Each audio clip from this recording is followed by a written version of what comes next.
Okay, we're on there? Good. I was wondering what that little notification noise was for a second. I'm like, I'm not supposed to hear that. Anyway, that weird little thing aside, hello everybody. I hope you're all enjoying your wonderful Friday morning or evening or whatever part of the world that you're in. It's been a pretty nice and peaceful day over here on my side of the world. The weather's nice. Went out for a short stroll earlier. Got to enjoy some of it. Okay, good. I'm coming through on this. Little thing aside. Hey, shut up, me. Hey, shut up. I don't want...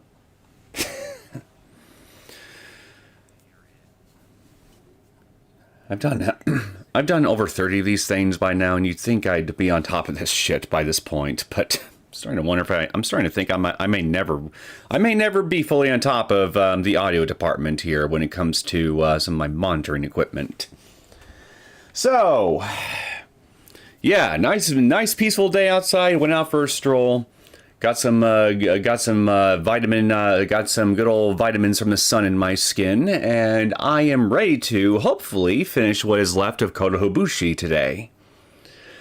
I'm still a bit conflicted on how I want to proceed after I finish this arc, though, because I'm still remembering from that one other arc whose name I'm already forgetting here. I'm going to call it the fan service arc here, because I mean, given the basic summary that I saw of it and what I saw in the background, I'm assuming it's going to have it's going to be more of a fan servicey type of thing. And I also remember one other person mentioning something, it being something to that effect too. That I need to read at least one other specific arc beforehand before I go into that one here. And that arc I have to get from Higurashi When They Cry Rei, which, if memory serves, has about 4 arcs of its own, which I think are also canonical to the whole story, are also canonical entries for the most part. So, yeah, I'm still feeling pretty conflicted on whether or not to end up including those two, because, well, number one, they're technically not console arcs. Even if one of them would be necessary reading for the remaining two after Kotohugoshi. So, but on the other hand, given how quickly I'm progressing through with Kotohugoshi since I'm streaming these now, my hope is if the other arcs I can get through them on roughly an average of 3 or 4 streams here, if they're around 15 to 20 something hours each, give or take. Maybe it wouldn't be much of a problem for me to include any of the ones from Rei as well. Just so I can be thorough and make sure I've got all necessary reading before concluding the console arcs, and by extension, a necessary reading before going to Higurashi When They Cry Go, the anime series. I'm still thinking about what exactly I want to do on that front here, so I'll probably come to a decision at some point after I conclude Kotohugoshi, excuse me.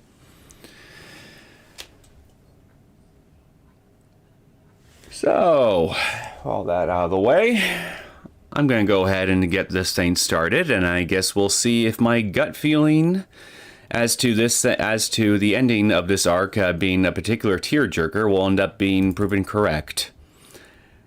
We'll see if this thing can squeeze more tears out of my stone cold heart. Probably will. Let's be real here.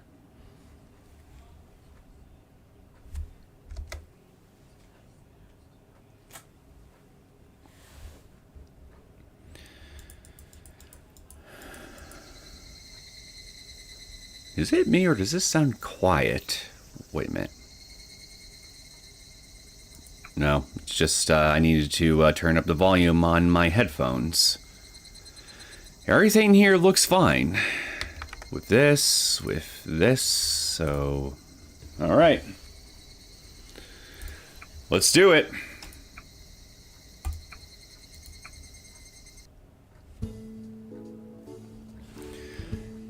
Shino put her lips on the small dish and tilted it. Tilt that dish! I watched on nervously for a moment. どうですか? The air in the kitchen felt strained. A cold and quiet presence hung over the room, like the surface of a lake without any waves. I was waiting for Shino to pass her judgment, like a prisoner on trial. And as time continued passing after my question, my doubt turned to anxiety. And just as my anxiety was beginning to turn to fear, Hanyuu? Shino finally opened her mouth and... いいかも. You think it's good? So, is it or is it not? Which is it? My jaw dropped for a moment as I struggled to process what I just heard. But my bewilderment quickly turned to heartfelt joy. Speak for yourself! All I feel right now is bewilderment. That was the first passing grade I ever received from Shino. 本当に? これなら全然大丈夫よ。今までみたいに食べられる料理じゃなく、美味しい料理だって胸を張って言えるわ。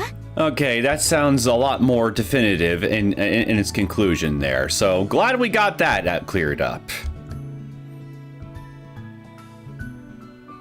And hey, you made something delicious. Shino gave me a thumbs up as she said that.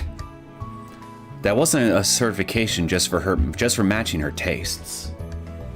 It was a sign that I passed as a wife, a human wife in this world. ついに私もここまで来ることができました。これも私の失敗を恐れぬ勇気と努力の賜物。そして何よりも陸への愛の力。 That is true. It is often the things that are made out of love for another person that tend to have the most effort and quality reflected in them. Whether it be with food or, hell, arts and crafts, really, for that matter. I speak from experience. 確かにそうかもしれないけど。Espeen001, welcome to the stream. Hello, I hope everything is going well. I'd say, yeah, it is. Went out for a short walk earlier and the weather's nice. Oh, and yeah, I know I got some messages from you I still need to reply to, but I have seen them. But I will say this for at least right now here. You definitely have pointed out some things that maybe I misremember, some details about previous arcs, little story tidbits that maybe I did misremember or I didn't remember at the time I was making certain comments in the previous streams for this arc. And well, the one thing I really gotta say is I am doing my best to try to keep track of every little tiny detail throughout the arcs I can here, but there's a lot of stuff, so I pretty much expect there to be times where I'm probably going to misremember a little detail or two, so just be patient with me. I'm trying, I really am, but my brain is a worn out sponge. It doesn't absorb things as well as a brand new sponge would. Just so we're clear. It's been battered and abused all throughout its life. The poor thing. It barely even functions. But my poor brain aside, I hope you're having a good day as well. That's fine, I know it's a lot. I'm only here to help. Hey, I do appreciate it, I really do. I also enjoy our discussions on the plot details and all that quite a bit here. You even bring perspectives onto certain details here that even I don't consider a lot of the time. So, yeah, I do enjoy your input. Okay, well, for a second there I thought that was something I was supposed to read. 毎回味を見て数多くの失敗に立ち会って。時にはなんじゃこりゃってな超ド級の毒味に地獄を見てきた私のこともたまには思い出してほしいななんて。You know what? If it qualifies as torture, there's an idea. why, rather than using the torture implements within the ritual storehouse in this village, why don't we just use recipes from Hanyuu's early days of cooking to torture people with before eating them? I would think that'd be a slightly more pleasant way to go out, relatively speaking, if the goal is to minimize suffering, right? そもそも私は女です。つまり適正で言えば男の陸よりも家事に即した感性を持っているのは自明の理で自然の摂理。Clearly you have never met me before. はあ、思えば夫に料理の腕で負けているということで自分自身の至らなさに恥を感じ、どれだけ長い間剣道将来を心に誓ってきたことか。しかしそんな屈辱の日々はもうここでさよならです。No, they weren't humiliating, they were just embarrassing. You don't need to oversell it. そして、こんにちは。私の栄光の未来よ。ちょっと、羽生。おーい、帰ってこーい。Come back to planet Earth! なんてね。冗談ですよ。シノには本当にこの一生涯では返しきれないほどの感謝をしているのですから。And here I was thinking that she might have finally lost her marbles. あなた、だんだんリクに似てきたわね。That could be a problem.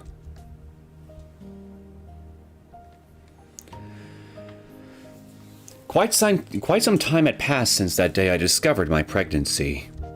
It would only be a few months until the anniversary of that summer day arrived. My stomach had grown considerably bigger as a sign the baby was growing healthy. Thanks to that, I felt a lot heavier than I used to. It was a challenge just to take a single step. Yeah, having a whole nother human being human being demon alien hybrid in your stomach definitely would do that, I'm sure. そういえばリクは？ああ、境内の奥で草刈りをしています。あんまりうるさいので追い出しました。Mowing grass? Surely you mean trimming, right? Like were old-fashioned manual lawnmowers even a thing during this era in Japan? I'm glad I got to catch your live stream, but unfortunately I won't be able to watch much. Need to take an hour nap before work, and still gotta catch up with a log of previous stream. I wish you well on your journey with this arc. Yeah, thank you. Appreciate it. I'm gonna try to see if I can finish what's left of this arc in this stream here, so that way I can keep it all limited to just 3 parts, but we'll have to wait and see how that all plays out at the end. So, yeah, that reminds me, I should probably send somebody a quick text message here before I continue on, but that'll only take me just a minute to do. But yeah, I wish you luck at work, and I'll see you later.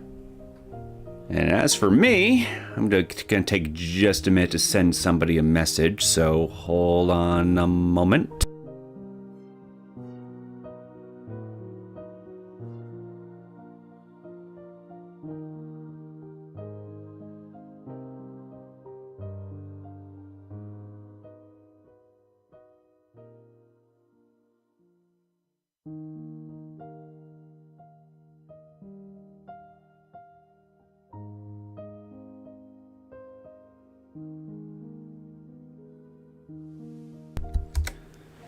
Alright, sorry about that.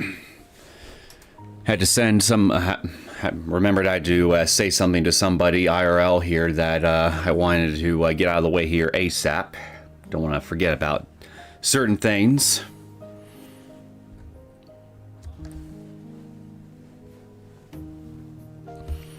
After all, if I so much as took even a single step outside these days, he'd come running to me like it was the end of the world. 気をつけてください、羽生。何か用なら私がやります。ダメです。家の中でおとなしくしていてください。Fuck you! I won't be still! 転んだりしたらどうするのですか？ I can move while not moving my feet. I can move my arms, my hips, and everything else in between. He was being so overprotective of me that it made me wonder if he'd forgotten just what I was. An alien. But by no means did I hate his consideration. If anything, it warmed my heart greatly.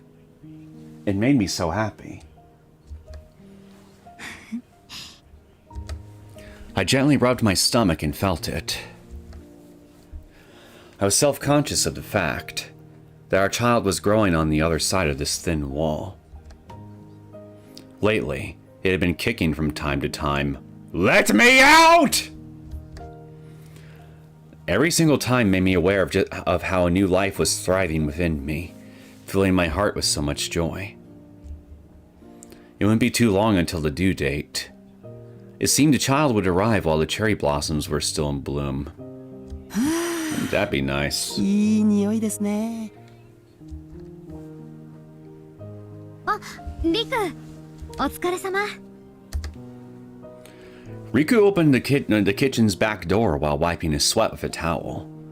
I was just about to call for him anyway, so this was perfect timing. よかったわね、リク。今日はごちそうになりそうよ。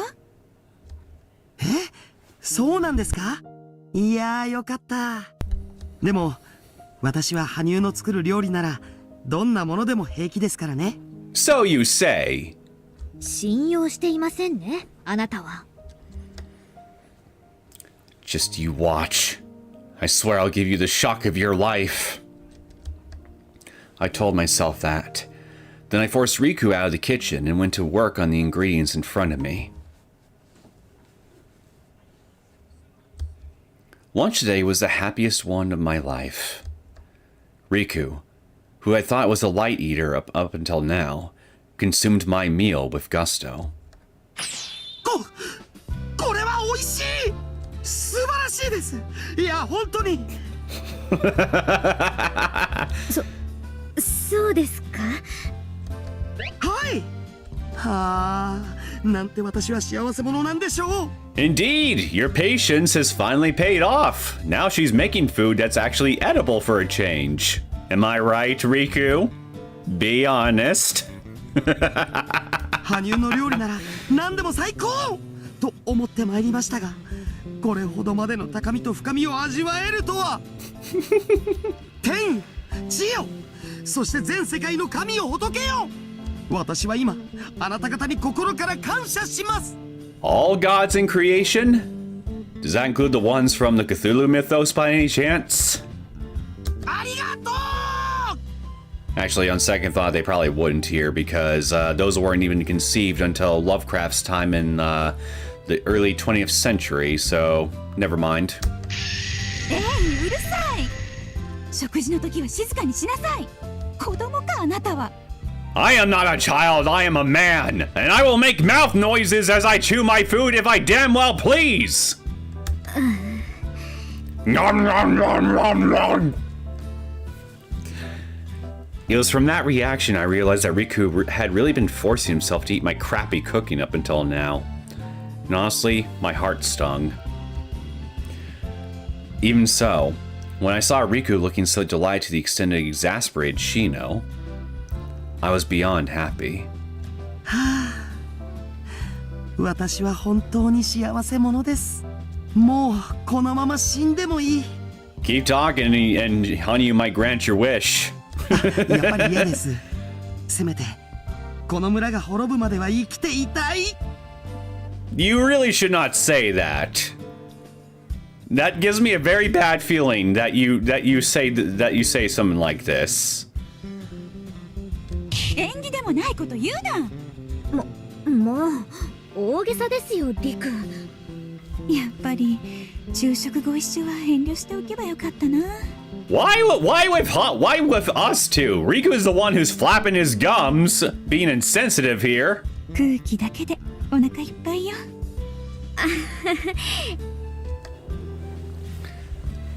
That's right. I'll get better and better and make more delicious meals for Riku. And for our soon-to-be-born child too, of course. Then we'll be a loving family that'll make every meal a lively one.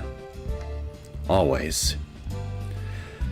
As many days as possible for Riku and my child.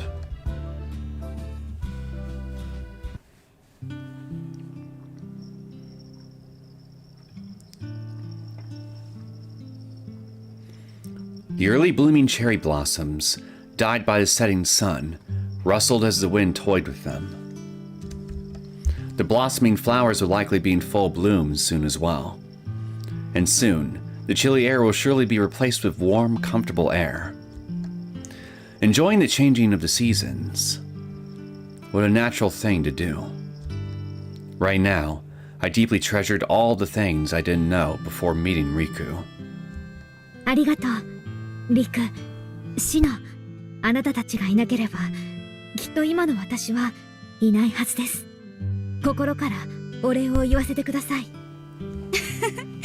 今さら何？どうしたのよ。私は本当に幸せ者です。今までは誰かと共にあるなど、私は考えたこともありませんでした。羽生。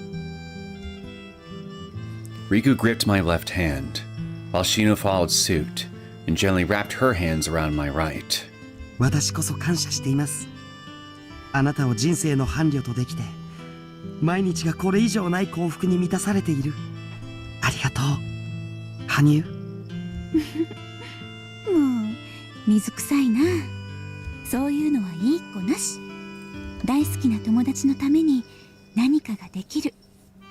それもリク、シノ。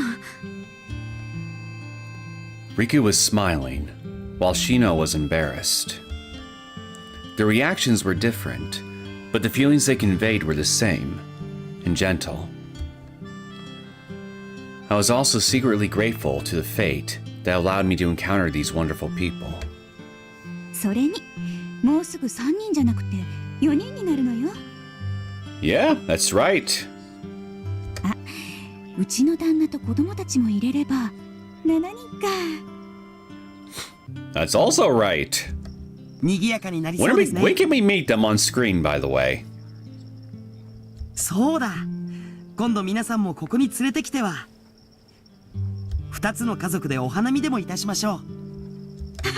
それもいいわね。りょう、あ、うちのご亭主ね。あいつも無口だから一見とっつきにくい感じだけど、実はお酒が大好きでね。Ah, so he's a quiet drunkard, is he? 和也も庄司もわんぱく坊主で。And they're the loud drunks, are they? They were right. In just a few days, me and Riku's child would be here with us too. We'd have another person, when I was already so happy surrounded by such kind people. I was sure we'd be even happier. I gently placed my hands on my stomach, as if to tell my beloved child that there were so many people who wanted to meet and spend time with it.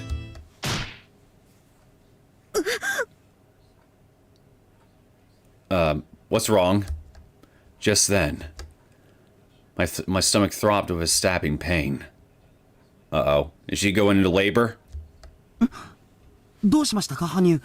Methinks she might be going into labor. 痛い。 Her water might break. 嘘、もしかして陣痛？わかりません。The pain throbbed through me again. I bent over, clutching at my stomach. It felt as though my organs were being stabbed from the inside out.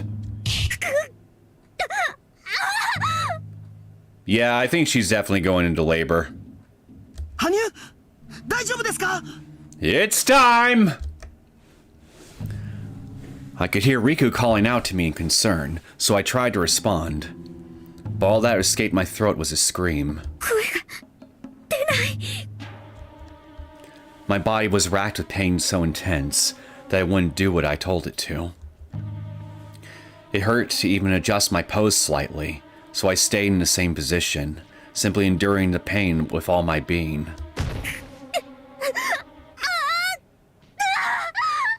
まずいわね。本当に生まれそう。リク、今に布団引いて夜間にお湯沸かしてきて。あ、いやでも羽生のそばを離れるわけには。慌てないの。お父さんなんでしょ。少しは落ち着いて行動なさい。はい、わかりました。温にお湯ですね。今すぐ準備してきます。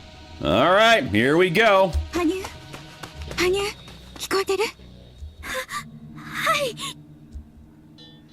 I nodded in response. That was the best I could manage right now. 今リクが布団を用意してくれてるから、それが終わったら移動するわよ。無理です。こんな痛み今まで感じたことのない。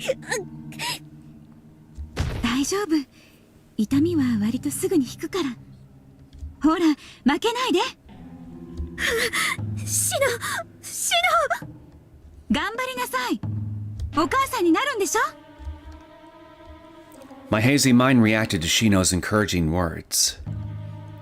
A mother. That's right. I had to hang in there. I looked down at my stomach, shaking with intense pain. The child was fighting a desperate battle of their own in there. To reach the outside world. To reach us. That's right, kiddo. You gotta climb out mommy's coochie! In that case, this sort of pain was nothing. I'll do it. I'll give birth to our healthy child.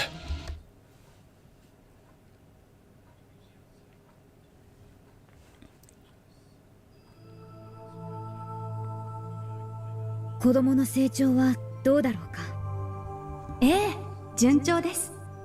とても元気に育っていますよ。そうか、それは良かった。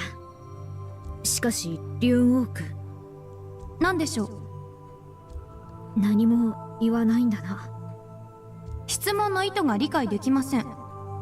どういう意味ですか、羽生。I swallowed the words I was about to say, and pondered the meaning of her question a little. Was she simply seeking an explanation like always? Or is she evading the question? 正直、ここまでお前が私の出産に賛同してくれるとは思わなかった。こう大きくなってはまともに活動できないゆえ、いざという時グリフィスに対抗することが難しくなる。グリフィスへの監視と対策を行うお前にとってはあまり望ましくないことじゃないのか。羽生、あなたは一つ勘違いをしています。勘違い？私はリューンオークです。グリフィスに対する監視を行う以前に、リューンのかつての故郷よりつながる門を司る存在であり、チリジリになったリューンをつなげるのが私の役目。故に私には多くの名が冠せられています。リューンオークと。ですから各地に散ったリューンだけでなく、新たなリューンに連なるものの誕生を私は心より祝福いたします。そうか、ありがとう。それにあなたの出産に反対しない理由がもう一つあります。もう一つ？なんだそれは。私は嬉しいのです。あなたがそんなにも感情豊かに毎日の幸せを生きる姿を見ることができて。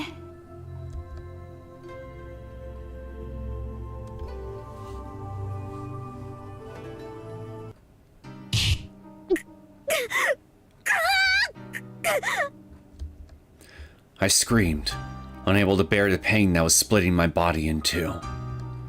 The intervals between contractions had gradually grown shorter.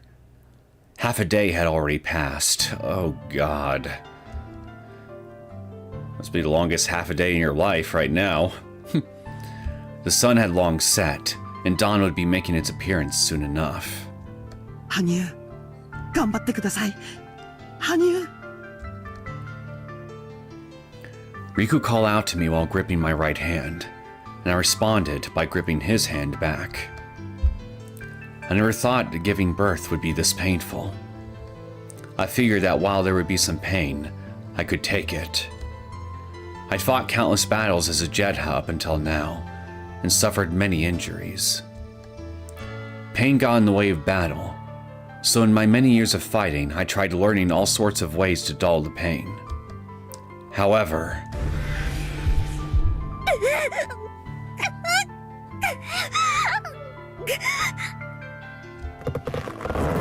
My whole body felt like it was getting torn apart. The intense pain brought forth by that sensation could be compared to wounds suffered on the battlefield. Internal and external pain were different to begin with, so they probably shouldn't be compared. But unlike the external pain I'd gotten used to, this internal pain I was experiencing for the first time was far too brutal.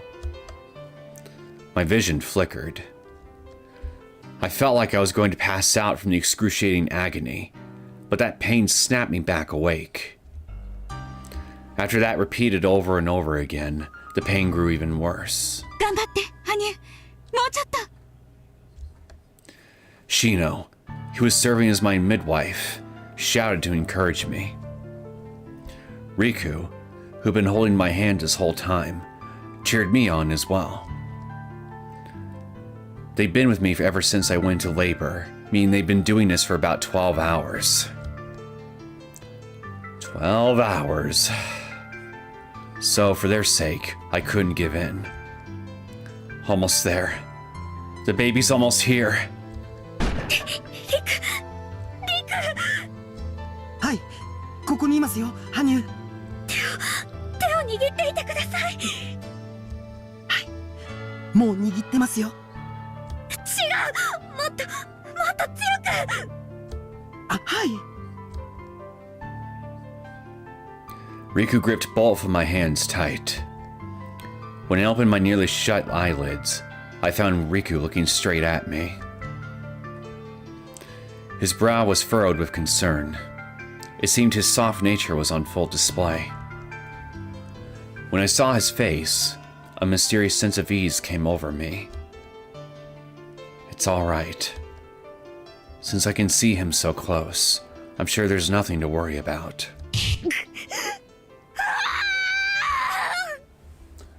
Joan Jays, hello! Welcome to the stream! I screamed my lungs out. I pushed with all my might. My nails dug into my palms and drew blood, but that pain was drowned out by even greater pain. My world went white. All sensations apart from pain disappeared. And then... Baby!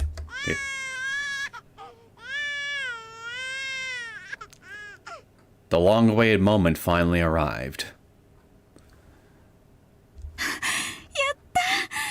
ったよ、羽生。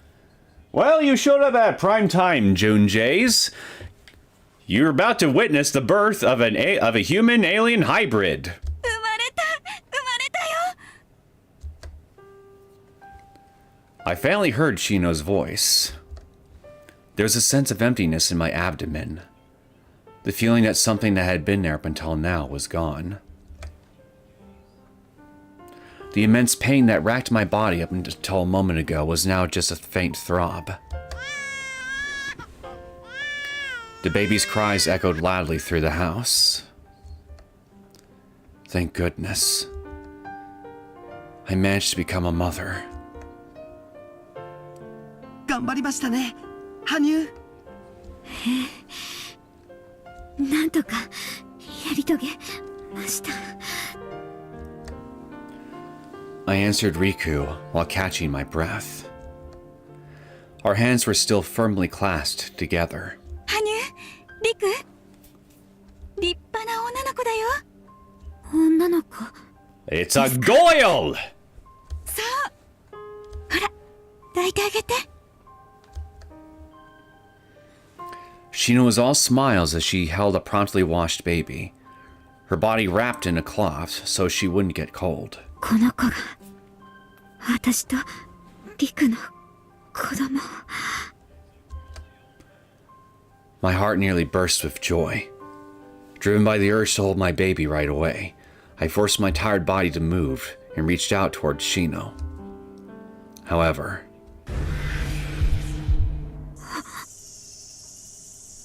What's the problem now? My arms froze halfway there. 羽生？ Shino cocked her head in confusion. Riku was also watching on in confusion. My daughter was wailing in Shino's arms. I wanted to see her now, to hold her in my arms, to celebrate her birth with Riku. But what if? Still worried about the horn thing? A grim possibility flashed through my head, and I violently shook my head in denial. リク、どうしました？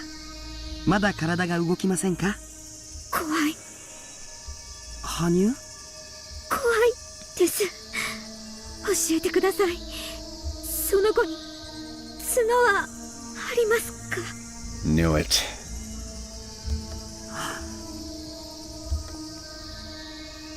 I couldn't help but ask.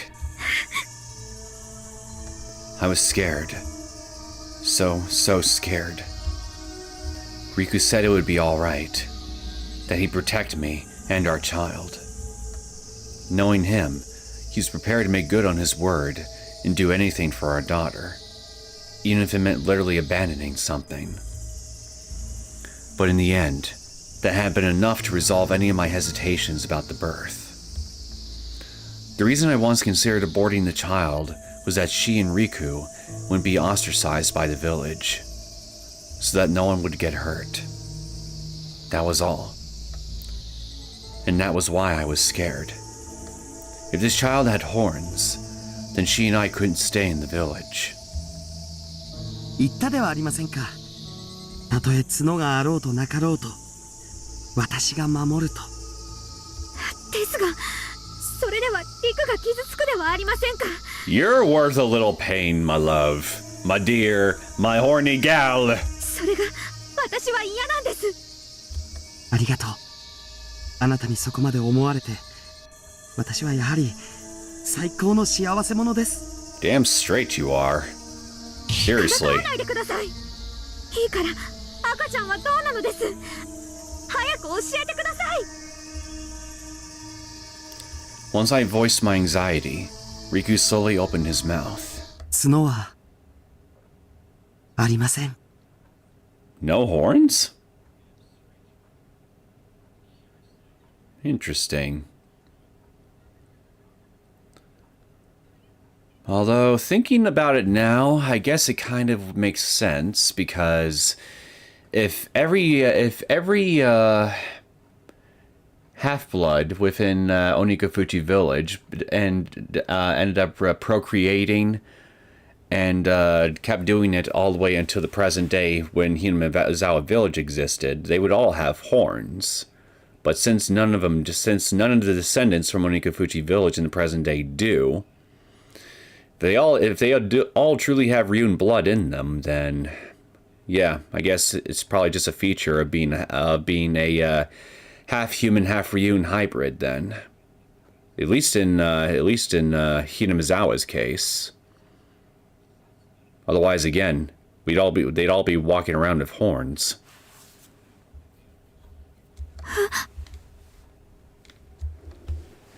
赤ちゃんに角はないですよ。羽生。Riku's words slowly worked their way into my exhausted mind. No horns. This girl could live as a human without ever suffering as I did. And that meant neither Riku, nor the baby, nor anyone would have to get hurt. ほら、羽生。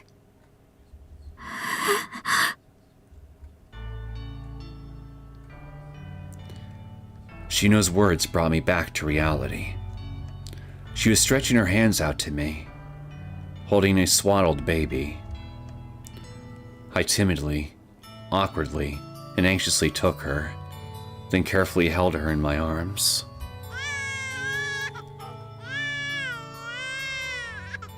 She was crying, making her existence known to the world. She wailed so loudly it made me wonder where in that tiny body of hers she was producing such strength. When I shifted my gaze up from the baby's tear-stained face, I saw that there was nothing on her head. There was no need to worry anymore. The worst possible future, where I hurt Riku and the baby, had vanished.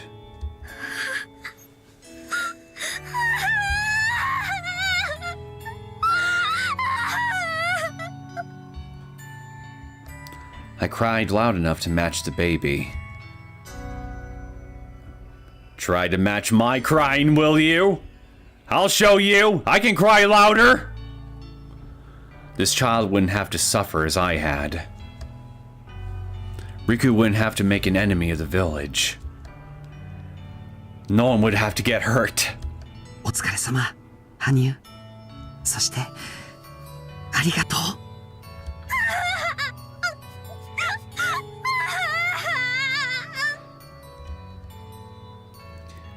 Riku gently embraced me as I continued crying endlessly. His arms were heated with that human warmth I never felt until I met him. He gave me a place to belong, even when I, being neither human nor Ryun, didn't know what I was. And now there was someone else who'd given me a place to belong. This child crying in my arms, just like me. And so, I cried into Riku's chest for a while, then looked up. もういいのですか？大丈夫です。 I slowly moved out of his grasp. My face must have looked horrible from exhausting labor and the crying. But since that was the result of me doing my best for my daughter, I was perhaps even proud of that now. そういえば、この子の名前はどうしましょうか？名前ですか？ Yeah, we gotta name her. そうですね。そこまで頭が回りませんでした。一体どんな名前にしましょうか？ Just as I was considering leaving the thinking up to Riku, like always.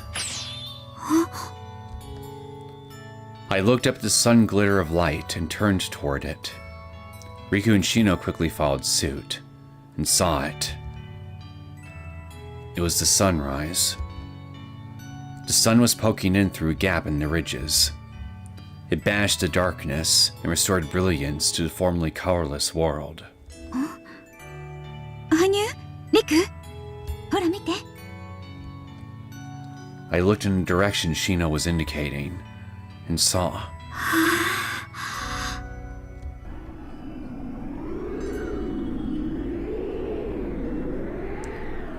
It was a blizzard. A dancing pink blizzard. The sun was shining on a cherry tree in full bloom, blossoming in full glory as if to celebrate the new life. Some of them had half bloomed by yesterday, but now they were all in full bloom as if it were the height of spring. Even Mother Nature is celebrating this. Just then, a single cherry blossom petal crossed my line of sight. The lightly dancing petal fluttered around us all and landed on the baby's forehead. Mother Nature's attacking the baby! Just then, I recalled my conversation with her. In addition to Riku and Shino, there was one more person who thought about me and made me happy.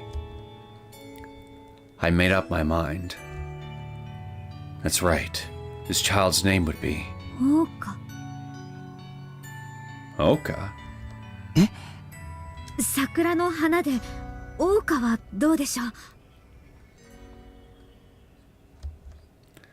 Riku looked toward the garden when he heard what I had to say. He gazed at the blossoming cherry tree, then answered with a smile. いい名前です。はい。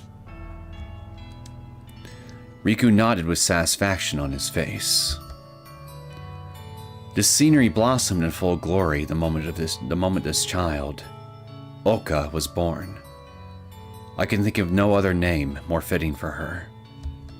And what's more, 実はOukaという名には桜の花という以外にもう一つの意味があります。 does it now? And what's that? どんな意味があるの？教えて教えて。 Shino leaned forward and asked. I chuckled when I saw her rejoicing, as if this were all happening to her. 私の国の言葉にオーカという単語があるのです。すごいね。違う国でも同じ発音の言葉があるなんて。で、どういう意味なの？オーカの意味はつなげるもの。 One who links. In this case, does it refer to linking Ryun and human? I remember the name of my partner, Ryunok. Alk means link in Ryunish. Its conjugation is Ouka. つなげるものですか。素敵ですね。最高にいいよそれ。素敵な名前でよかったね、オーカちゃん。 Shino excitedly poked Ouka's squishy cheek. Stop poking my kid's cheek. That's my job! Ouka. The one who links Riku and I. The one who links Shino and I. And, if possible, I hope she can one day link humans and Ryun. Okay, glad to see I understood the symbolism behind the name. I nuzzled my cheek against Ouka's and entrusted my dream to her.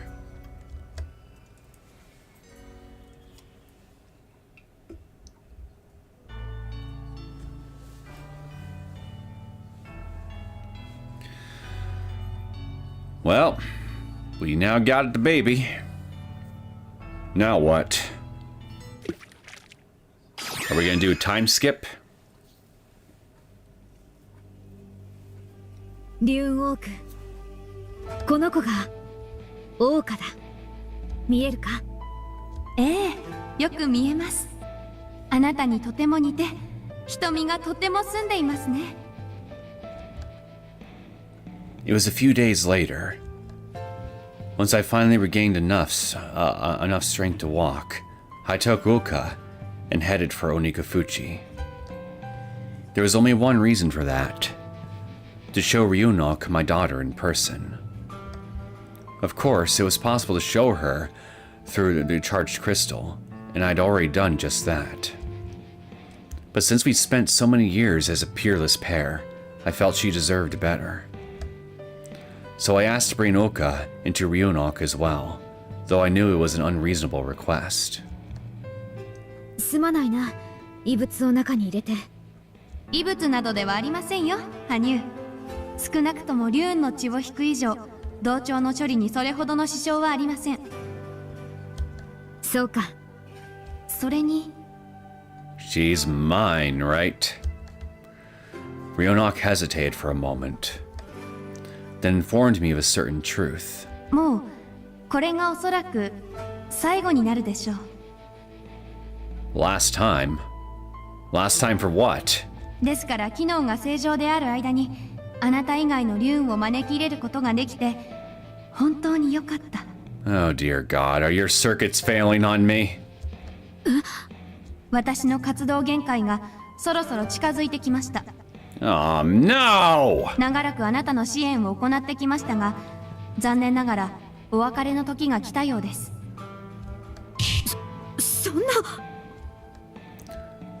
I was shocked, but there was also a part of me who'd been prepared for this day to come eventually.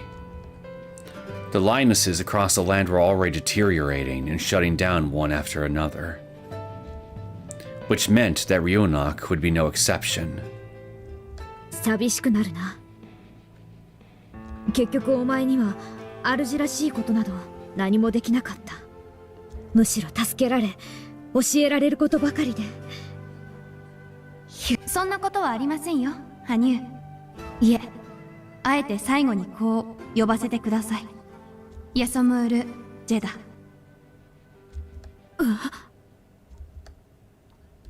That voice, that timbre, I'd heard it before. No way. Ryunok, you're... No, you are? What? お察しの通りです。私はあなたの母、先代のヤソムール・ジェダの人格の一部を引き継いだもの。Say what? 故にあなたを守り、時にはあなたを諭して、その道をたがえぬように導くことを役目としておりました。Well, that's quite the revelation to dump on me literally the last minute, don't you think? Come to think of it, I'd heard about this from the elders. That there were occasionally putis who could become an astral body upon death and retain their consciousness and personality. Wait a minute. You mentioned 1 or 2 episodes ago about a rogue putis that went rogue around roughly the time that their own equivalents to Ryunok would deteriorate or something, right? Do I remember that right? I seem to recall there being a little detail of something to that effect being mentioned before. And the timing of it is what stuck out to me.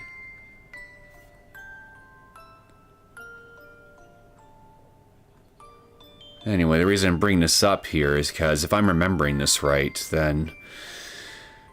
Is it possible that the putis that apparently went rogue in the past, they realized they knew that their equivalent to Ryunok was in essence a parent of theirs, and once they lost that parent, it drove them mad with grief?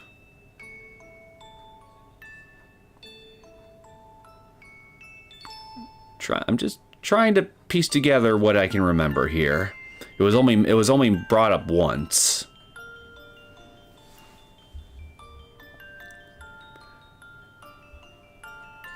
That there were occasionally putis who could become an astral body upon death and retain their consciousness and personality.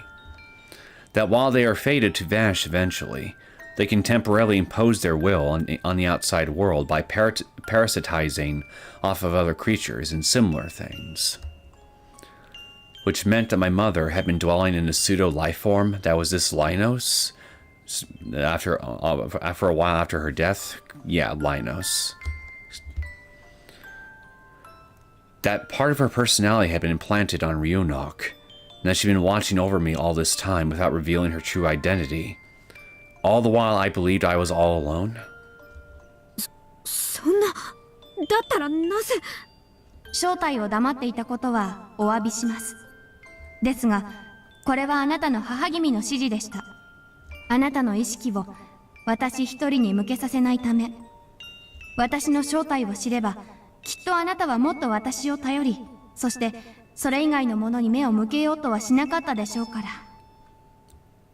And if someone else, another putis, on the other hand, was aware of their Linos having such a role in relationship with them, if they ended up knowing this and thus became dependent on them, and the minute that they ended up deteriorating to the point of shutting down, again, it was what I was saying just a minute ago. Maybe it's possible that that putis that was mentioned earlier went mad with grief after losing what was essentially a parent of theirs. And thus their only real true companion in life.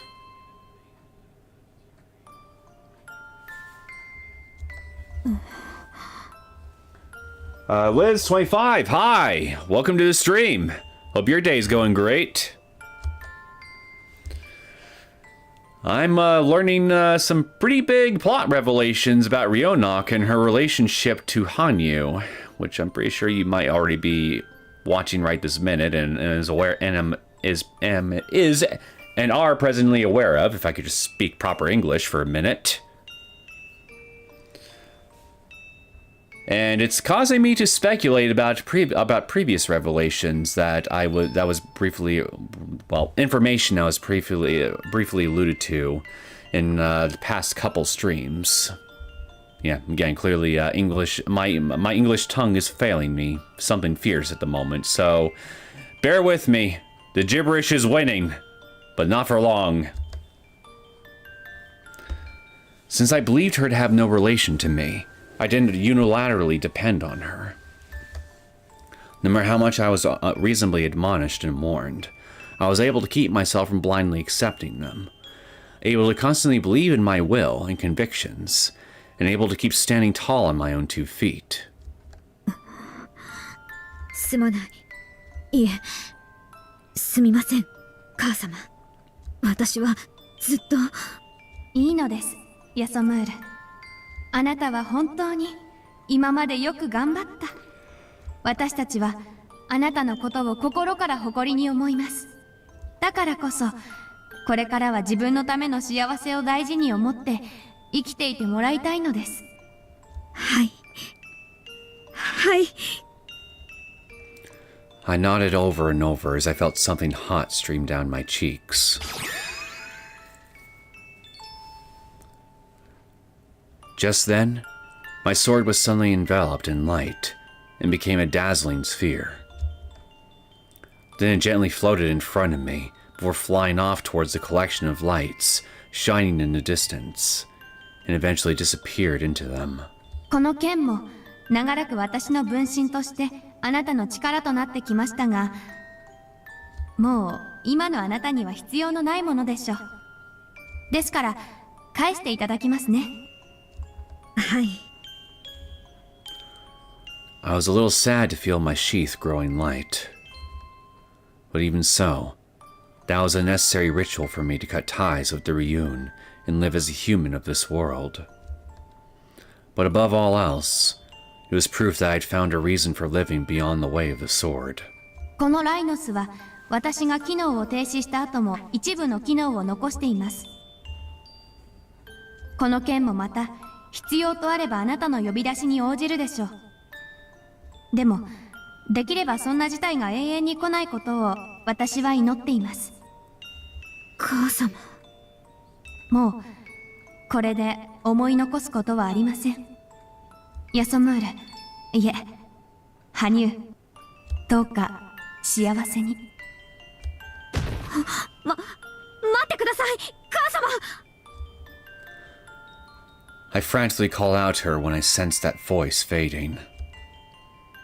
Not yet. There was one thing I needed to tell her. As a symbol of my gratitude. あなた様のお名前、実はリクが考えてくれたのです。私の名前と同じように。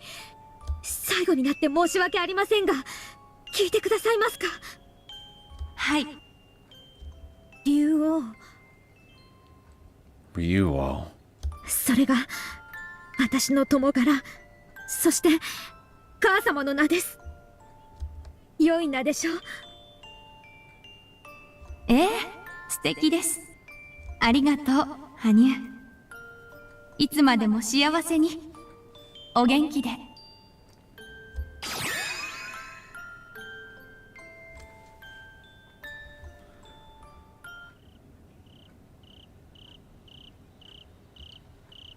Eventually, we returned to the banks of Onigafuchi. The sun had already set and had gone dark. All that remained were the cries of crickets in the distance. 母様。I held Ouka tightly in my arms and sobbed. Ouka looked up at me with a gentle, comforting expression. I wasn't alone.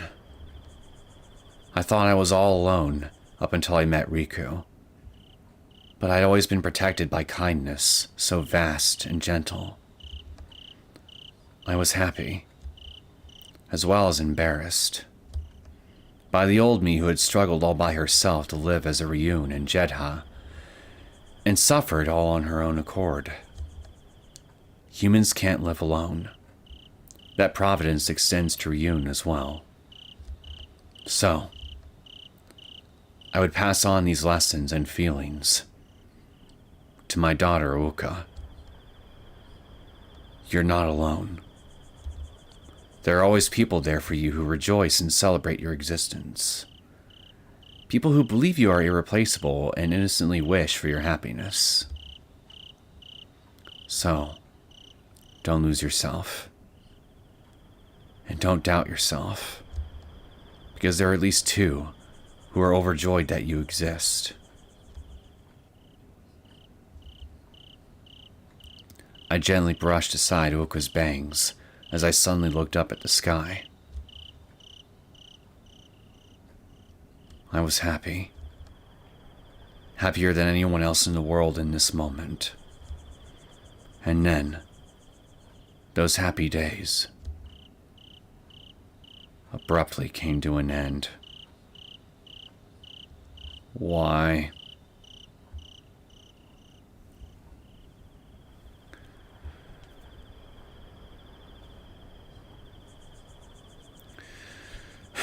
We're only an hour in and I'm already feeling depressed.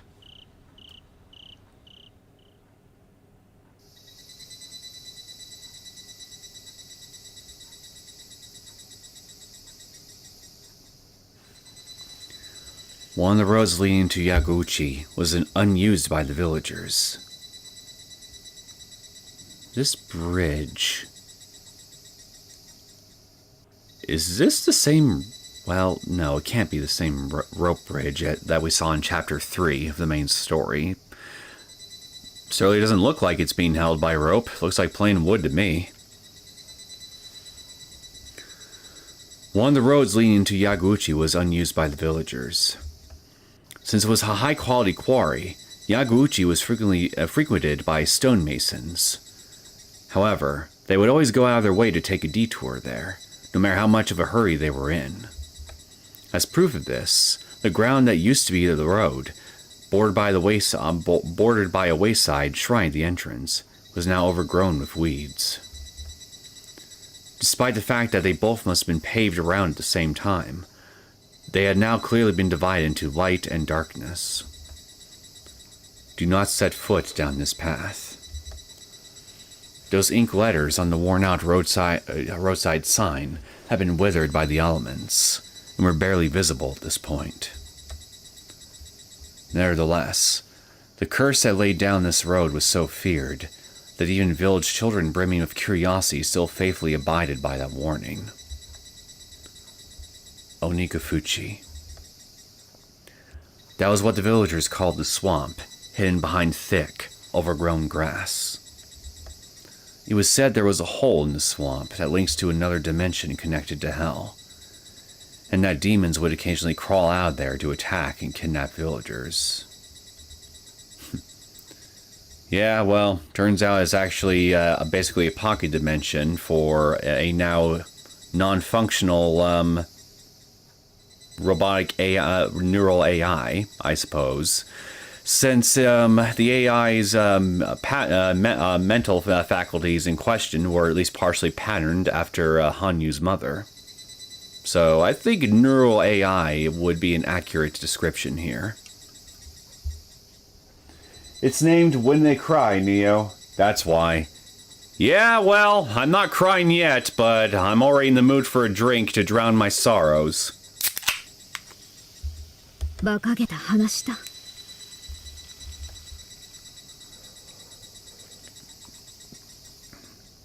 I heaved an exasperated sigh, and stepped over the rope lined with holy paper that cordoned off the entrance of the road to keep people away. The dewy grass that covered the ground was difficult to tread with sandals. Get boots, then. Indeed, the rumors started when a cruelly mangled corpse had been found at the swamp, likely the victim of a beast or bandit. Thoughtless remarks being spread turned into a local superstition, and it was established as if it were the truth. All it would have taken was a little suspicion or investigation to reveal that the incident was the work of natural forces, but unfortunately no one had attempted to take the first step, likely induced by their insular climate and disposition. とはいえ、今の私には好都合か。 I muttered that to myself as I tugged at the cloak that concealed me from head to toe, then pulled it off. I'd come this way by hiding myself in the shadows under the cover of evening, but now that I made it this far, it seemed I wouldn't be encountering anyone, fortunately. The settlement vanished from view after I walked for a while. Then I got off the road and cut across a ruined field. Afterwards, I went down a slope by a dilapidated house and reached the swamp. It truly had been a long time since I'd been here. I approached the swamp while making my way through the thick stench of grass. Ever since Ryuo had ceased functioning, the purification system had also gone offline, causing sediment to build up in the swamp and turn the water muddy. So that's why the water turns muddy in the present day. And I wondered about that briefly. And sluggish ripples spread across the now ugly dark surface of the water every time the wind blew. 地獄への入り口。確かに落ちたら上がっては来られまい。I took off the hood covering my head and kneeled before, leaning forward and gazing into the swamp. There, I faintly saw the familiar reflection of my face, hair, and horns. I could see them clearly, even through my crumpled and disheveled hair. I gently touched them, as I unconsciously bit my lip at the displeasure and pain welling in my heart. These horns proved that I was me. They were a symbol of loathsome fetters that reminded me of how we were sent to this world in order to fulfill our duty in this distant homeland. If it weren't for these, if only I didn't have these, I could close my eyes, shut my ears, and pretend none of it ever happened to begin with. Then I could attain a gentle, lovely, and peaceful life I could devote myself to. I'd be lying if I said I wouldn't have any regrets. There had still been some meager happiness to be found amidst all that. それでも I chose this way. That was an undeniable fact, as well as a sign of my unwavering will. これで終わる。ここで終わらせる。 I closed my eyes and took a quiet breath. Next, I opened my eyes in tandem with that breath, the muttered words from the former Ryun homeworld as I gently stroked the surface of the swamp.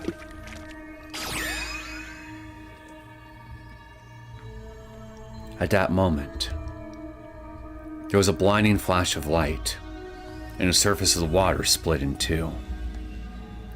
A sword-stained dark brown rose from the bottom of the darkness in that gap, and slowly settled in my hand.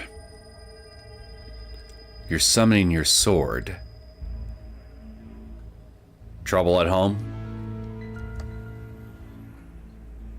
このライノスは私が機能を停止した後も一部の機能を残しています。この剣もまた必要とあればあなたの呼び出しに応じるでしょう。でもできればそんな事態が永遠に来ないことを私は祈っています。Well, going by this, it looks to me that unfortunately your prayers aren't going to be answered. 竜王。いえ、母様。やはりあなたの助けがいるようです。 After cutting the mouth of the sheath to check its sharpness, I returned the blade to its scabbard with a comforting grinding sound. I tied it at my hip, then looked up. The eastern skies were turning indigo, and the edges of the mountains were gradually dyed black. And when I looked to the west, I saw the exceptionally brilliant shine of a star not hidden by the deep vermilion dusk. 宵の明星。確かそんな名前だったかな。 I smiled bitterly at an irrational sentimentality brought on by the star's light, as I noticed I was unconsciously grabbing something in my chest, and opened my hand. The red jewel on my necklace glittered. It must have fallen out when I bent over. 羽生には赤が似合いますから。 Those words played back in my head. His kind and gentle smile came to mind, then vanished.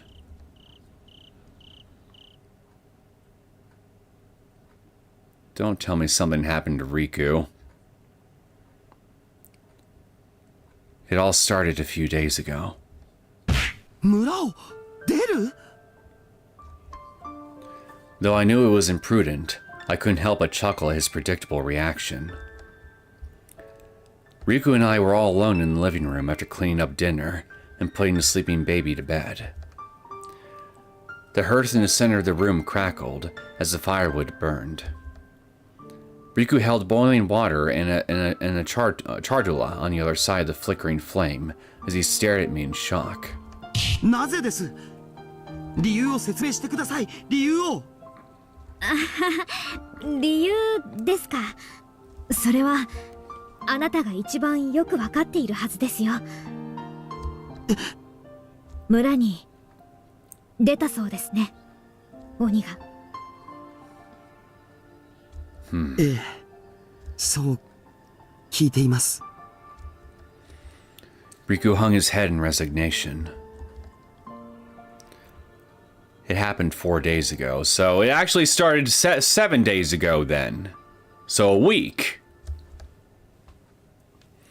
The corpse of a stonemason was found on the shore of Onigafuchi's swamp, in the outskirts of the village, brutally torn limb from limb. Oh yeah, the corpse you mentioned just a little bit ago.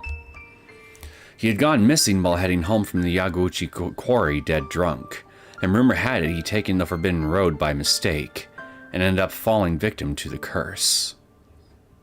Well, how about that? There were curses around this village even in this time period. 別に内緒にするつもりはなかったんです。ただ話がどうにもあやふやで、もう少し確かめてからと思いましたので。それを内緒というのでしょ。すみません。Riku hung his head dejectedly.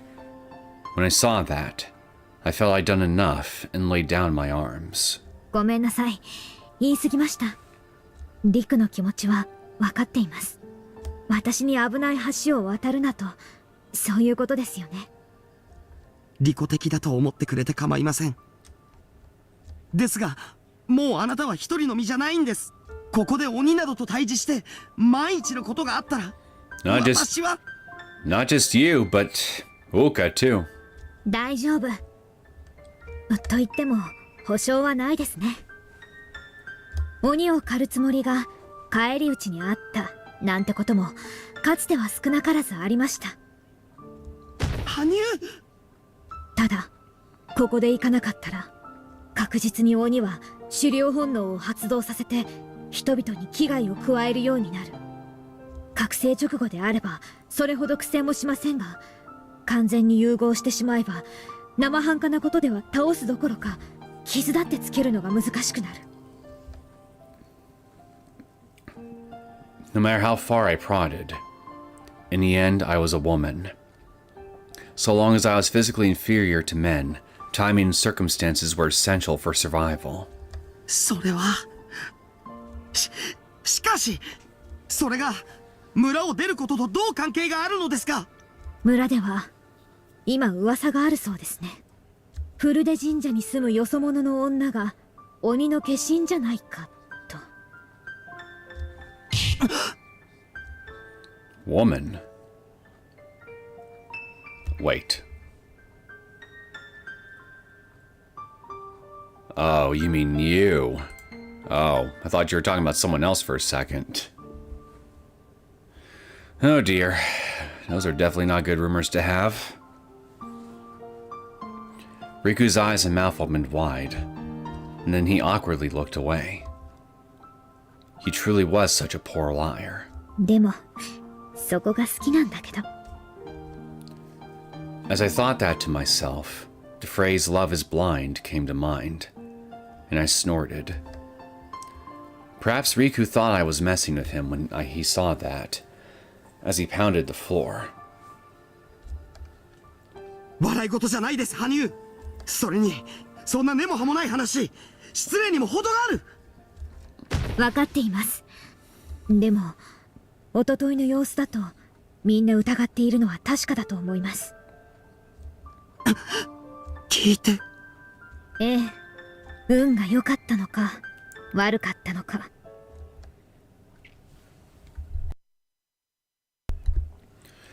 2 nights ago, I head to the village assembly hall to bring something to Riku, only to hear him roaring in a rare display of anger from outside the door. It was then that I learned there were rumors that I wore my hood to hide demon horns. Of course, I didn't remember anyone apart from Riku and Shino seeing what was under my hood. So it was nothing more than speculation. So Riku's excuse was that it was used to hide grievous scars on my head was much more persuasive. Or rather, perhaps it was more accurate to say that they were so overwhelmed by the normally docile Riku's rare display of harsh scolding that not even the elders could say anything back. やめてください。勝手な憶測でそのようなことをおっしゃるとはどういう了見です。私の妻が人殺しのような無法を犯す人間だとあなた方は実は今まで思ってきたというのですか。別にそうだとは。それにそれは一部の者が噂しているだけで我々は。だからといって言っていいことと悪いことの区別があるでしょう。少なくとも私は鬼と称されるような非道なものを親友とした覚えはありません。発言するのはあなた方の自由な権利ですが、彼女への無礼はすなわち陸、そして私への侮辱とみなしますよ。Thankfully, Shino, who was standing in for the mayor, also interceded on my behalf and put in a good word for me. As a result, it was no coincidence that no further argument on the subject continued.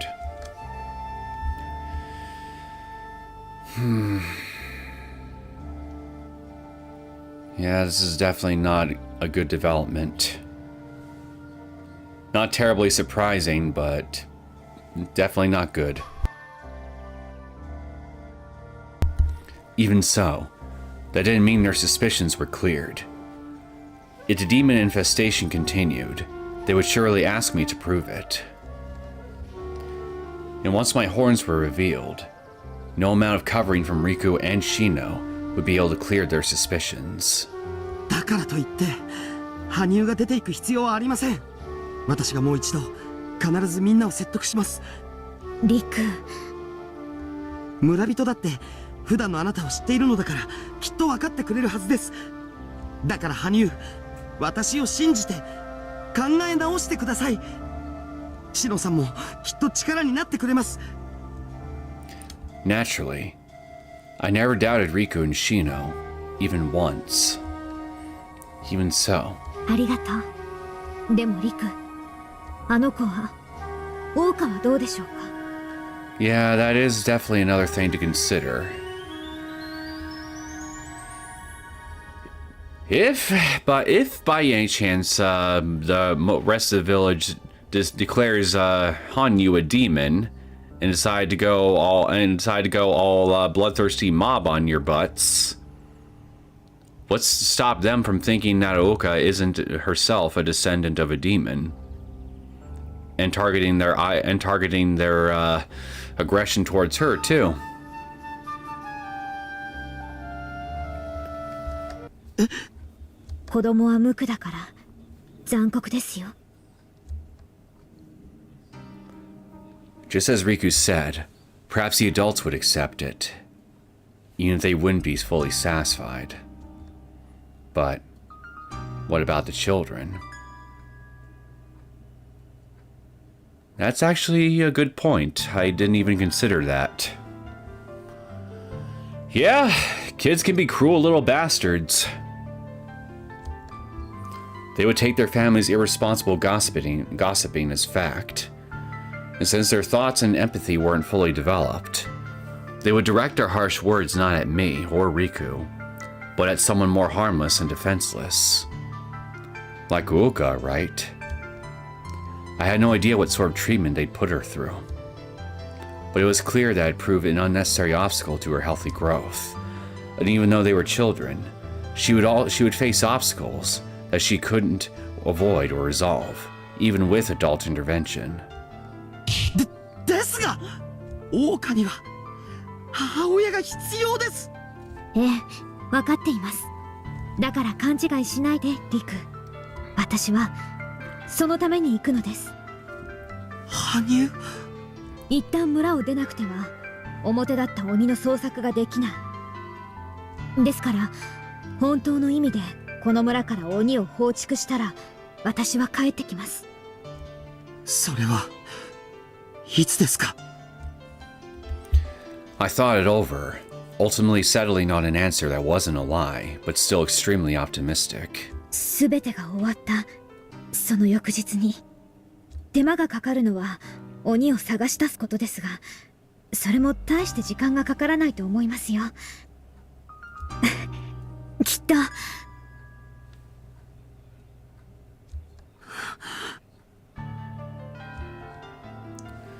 I smiled as cheerfully as possible at Riku to reassure him.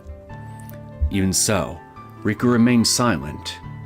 He kept taking an invisible teacup and setting it down to ease his nerves, and kept sighing as he considered my words. なんだか昔とあべこべだな。I used to be the one who was quiet all the time. Riku would probably get mad if I said that, though.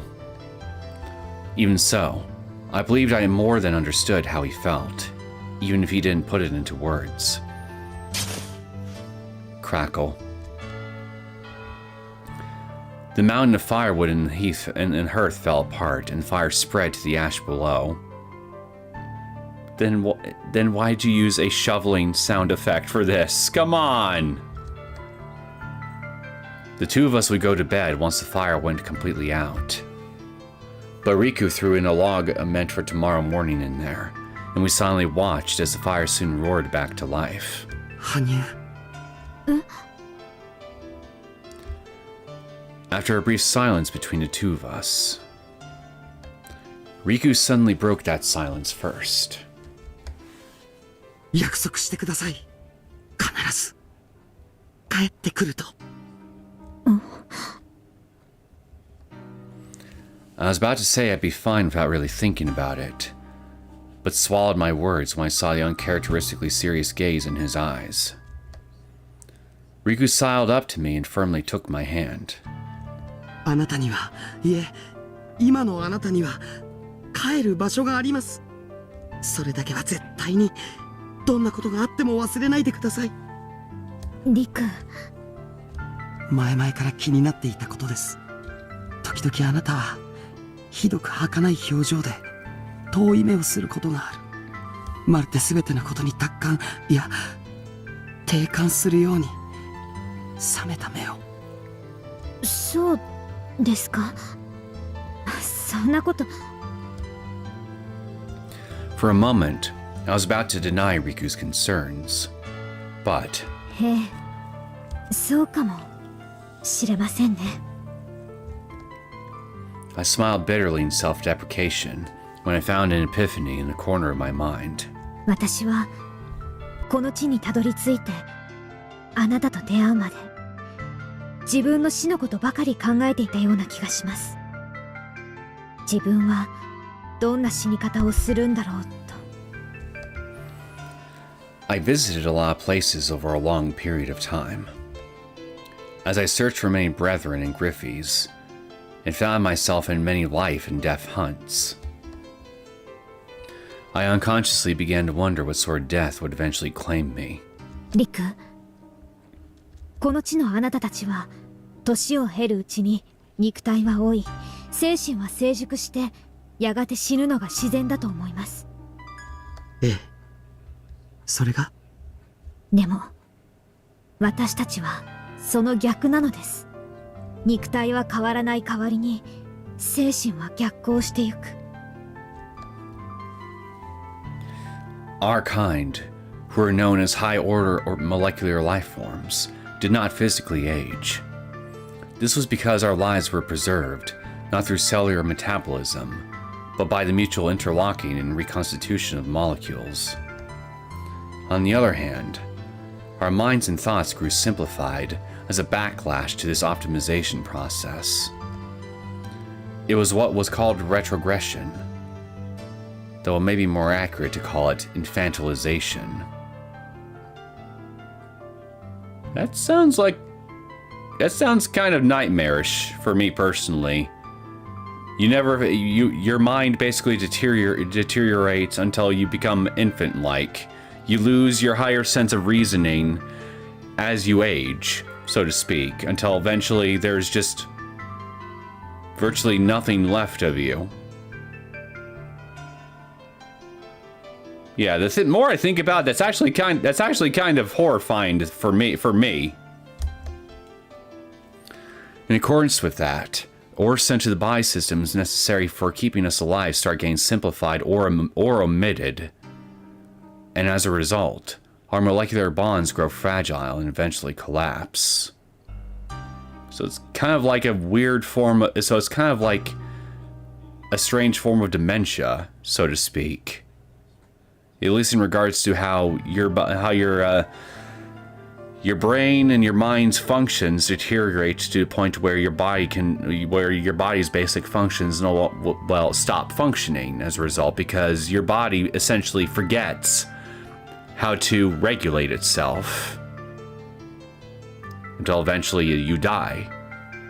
It's kind of like that, I guess. I mean, sometimes people call older people kids for that reason. Yeah, I mean, I do get that.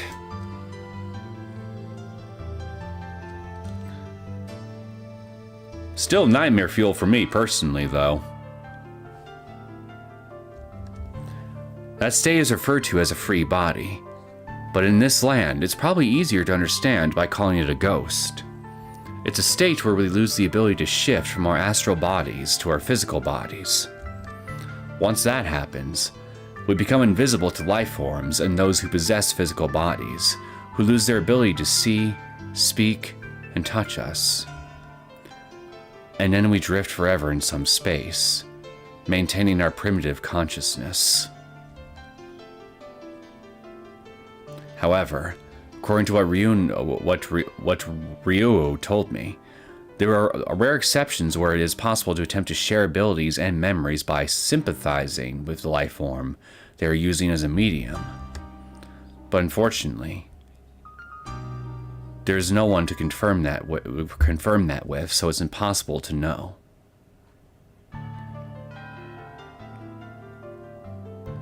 Wait, isn't that essentially what she ends up doing with Rika once they meet?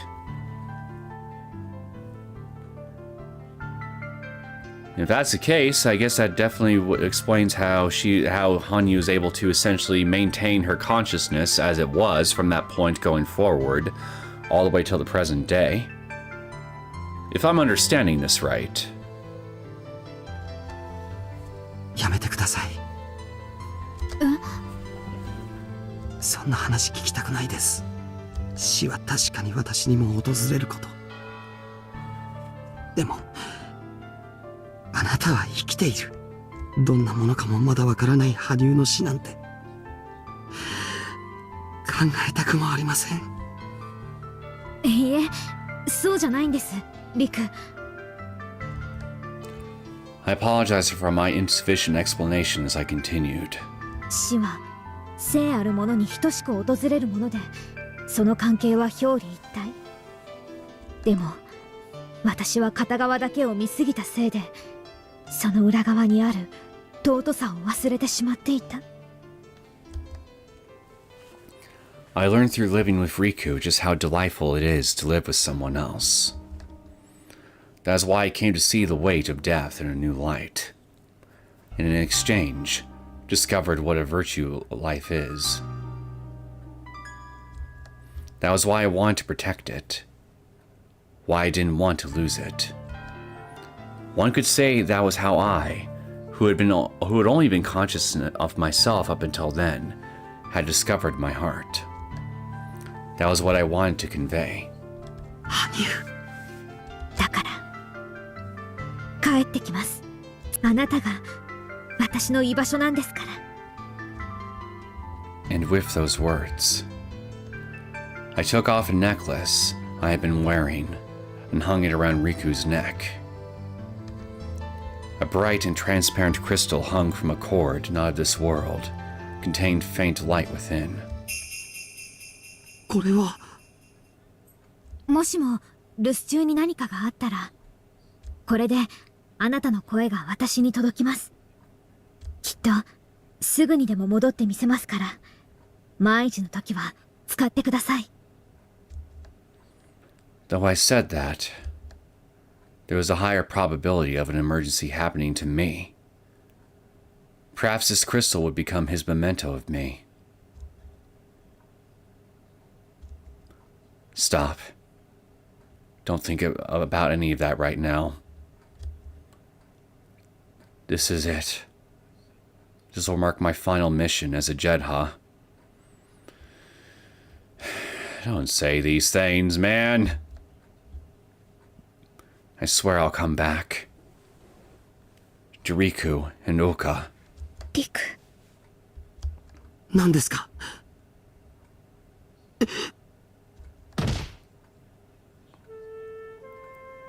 I finally couldn't hold myself back. I wrapped my arms around Riku's shoulders, drew in close, and buried my face in his chest. Riku froze up in surprise for a moment, but it wasn't long before he gently embraced me. 羽生。冷たいと思わないで。私だって。私だって。分かっています。だから待っていますよ。いつまでもずっと。 And then, I stayed in Riku's arms until dawn, feeling his warmth the whole time.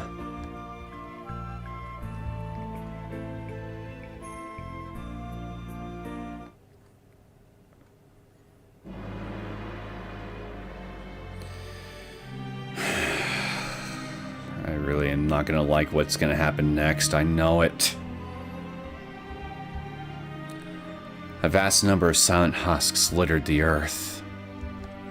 A smell like rusted iron enshrouded the air. Thick, cloudy liquids melded with the dirt to become mud, and even more juices from the bodies accumulated to form rivers. The moonlight illuminated the remains of pure pandemonium. It was a sight so merciless and gruesome that it was enough to make hell seem like paradise in comparison. Guess we found our demon? Legs as thick as logs, stomped with earth-rumbling growls. It crushed the guts spewing from the stomachs that had been split like pomegranates, and burst them open like the blooming of red flowers. There was a ceaseless wet sound like a gushing fountain. It was the sound of fresh blood sprouting from the neck of what had been the leader, kneeling motionless next to it. There was nothing above it, as though it had been torn off, and the faint piece of white that poked out from the stump stood out as it was dyed a dull dark red. Two men slumped on the ground shrieked shrilly, clinging to their broken swords as they faced off against it. With no chance of escape, yet having lost the will to fight back, they shuddered at the presence of the death approaching them and shivered as they shot looks pleading for mercy at it.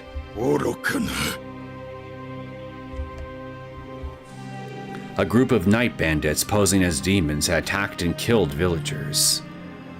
With the villagers having been completely evacuated, they had planned to raid the empty village and steal valuables. However, what they found waiting for them there was a real demon. Well, ain't that just a bitch? Clearly God's got a sense of humor after all.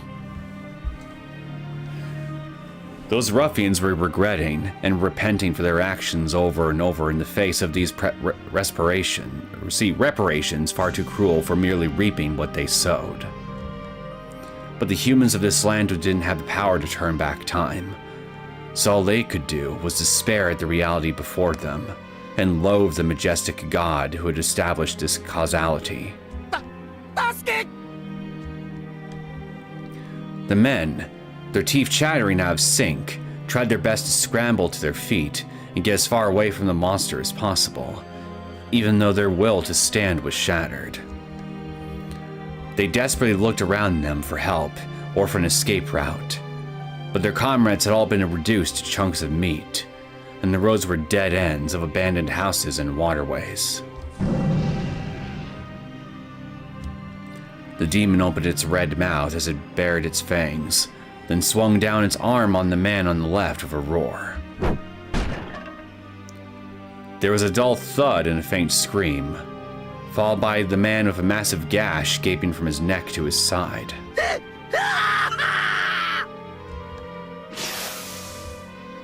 Blood splattered all over the man on the right, and he let out a half-crazed scream the moment he saw the red painting his body. But a second later, his face was grotesquely distorted, and his head soared through the air before crashing onto the ground. RIP. The monster's throat echoed with an ominous breath akin to a growl. The area was completely silent. Not even the insects were singing. The insects are probably all staring on in horror too. Only this demon wriggled in that dark world.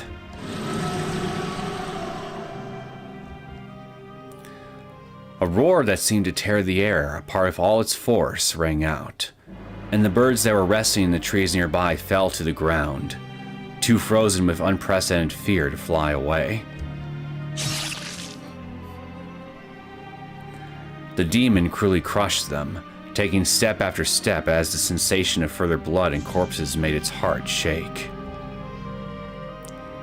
It could hear them, the terrified screams of humans, voices calling for salvation, for forgiveness, praying to a god that wasn't even here. Unfortunately for it, the residents had already evacuated in fear of the bandits, leaving no more prey behind.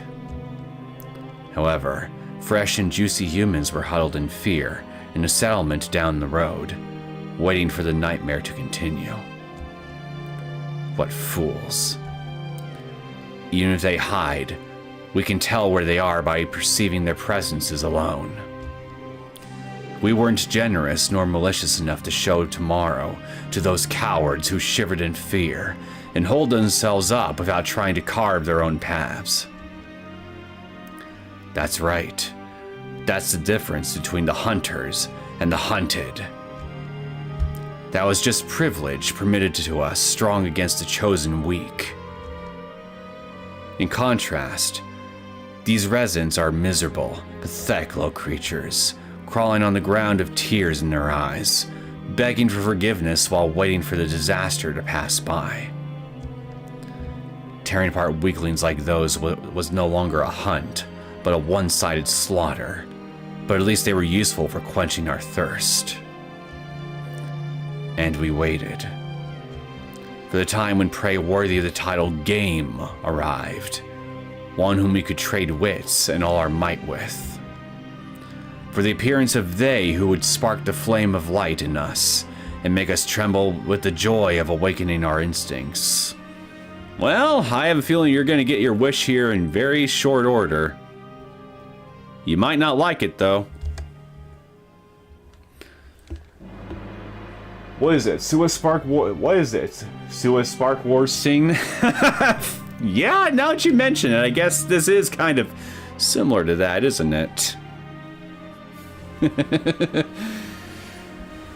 I'm glad that bastard died.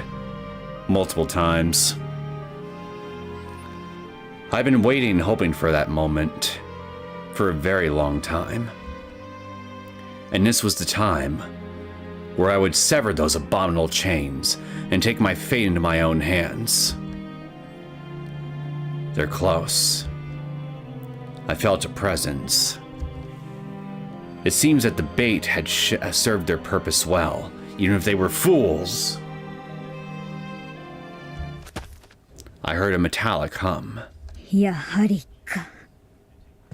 血は争えぬものだな。I heard a clear voice as cold as ice behind me. The moment I turned around, she threw off her cloak and drew her sword, its tip gleaming as she pointed it at me. Oh, hey! It's the image I've used as the temporary thumbnail for this stream, only it's colored. I like it. Methinks I shall use it. So give me just a second to update the thumbnail for the stream. That way I don't have to keep using a placeholder image.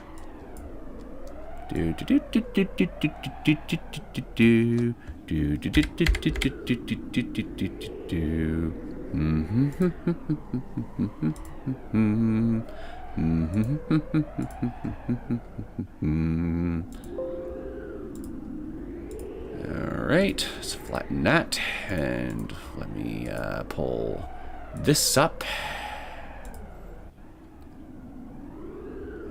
Content, live, here we are.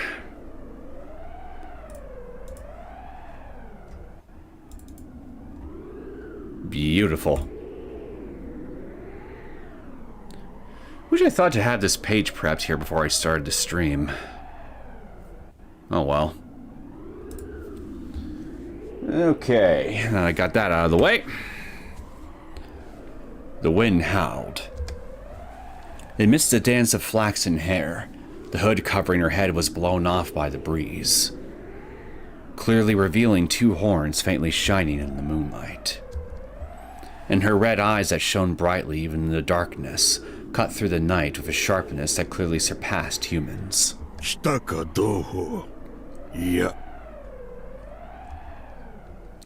Now you are our natural enemy. The Putus, who had inherited the blood and soul of the Ryun, who existed to hunt the Griffys to teach them death. And my most formidable rival!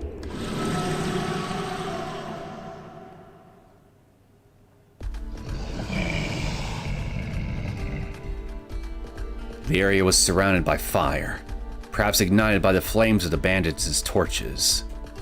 The scorching heat blowing through the air caressed my cheeks and blew my hair up.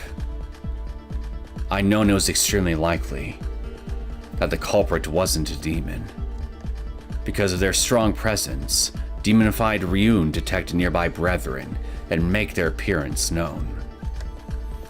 Since even a Putus such as I hadn't sensed anyone, I was sure that it had been the work of miscreants, not of this region, who had made use of the curse's name. Even so, I let them run free to use them as bait. For demonified Griffys to be lured by their moderate hostility and bloodlust. When that happened, that prey with blackened hearts would be overwhelmed by the sheer difference in power, be slayed when their souls were painted white with fear and powerlessness, and their guts lovingly eaten. Lovingly. With hearts, with nothing but hearts and fluffy little clouds. There was no profound reason for it. The logical answer was that it was merely to make themselves known. And they kept seeking indiscriminate massacre to sate those shallow desires of theirs and continued living off bloodshed and tragedy. Which made this band of foolish bandits a perfect bait for demons. And there was one more thing. The reason they were trying so hard to make themselves known was because they sought a battle with us Putus. Griffys bear hostility toward Putus from the moment their instincts awaken. Not due to any self-defense instincts or hatred of their own kind, but because they simply want to fight. Just like how I once pondered my own death, they too sought to discover the nature of death. And what they want isn't prey who will go down without a fight, but an opponent with which they can battle to the death. In other words, our relationship isn't that of hunter and hunted. We are beings created by a bloody causality where we are drawn to each other in search of our own reason for existing. It was extremely revolting. However, I could sense an impulse buried deep within me, trembling with joy. The same one that one's feeling, I'm sure. Put it another way, it was the stirring of the hunter blood sleeping in my instincts, greedily seething in search of prey. 死を争えぬは私も同じか。 Right. Just like them, we Putis had also inherited hunter's blood. No one could stop me from immersing in that pleasure, and I had no intention of stopping here and now anyway. A roar echoed out. Truly a beast. When I saw this ugly, despicable creature, my reasoning and lenience as a human fizzled out without a trace. And at the same time, the urge to kill rapidly swelled within me. 丸3年指揮表の執行ギリギリまで潜んでいたのはお前が初めてだよ。 I took a step forward. I watched the monster's actions carefully without letting my guard down a second, while slowly but surely closing the gap with my tiptoes. The faint moonlight illuminated the ugly, hairy muscles all over its arms and legs, as well as its sharp fangs and claws. It looked down on me with wide eyes burning like crimson flames, as it spewed lukewarm breath from its mouth, split all the way to its ears. However, it had no horns. That was a feature of a demonified Griffes. 皮肉だな。 Because I had horns that not even these monsters possessed, I was called a demon and not allowed to live as a human. And the Griffes used these horns as a sign to bear their fangs and attacked me. In other words, we were both demons with opposing intentions. Even so, I will lament no longer. I planned to finish this farce right here and now. I would bring all this to an end now, for the people waiting for me, and for my future with him. 私を見ろ、グリフィス。 A moment later, two pairs of eyes shined scarlet, like rubies in the darkness belonging to the demon who stood at twice my height, glaring down at me. The sky and the ground were inverted in the monster's widened eyes. It panted madly. The moment the demon gasped in fear and faltered, I kicked off the earth and lunged right toward its chest. The demon swung its thick arms down at me half a moment later. I kept charging despite that, raised my sword the moment he invaded my space, leapt forward with one big step, and swung at him with the force of that momentum. Get him!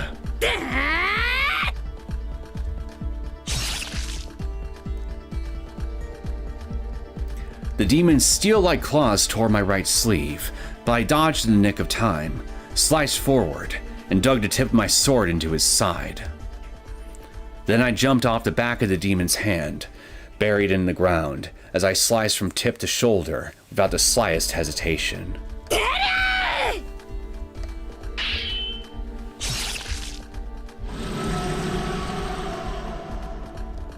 Blood splattered, and the demon staggered back while letting out an agonized howl.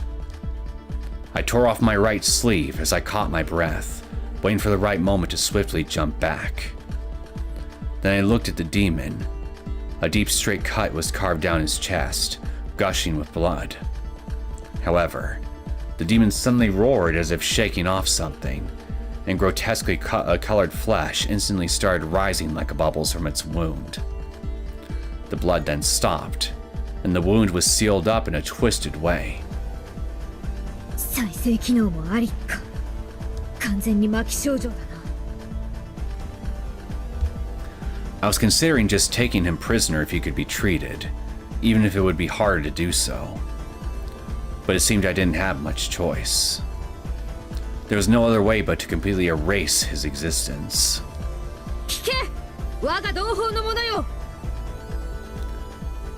I mentally apologized to Riku as I tore off my remaining left sleeve in one go and threw it away. Then I moved my left foot forward and stood with my sword at the ready as I quietly focused my mind on a single point. 故郷を捨て、我が同族の象徴たる角を降りて、新しき大地にて生を育まんとする者の末裔よ。そなたに咎はなし。我もまた、そなたを罰するにあらず。なれど、長老たちの掟を破り、この地の断りに背くことは我が同族の誇りを汚し、この地の同胞の思いを踏みにじる愚かしくも浅ましい行為なり。 And then, I slowly pointed my lighter left arm at the demon, pulled back my right elbow like I were drawing a bow, and held my sword at level. I placed the sword's barred tip on my left palm. Next, I ran the gleaming sword across my upper arm, gushing with blood from the fresh wound as it speckled my sword in crimson. It was the Turei Gaukia pose, the twin earth pose. A refined one-hit kill thrust technique used to compensate for the disparity in physical strength and stamina against the demonified Griffies, which could deal fatal blows even when weakened. The Ryu is normally a single-edged sword, but it changes shape when you cast the incantation, and branching blades thrust out from the left and right to cut through the body's internal tissue. Thus, with just a single stab, it severs the heart's 4 blood vessels and sends Aputus's blood into their vitals, which is a lethal poison to Griffies, destroying their body from the inside out. Lovely.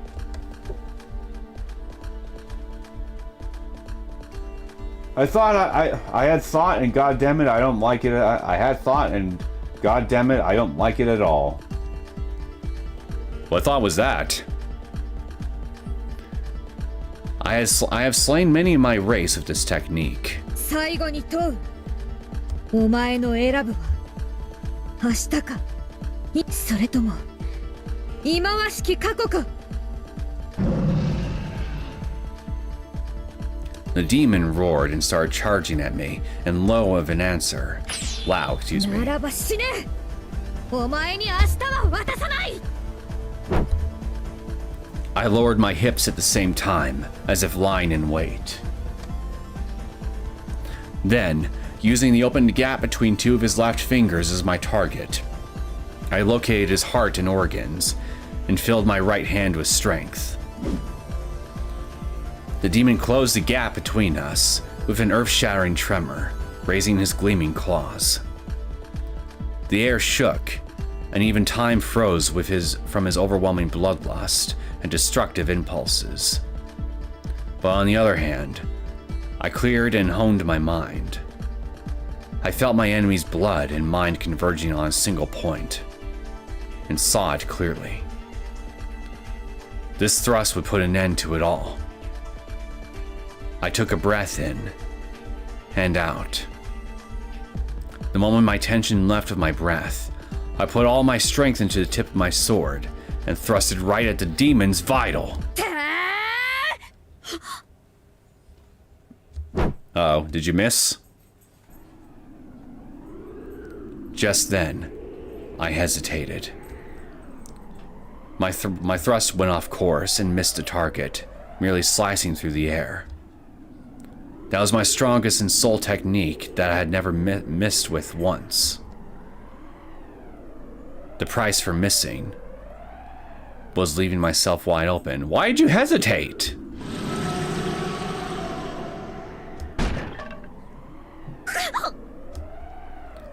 The demon's slightly delayed strike hit true, and I was knocked a short distance away. I was too stunned by the unexpected turn of events to brace myself, and so I couldn't breathe for a second after hitting the ground. I coughed violently as I held my side and stood up. Since it was his arm, not claw, that hit me, I'd avoided bleeding. But I still nearly passed out from the splitting pain, though I grit my teeth to endure it. No, that sort of pain no longer mattered.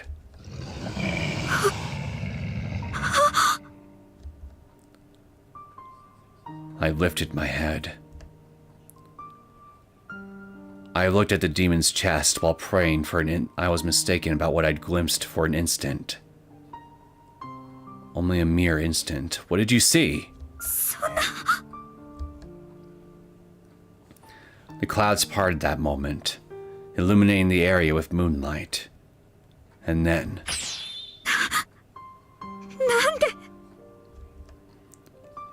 I saw it clearly with my eyes adjusted to the light. That's... the necklace I gave Riku when I left. What?!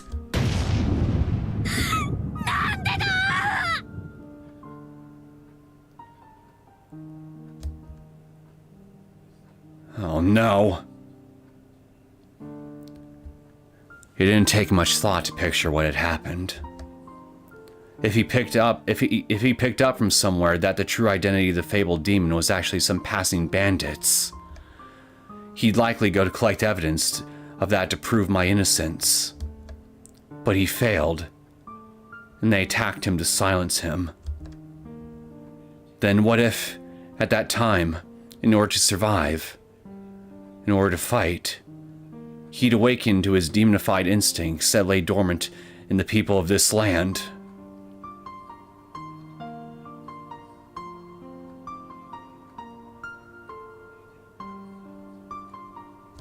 What?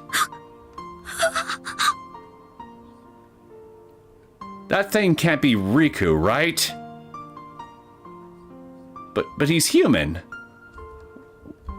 I gotta be misunderstanding something.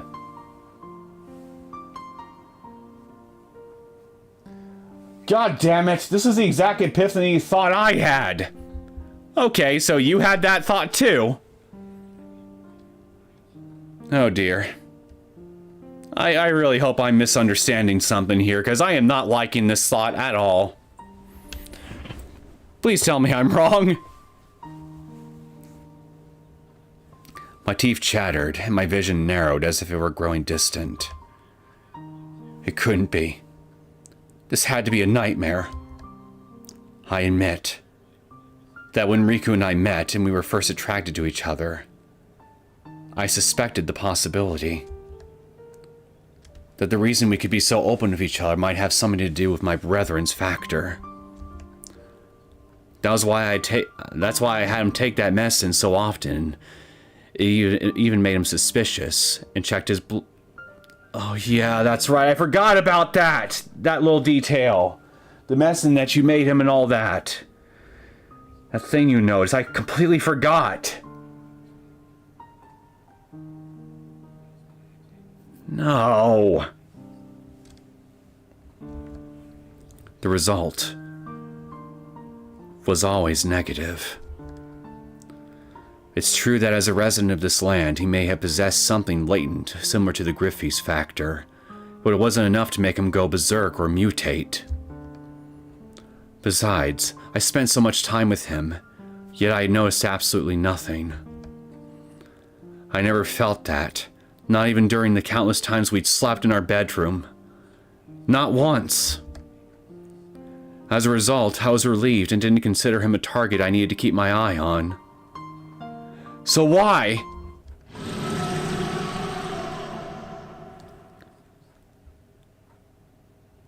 This is even worse than I was imagining could possibly happen before this point. This is worse. Like, holy shit, man. What a way to drive the knife into a person's heart.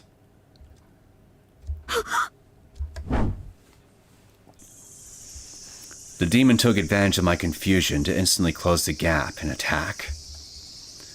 Then he swung his arm with all his might, and thrust at me with his tearing claws.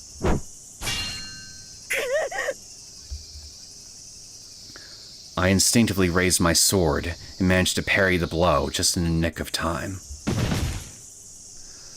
But that parry left me off guard for just a second, giving the demon time to roundhouse kick me in the side. I thought it would turn out that the bandits killed him, who Hanyuu used as a bait. Yeah, that's what I was initially thinking too, but him being the demon? Again, that was much worse than I was initially expecting.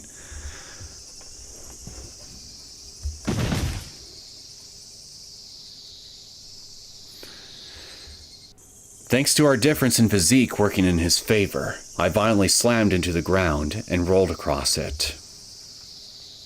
I desperately got up, but the shock of that head-on attack still lingered, and I immediately fell limply to my knees.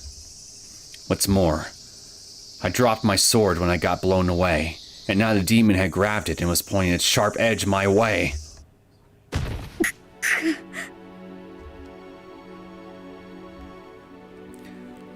I instinctively gasped from the danger of the situation, but I never took my eyes off the demon, catching my breath to match its every move.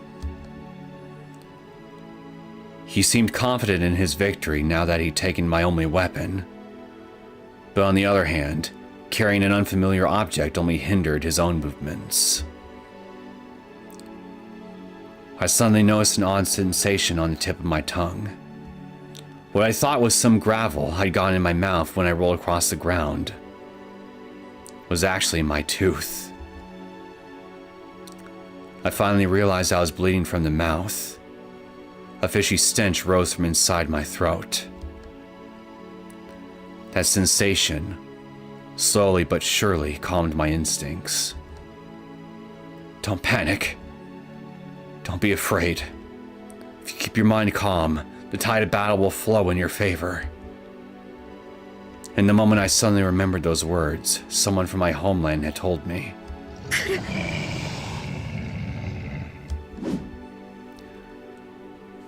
The demon held my sword in both hands and swung it down as if he were trying to slice my skull open. I stared straight down at its uneven trajectory and caught the blade between my palms the moment it was a hair's breadth away from my forehead.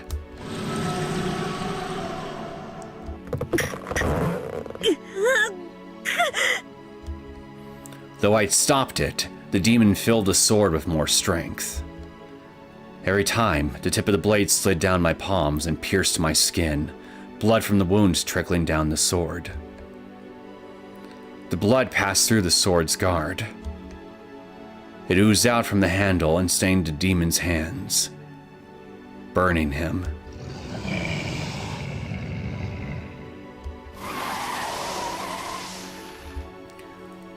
A disgusting stench emanated, like acid searing flesh, and white steam blew from the demon's hands.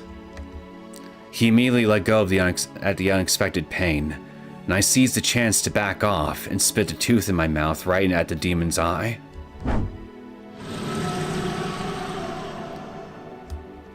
The surprise attack hit him right in the eye, causing him to partially rotate the sword from the recoil, allowing me the opportunity to grab the handle. Then I flashed the blade using the recoil from my twisted upper half and sliced through his breastplate with a reverse shoulder slash. The demon screamed loud enough to tear his throat apart, held its wound, and backed off. As the sword had putous blood on it, steam rose from the wound as it burned. Then chunks of flesh rotted away and fell to the ground with a charred stench.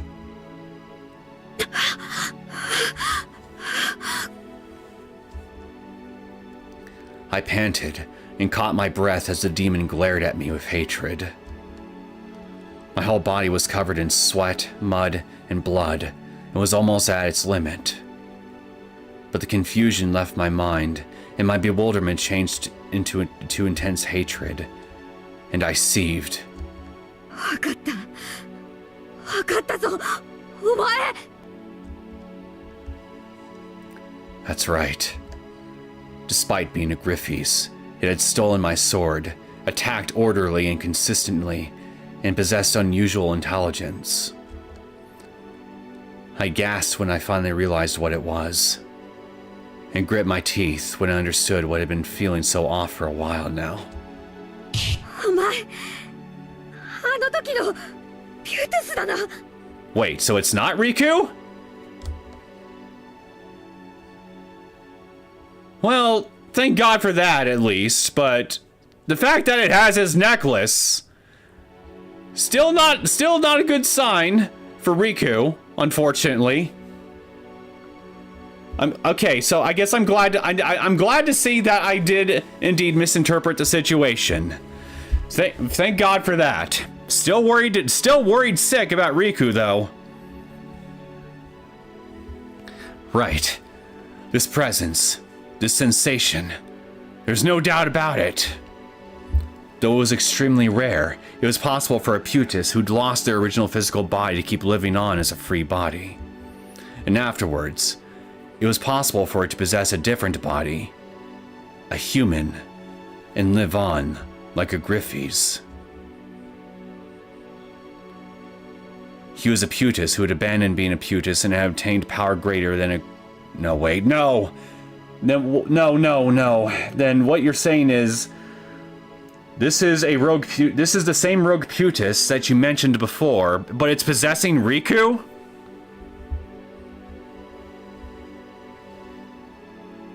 Again, that's even worse that's even worse!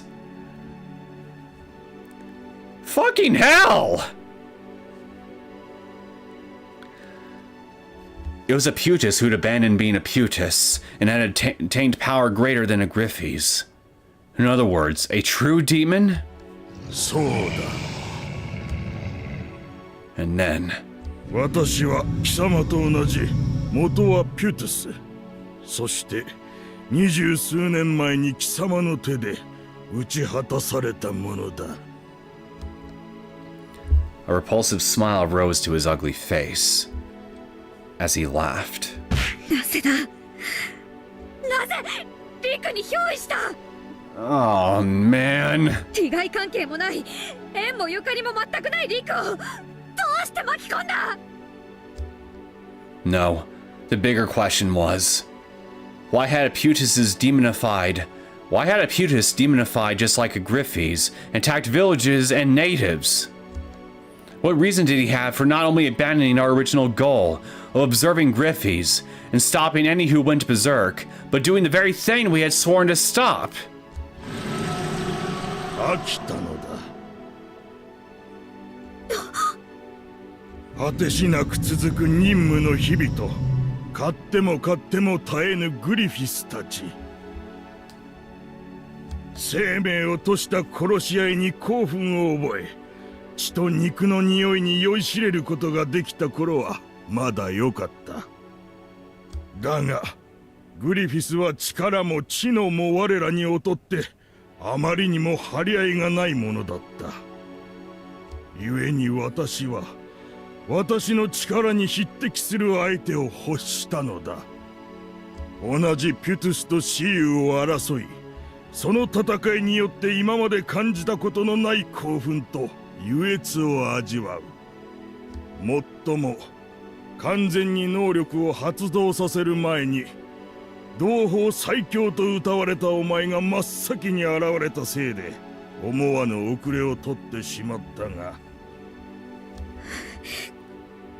しかし能力の発動が完全であれば明らかに私が勝っていたはず。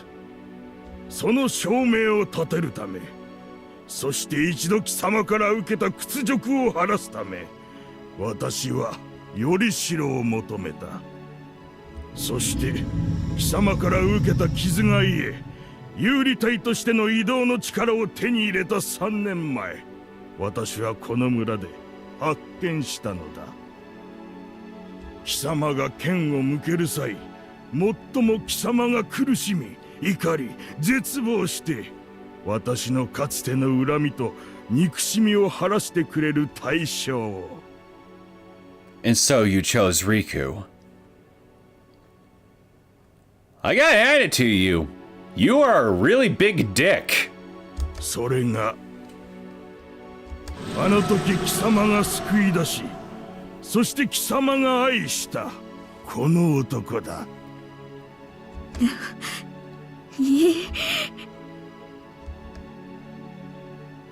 I shivered. My whole body violently trembled from head to toe, and I could stop it. I remembered. I could clearly remember now. He was definitely that scum who'd gotten Griffey's involved in violence along with staining his own hands in slaughter. The one who nearly destroyed Onigafuchi village. The same demon. Well, how about that? Yeah, clearly time did nothing to humble this guy. At all. I thought I defeated him for sure back then. But he kept on living as a free body even after losing his flesh. Maintained by his hatred and grudge, the desire to defeat me. And, in the end, he'd gotten Riku caught up in this for his twisted pleasure. All for that stupid reason! サシモの貴様も自分の思い人の肉体に刃を向けるのは気持ちがどうだ同種狩りの女よ、その太刀で我を倒せようか。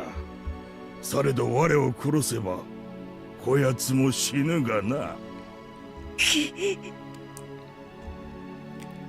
Kill him? Who had nothing to do with this? He was truly a kind soul, who had shown me my greatest happiness. He was the most important and beloved person in my life. And I'd have to kill him? And you mentioned earlier that he had terminal symptoms of demonification, so it's not like you can really treat him, can you? This is definitely not boding well for us. 貴様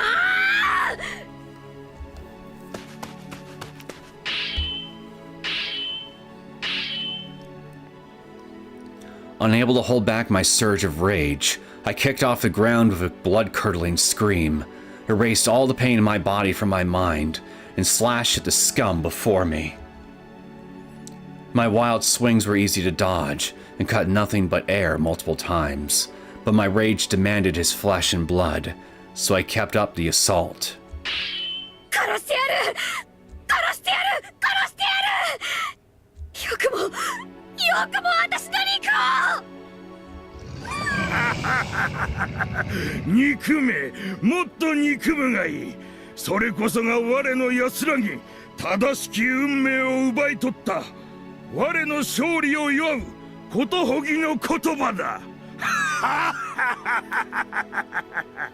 I would suggest to grab his dick and twist it, but this would be technically Riku's dick you'd be grabbing and twisting here, so, yeah, to repeat what I just said here, this definitely does not bode well for us.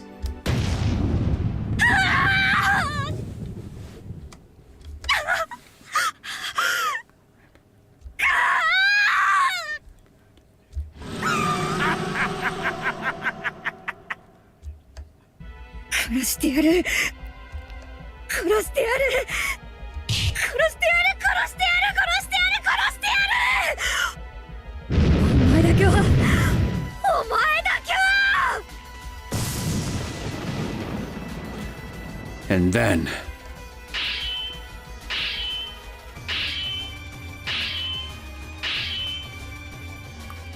I swung, slashed, thrust, and rotated my sword at the demon as though I'd lost my mind. But in contrast to my raging emotions, my body was rapidly exhausting, slowing my actions. They were so unsightly and pitiful that I couldn't tell if they were even attacks anymore, or mere child's play. The demon swung at my neck right then. I quickly parried with my sword, but it was blown away by that unavoidable gale, and stuck itself into the ground by a tree not too far from me.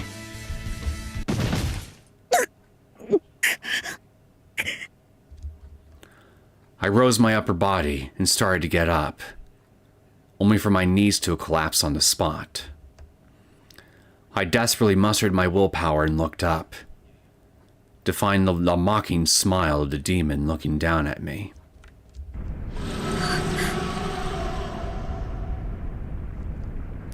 I couldn't move anymore. I couldn't stand. I couldn't fight fate, even if it had been cruelly twisted. そうか。 This could be my death. I had constantly wondered when and how I'd meet my end. It had finally come for me. And if I died here, would my physical body be destroyed, reducing me to a free body just like this demon? Or would I simply be destroyed altogether? Either way, I no longer had any way out. And now that I'd lost my place to return, I no longer had the strength to stand. You still have a place to return to. Ouka. I really do not want to have to say this, but you might have to just kill him so you can return home to Ouka to make sure that she doesn't lose both her parents. Really? Is this really the end I wanted? And above all else, does he want to die here with me? 行くがよい、一つの女よ。運命は我に従い、そして新たに回るのだ。 The demon said that, and slowly raised his arm. When I looked up at that, I faintly noticed something out of the corner of my eye. It was the necklace's red jewel, shining in the moonlight. Riku, if you're in there, fight it! There was a dull, metallic thud. The earth cracked, and there was a war cry loud enough to split the sky. The insects and forest creatures who'd forgotten to even make a sound timidly poked their heads out from the leaves to see the outcome of the confrontation.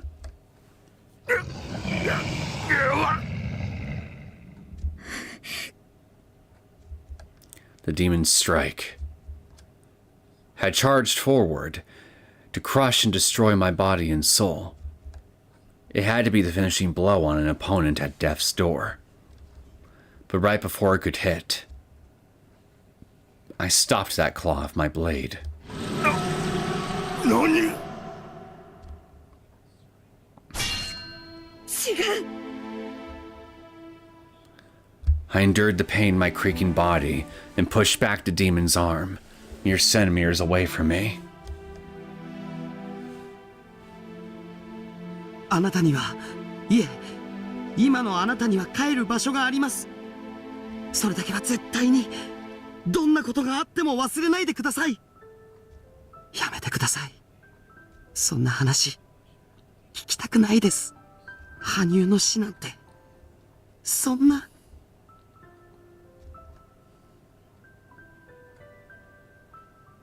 Riku's words from back then played back in my mind. They made me happy. So, I knew what I had to do. Screw fate. My own death. Don't screw with me! There is only one thing I believe in this world. So I just have to believe in that!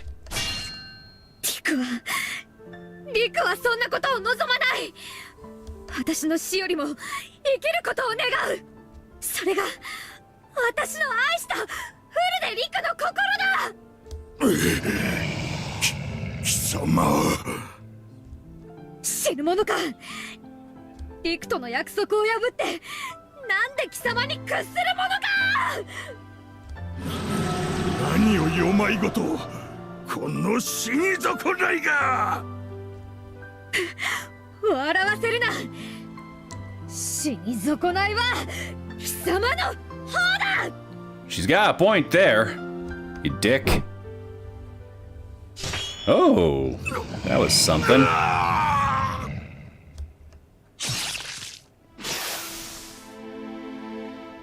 A splash of blood danced through the air. The demon screamed in agony as he covered his eyes and threw his head back. Fast blood poured out from between his fingers, and he stumbled around helplessly in intense pain as he lost his sight. I swiped the blood off the claws sticking out of my left fingers, and barred their giant fangs pouring out of my mouth. Then I glared at him with red eyes lighter than scarlet. 盗賊の爪が貴様だけのものと思うなよ、ゲロウが。 I'm sorry, did you say your left hand?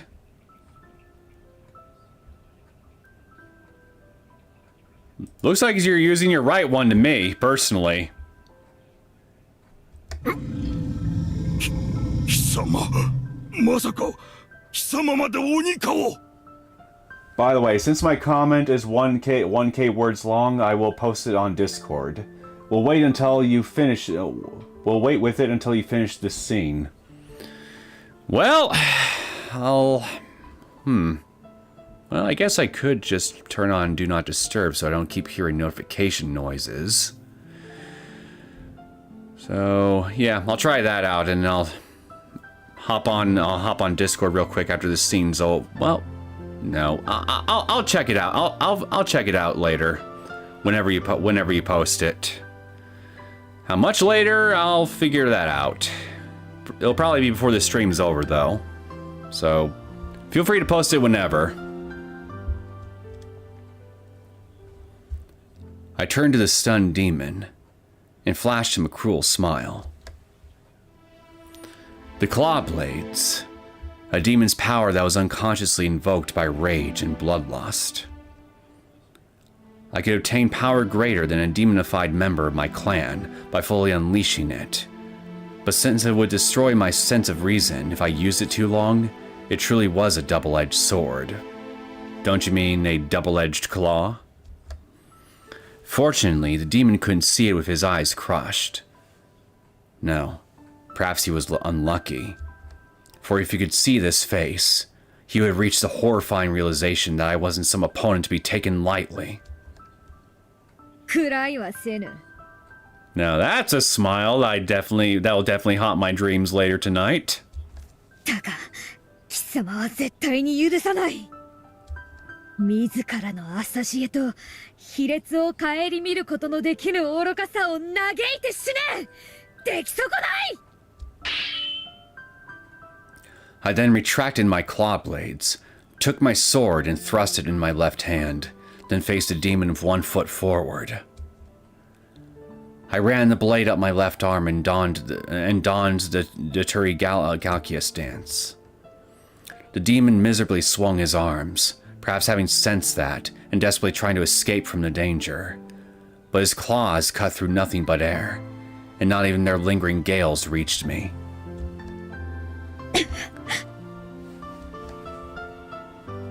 No, nothing reached me anymore. No sounds. No presences. I simply stood with my sword at the ready in a dark, quiet void. ごめんなさい、リク。 I couldn't save you. I can't smile, get mad, or spend time with you ever again. That thought alone caused me to burst into tears, with no signs of stopping.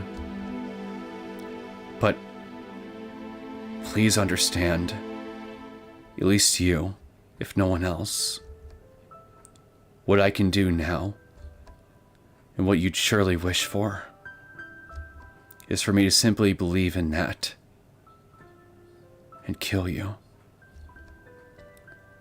Perhaps I'm simply deluding myself. If I'm wrong, then I'll regret my foolishness and injustice for the rest of my life. It may very well never smile again. Even so, it's fine. I will now become a demon. Then I will burden myself with all the sins and live as a wrathful god that'll be a target for all fear and hatred, until the moment my life comes to an end.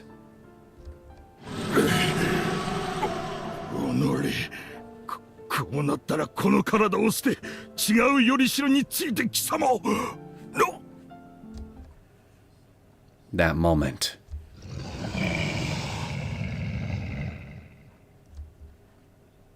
The demon suddenly stood up with a roar and faced me head on.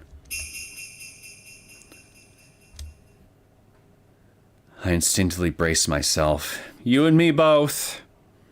But he bent his arms that were broken like toys, grabbed the necklace hanging by his chest and tore it off, and trembled as he held it out to me.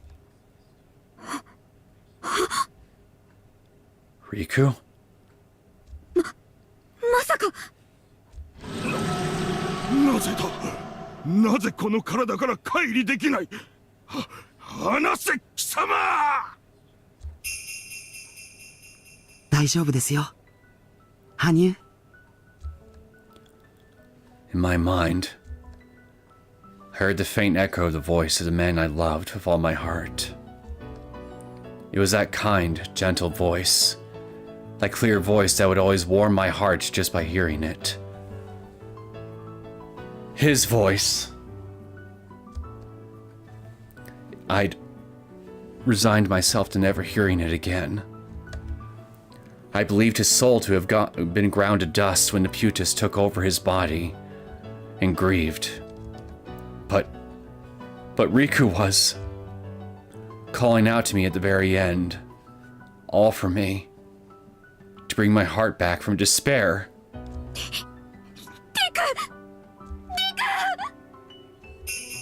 誰が何と呼ぼうとも、あなたは私の大切な羽生です。それだけは忘れない。絶対にどんなことがあっても忘れない。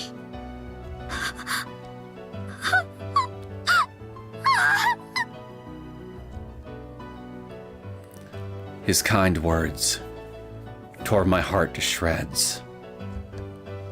Mine too. Just when I thought I had no more tears to shed, even more welled out of me, restoring patches of light to the world that had been stained black. If this were any other time, if we were at Furudi's shrine and Riku said those words with a smile, just like always, I would puff my cheeks with a hint of embarrassment and headbutted him in the chest. Then he would gently wrap his arms around me, and I could lean on him, closing my eyes and giving myself into peace of mind. そんな世界があったんだ。ほんの少し、すぐにでも思い出せるほど近くの時間に本当にあったんだ。My shout was empty. That memory was just sad. It brought tears and pain to my body and heart.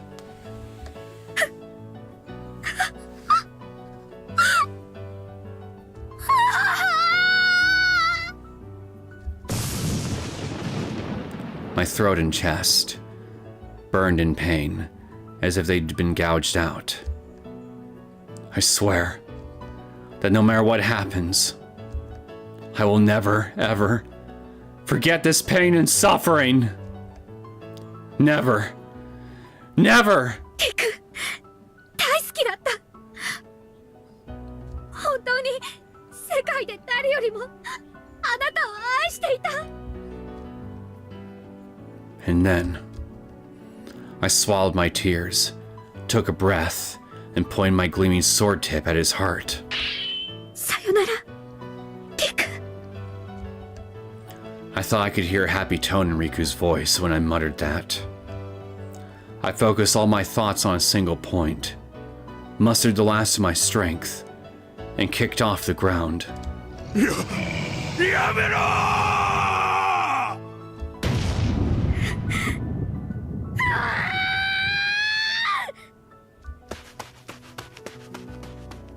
羽生、桜花のこと頼みます。竜王、錦、三叉解放。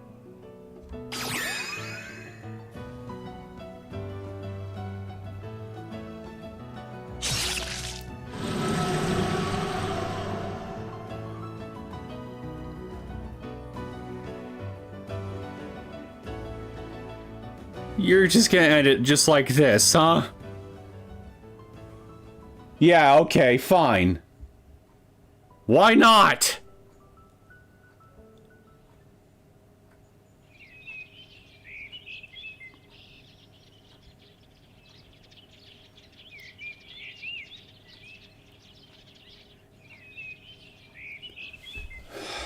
Fuck me.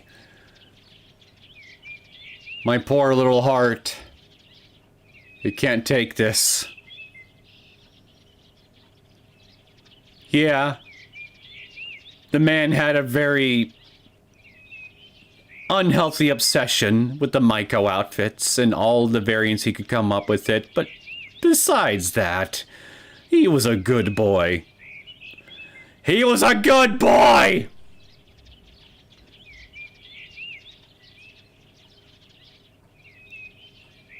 I hope that freaking rogue Putus had evaporated into oblivion after Riku ended up dying. That fucking dick. Fuck you. Alright, so I'm gonna take a very quick bathroom break, and when I come back, I will assume you'll have that message posted on Discord, Liz25, and once I do, I'll hop on there real fast, read it, and then we can continue on with what's left of this arc. So be right back.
Alright, I'm back. So, let me hop on Discord real quick. Oh, get back up there. Get up there.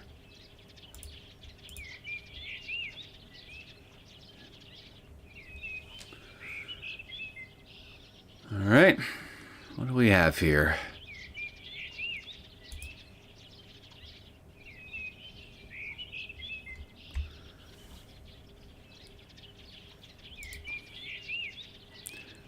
Look away from the screen if you don't want any spoilers for today's episode, chat.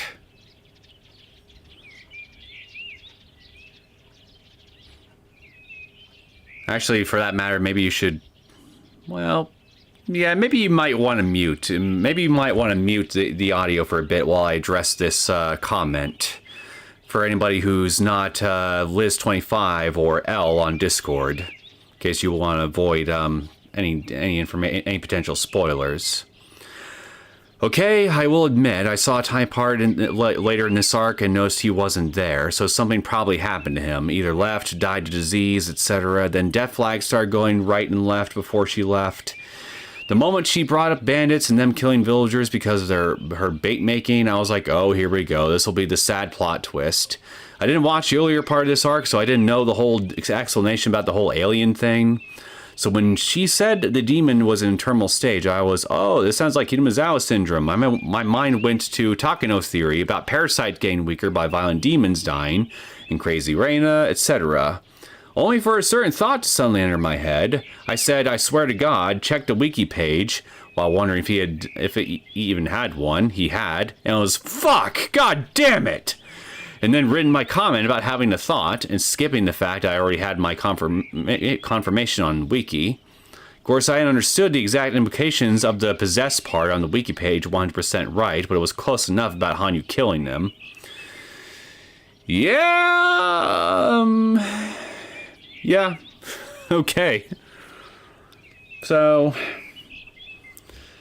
I guess I could definitely understand why you would think that if you didn't have all the prior context about the whole alien thing prior to this point. But yeah, context is kind of key when it comes to this whole thing, as I've definitely come to been reminded of quite a bit with every time I've been streaming this particular arc.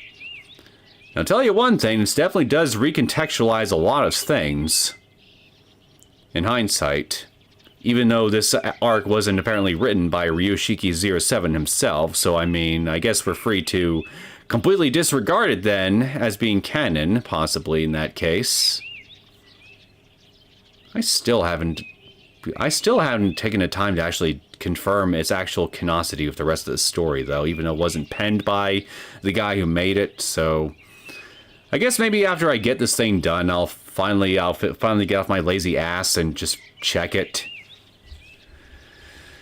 But yeah, but for now, I might as well just go ahead and get through this thing. So why don't I turn this myself invisible so I don't keep hearing notifications from Discord. And that out of the way, let's continue while I continue to drown my sorrows in even more drink. Especially now, since I think I need even more. Spring. The freshly fallen cherry blossoms dyed the swept stone staircase pink, as if it had come to life.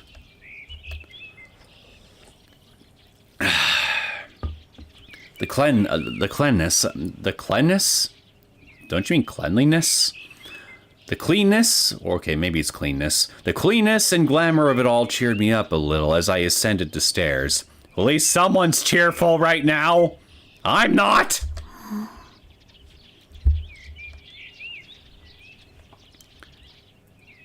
I looked up to find the cherry blossoms in full bloom.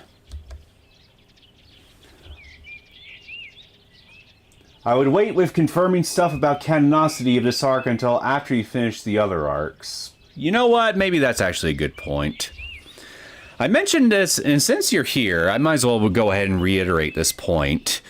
I did say toward the beginning of this stream that I'm still debating whether or not to check out at least the one other arc that is apparently required reading for one of the two remaining console arcs that is apparently part of Higurashi When They Cry Ray. And since I'm streaming what's left of these now, and considering how much faster that seems to be helping move things along, a part of me is wondering if maybe I should just include at least that particular part of Ray 2 in addition to the remaining console arcs, even though it would end up extending our time with Higurashi even more. And then I've had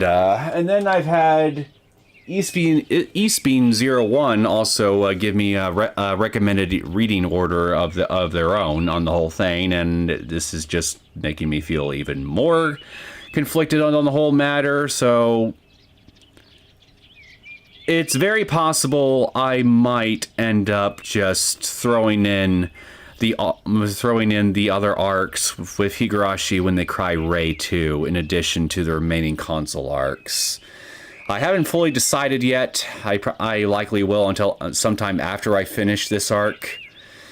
And whatever decision I end up doing, I'll let you guys know in the community posts and on Discord. So brace yourselves for a possible extension on Higurashi. I want to stress the word possible. Again, I still need to actually make the decision here. It had a dim, beautiful pattern similar to a weeping willow tree, and the sweet smell was very refreshing. I allowed myself to be taken in by the nostalgic scenery as I slowly marched down the shrine grounds and savored the clear air. Suddenly, I looked at the shrine standing tall at the edge of the grounds. The villagers must have courteously maintained that building so old you could feel the history off of it. Though it was withered, it also had a fine, subtle air to it. It had been 10 years since that day. 10 years of heartbreak! Which means I need 10 years of drink! Once the sun dawned on that nightmare of a night, the villagers gathered weapons, formed a cabal, and went to Onigafuchi swamp. It was there that they found a vast number of bandits' corpses. The body of Riku, who was collapsed as though he died opposing them, and the torn remains of a Maiko outfit. No. これはまさか。 When they witnessed the tragedy, they recalled how they suspected the Fruity Shrine's priest's wife of being a demon the other day, and were shocked. Their own suspicions had driven the Fruities into a corner. And so the two of them had fought a group of passing bandits posing as demons in order to prove their innocence, only to lose their lives. Oh, look at that. You've this whole fiasco ended up creating an alibi for ourselves. Very convenient, even though it does absolutely fuck all to make me feel better about everything. Rick. Hanyuu. Poor Shino. Poor Riku. Poor Hanyuu. Poor Ouka. Poor everybody! なんで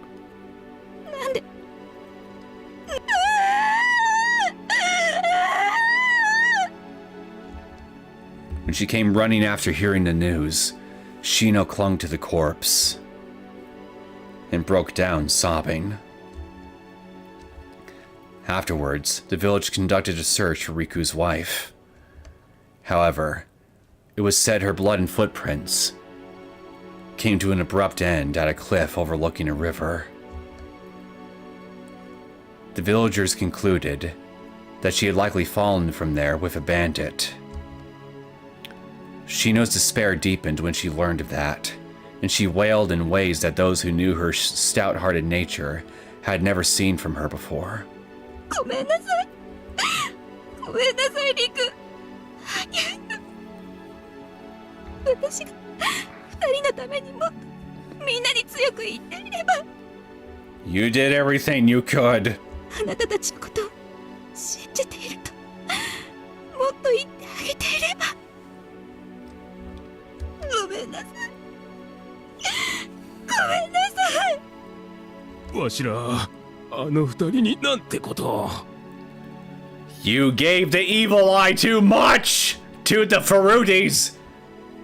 すまんことをしてしまった。わしらのせいじゃ。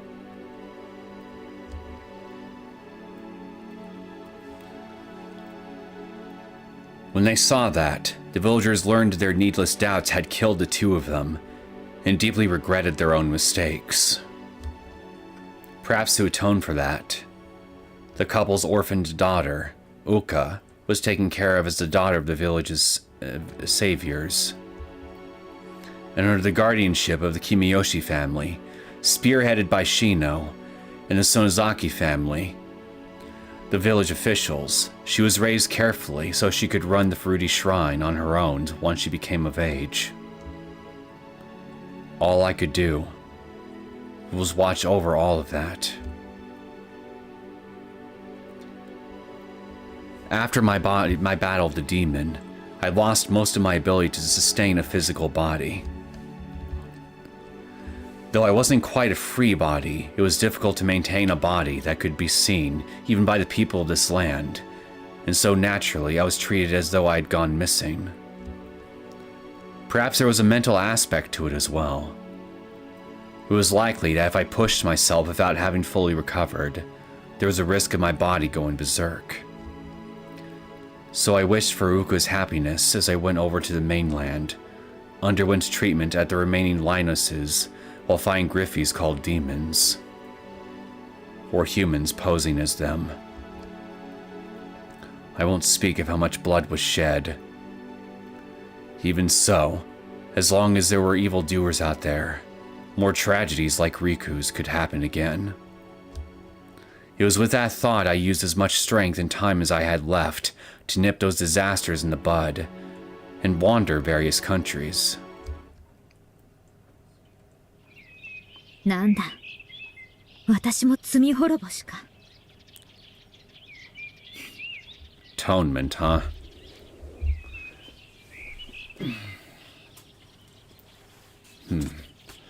Honestly, if we're so far into Higurashi, I would just go with all of it.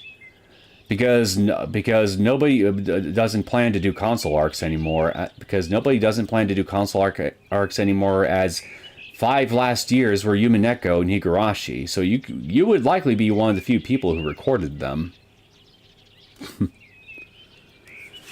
Yeah, you're probably right about that. Well, yeah, there was one time I actually looked up the console arcs on YouTube just to see how many more people played them, and it doesn't look like, I don't remember seeing very many people.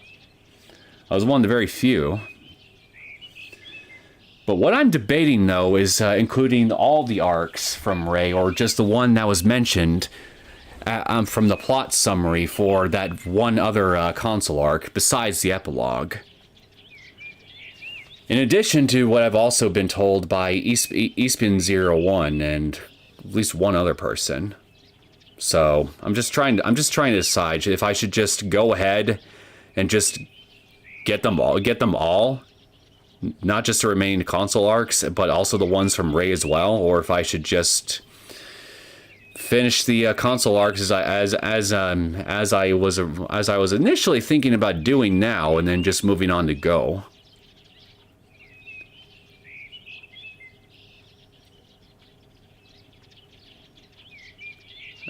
I need to come to a formal decision on the matter after I think about it a bit more. Because again, I don't want to waste everybody's time. I mean, but if everybody's enjoying the content and they want to actually see me just go ahead and cover the rest of them, especially after coming this far, then I mean, I'll do what you guys want. I mean, I got no problem with that at all.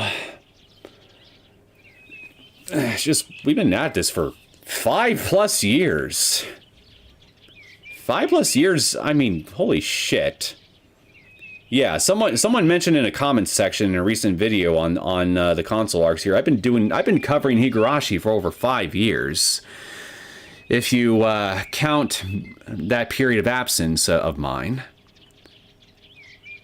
I still have trouble believing I actually been covering this one particular IP for that long, and there's still more left for me to cover, especially if you include Go.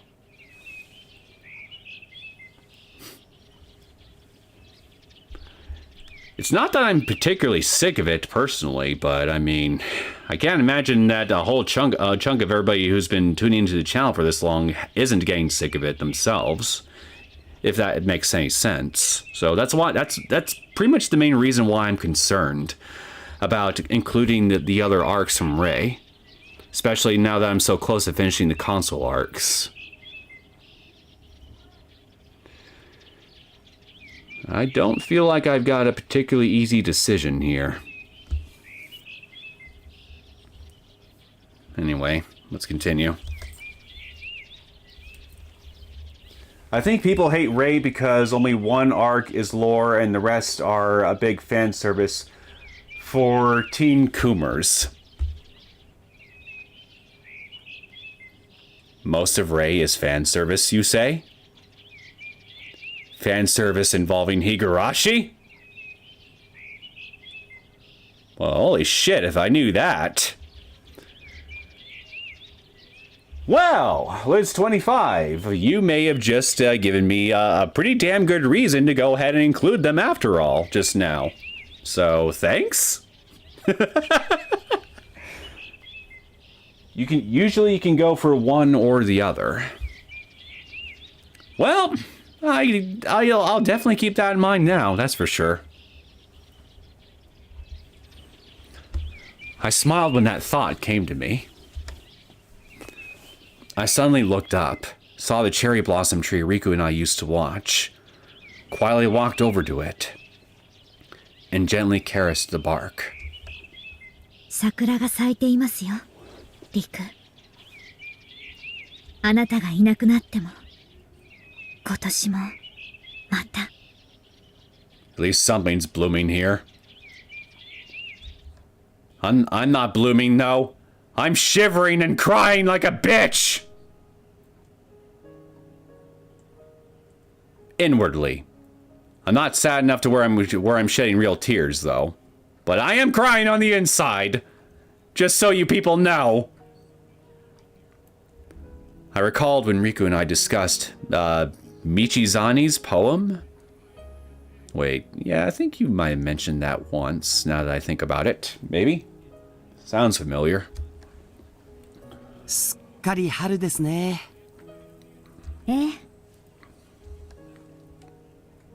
Hey, Riku.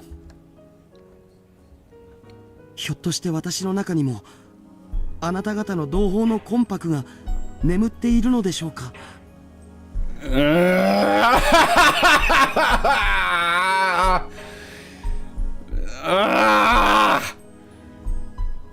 God damn it, don't say that.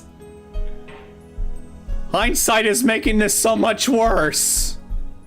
大丈夫ですよ、リク。今のあなたはあなた本来の魂魄によるものです。 If there really is a heaven. 私はあなたが好きです。 We love you too, you perverted fucking son of a gun. I'm gonna miss you in your Maiko outfit tangents. 私もきっとあなたのこと好きなんだと思います。 And I'm going to miss your retaliations to those tangents, Hanyuu. だから今の冗談が許せない。 Then perhaps these trees keep blossoming every year to let me know you're doing well. これからはもう少し改めます。だから返事をもらえますか。後悔するのになんで私はこんな人を愛して。Just like I keep living on with my feelings and memories of you.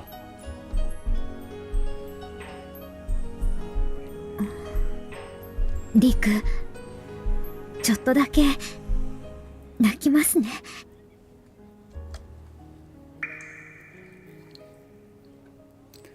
It's strange. Up until just a little while ago, the mere thought of Riku was enough to make me sob uncontrollably. I clearly got 10 years to go from now before I stop sobbing uncontrollably.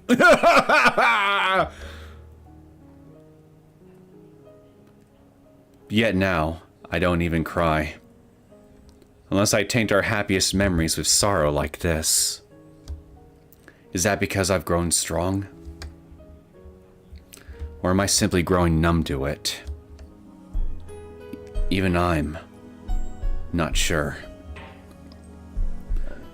Even so, my feelings for Riku live in my heart as strong as ever, never fading. The flow of time has become so distant to me that I can remember the days I spent with him as though they were only yesterday. リク、 Would I have been better off never meeting Riku? No. Had I not fallen for and married him, could I have avoided feeling this way? Not once had I ever felt any regrets like that.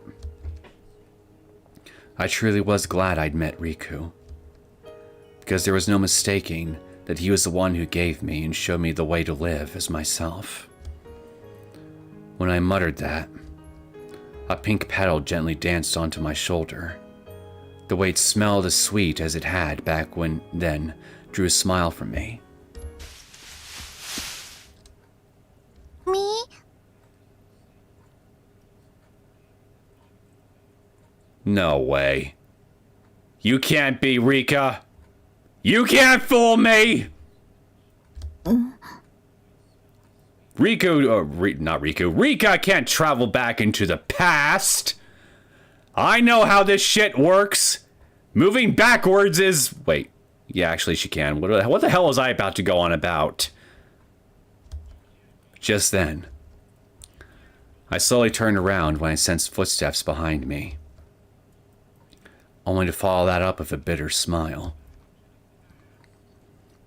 What was I even doing? It wasn't like anyone could see me. However... どなたなのですか? Oh my god, it actually is! So we've actually just been wandering around all the way until present day. Then holy shit, this is Rika before her time loop shenanigans started to screw with her something fierce.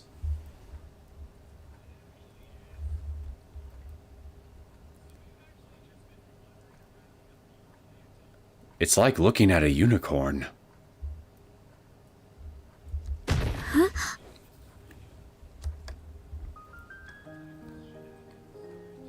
When I finished turning around, I found a wide-eyed little girl standing there. She cocked her head as she smiled innocently and looked at me. That face, that gaze, I remembered them well. There was no way I could ever forget. 見えるのですか? 私を? はい、なのです。お父さんの木に何かご用なのですか?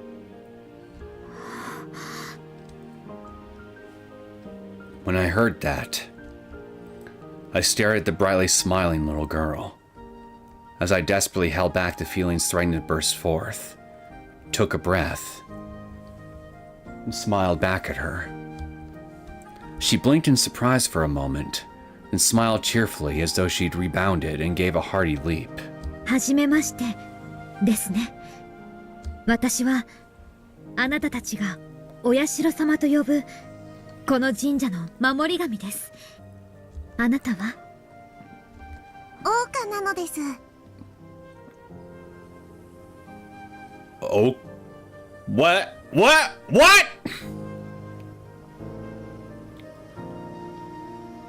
Well, isn't that interesting? how your daughter is practically an exact duplicate of Rika. Very interesting, that. フルで桜花なのですよ。ニパーン。 I need more drink.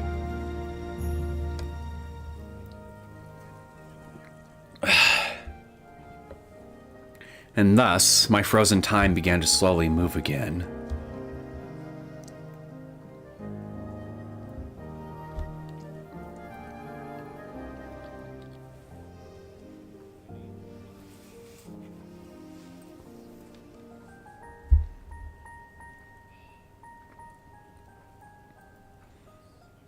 Okay, so I guess I didn't just wander aimlessly for centuries. Okay, good to know. 10 years later. The cries of the birds and cicadas that had been ringing out until just a moment ago ceased. An intense air filled the shrine grounds. The trees rustled, their branches and leaves swaying in a sudden breeze. Sunlight shone through the trees onto the lawn, damp from the morning dew, sparkling as though countless particles of light were dancing.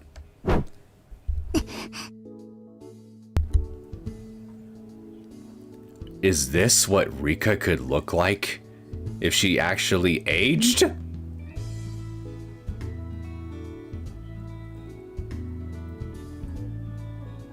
Interesting. Amidst all that, a woman dressed in Maiko robes. Ouka Fruity caught her breath as she held a wooden sword at the ready. Then she shuffled her feet forward and closed the gap between her and the giant tree standing tall in front of her. A hot breath of air faintly echoed from her small mouth. Ouka shifted the left side of her body forward in time with those breaths, then held her left hand out and pulled the wooden sword in her right hand back to her side, holding it as if she were drawing a bow.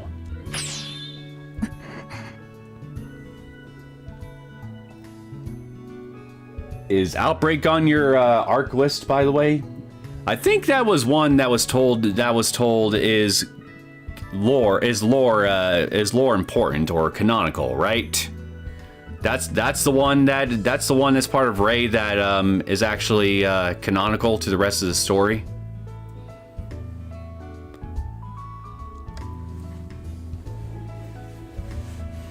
I watched her with bated breath.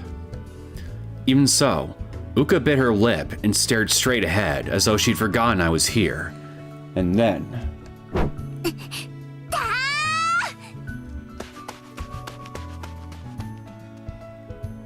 Ouka expelled that breath, kicked off the ground with all her might, and charged forward in one swift motion. She thrust her sword forward with that momentum and struck the tree trunk fiercely with all her weight behind the blow. A dry thud echoed, and the nearby birds all hurriedly took off, flying in surprise. Ouka remained still for a while, her sword sticking out of the tree. But before long, she heaved a breath and withdrew her sword.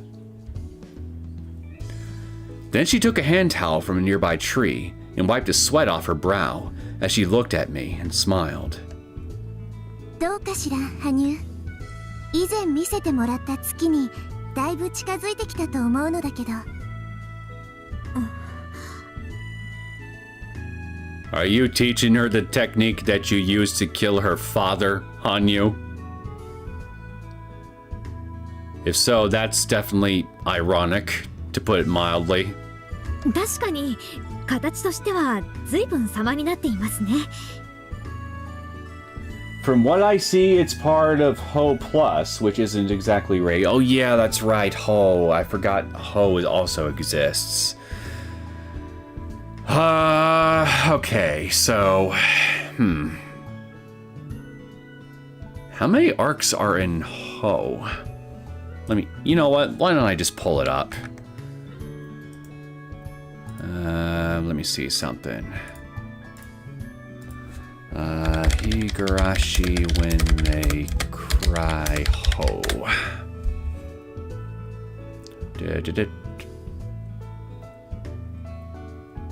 I think this is it right here. Let's see what we got here. It was released in 2020. I think this is it. So we got... Wait, this is the question arcs. Wait a minute. This is... No. No, I think I'm... No. Got the question arcs. Ray, so...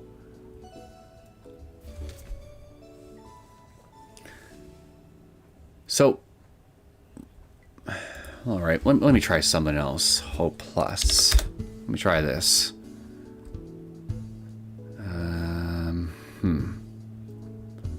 I guess while I'm at it, I should probably also see if I can pull up here on Steam. So we got... Let's see. Higurashi. Okay, here it is. Here it is. Found it. Alright. This came out over a year ago. So we got Outbreak, Kami Kashimashi chapter. That's definitely a mouthful. Bus Stop, and Miyagashi chapter. Whole plus additional scenario. Alright. Well, let's see. So this is 4 arcs right here. So that's 4. Now, let me look up Ray real quick.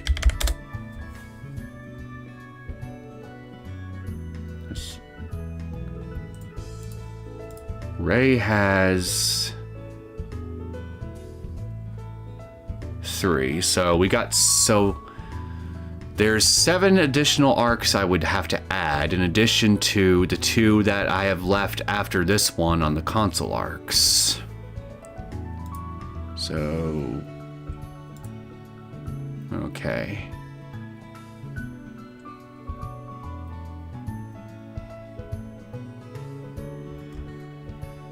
So there would be 9 total if I decide to include them. Got it. All right. Okay. Saw Outbreak as part of its content on the right of that wiki page. It's just that they included the OG chapters in Ho. Okay.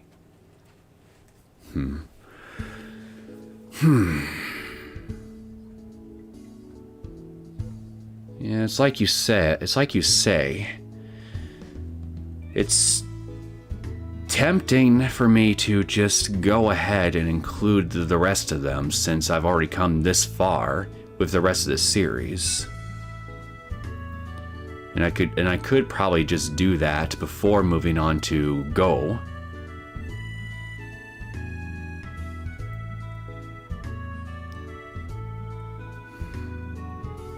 And if I can get through them within a reasonable time frame, if I just stream them all like this, then maybe. But yeah, I guess if I decide throwing any content from Ray, Outbreak would probably be on the list. To answer your question from earlier.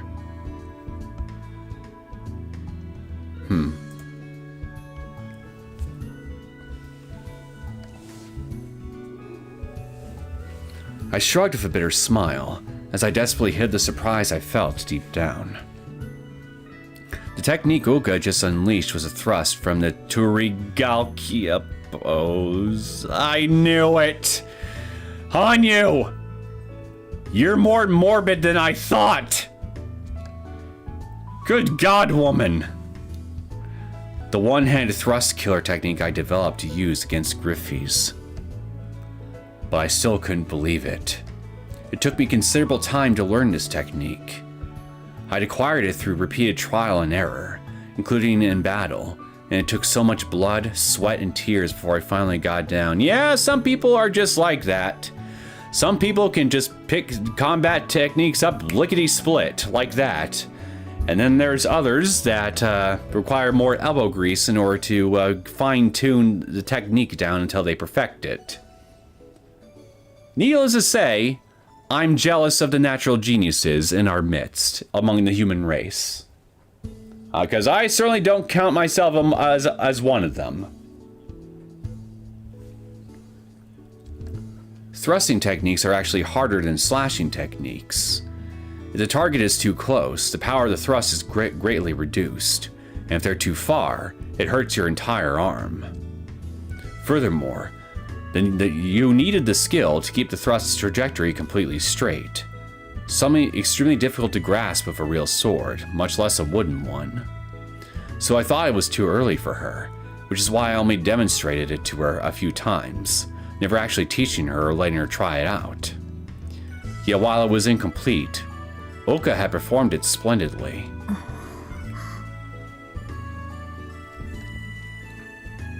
I circled around the tree she pierced and examined the wood. The shockwaves from the thrust had carried over to the other side and popped the bark off. Truly splendid. Such skill was rare even in seasoned warriors on the front lines. 進む道を間違えましたね、オーカ。あなたはむしろ漁師に仕えて現実の師範代を目指した方が良かったのかもしれません。じゃあこれからはちゃんと月も教えてくれる？まあいいでしょう。ですが剣技は何よりも基礎が大切です。見た目の派手さにとらわれず、今までに教えたこともしっかり守るように。いいですね。はい、わかりました、お師匠様。No pelvic thrusts until you're 20! Ouka held her hand to her mouth and laughed in a cute voice as clear as a bell. It had been 10 years since then. Ouka, who was still a child when I reunited with her, was now a fully grown woman. She stopped saying meep and nipa like she used to, and her once tiny body was now almost as tall as mine. Come to think of it, her motions had also gained a certain luster to them. I'm sure that's because having a child brought out her charm as a woman. 私の子がもう母親か。Oh, so you're a grandma already, huh, Hanyuu? Ain't that something? Never mind, I guess she already learned the pelvic thrust. My heart suddenly swelled with sentimentality. For me, it had only been 10 years. But that was more than enough time for people to change. I recalled the day we reunited. Cute little Ouka standing under the cherry blossom tree. I could remember that sight as if it were only yesterday. Now here she was, already 21 years old. Okay, so she even met their age requirement I arbitrarily pulled out of my ass. So, I mean, yeah, okay, we are good. We are good. It made me realize once again just how much time flies when you're having fun.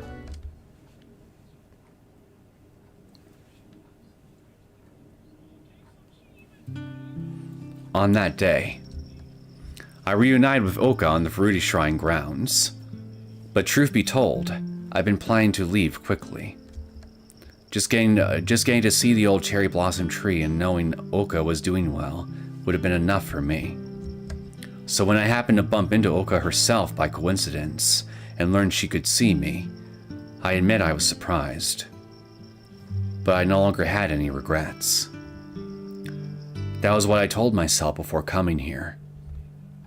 But 神様、もしよかったら僕の家に来ませんか？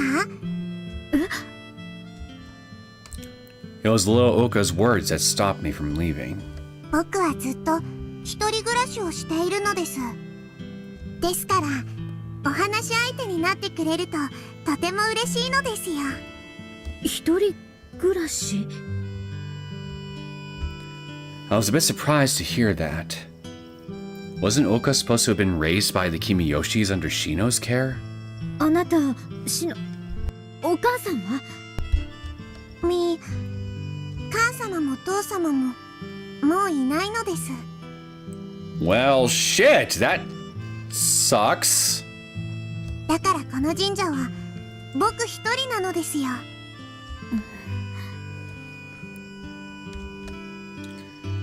According to Ouka, she had indeed been living with the Kimiyoshis until a short while ago, raised by Shino and her family. But after she turned 10 2 weeks ago, she told her foster parents that she would be living by herself at Furuti Shrine. どうして？寂しくはないのですか？少しは寂しいのです。でもここは母様と父様が大切にしていた場所なのです。だから僕がきちんと守っていこうと決めたのですよ。Oh, what a little trooper you are.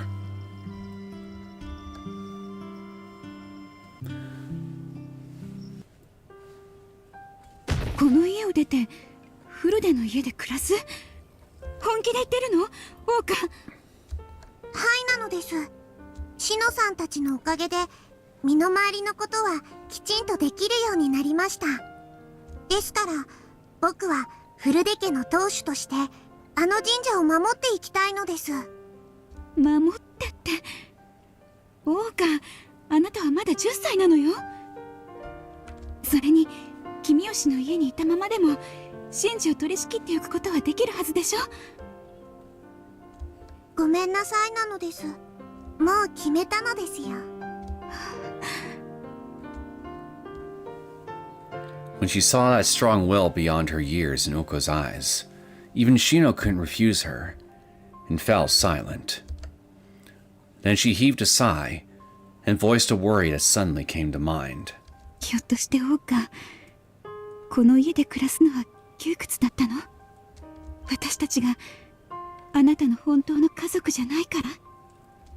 そんなことはないのです。シノさんもリョウさんも優しくて、和也さんも庄司さんも僕をとても可愛がってくれました。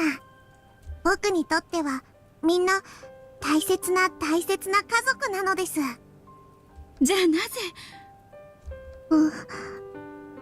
人が住まなくなった家はすぐに朽ち果てると誰かから聞きました。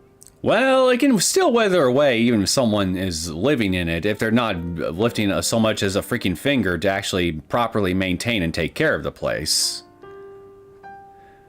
And by that same token, you don't have to live in a place at all in order to keep it nice and pristine. フルデの家もすっかりボロボロになっていました。It happened a few days ago. While she was cleaning the shrine, Ouka took a look inside the house she'd been born in, and was rendered speechless for a while. The whole place reeked with layers of dust, and spiderwebs strung across the beams.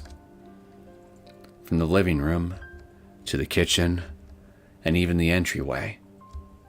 The paper doors were full of holes, and the house had marks of weather damage and overgrowth. The estate was in shambles. There were no signs of life anywhere, much less any specks of its former glory. Did you find the Maiko outfit closet? She was sad. Ouka had only lived there when she was a baby, so she barely remembered it. If you lived, you wouldn't remember it at all. Babies don't have any memory to speak of. Even so, it was indeed a place where she'd lived with her parents, and had a lot of memories attached to it. You liar. But only after being abandoned for a few years. It had been reduced to this. Ouka couldn't get those images out of her head, even if she went home, after she went home. オーカ。父様と母様のことはあまりはっきりと思い出すことができません。でもああの家の暖炉を囲みながら、二人は僕を見て笑っていました。だから、その思い出を僕は荒れ果てたところに置いておきたくないのですよ。Shino gently wiped her tears of her sleeve. Ouka truly was their daughter. That kindness and deep empathy were just like Riku and Hanyuu's. 家のことをすべて一人でやっていくのは大変よ。多分あなたが思っている以上にその覚悟はあるの。本当はまだ不安がいっぱいですが、できるところまで僕は頑張ってみたいのです。お願いしますのです。 What a trooper! わかった。そこまでの決心ならもう止めません。時々庄司を手伝いにやるから納得がいくまでやってみなさい。 By the way, you remember that part about Ouka and Hanyuu from Chapter 8 of Higurashi? I think I vaguely remember a daughter of Hanyuu's being mentioned, yeah? Anything in particular? Because I don't think I remember that particular exchange all that well. ありがとうなのです、シノさん。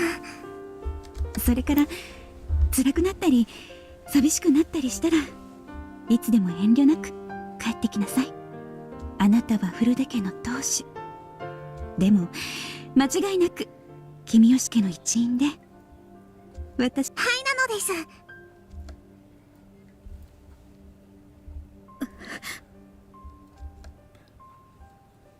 I felt something hot welling in my eyes from her resolve. And I'm feeling something cold going down my throat in order to help steel my resolve.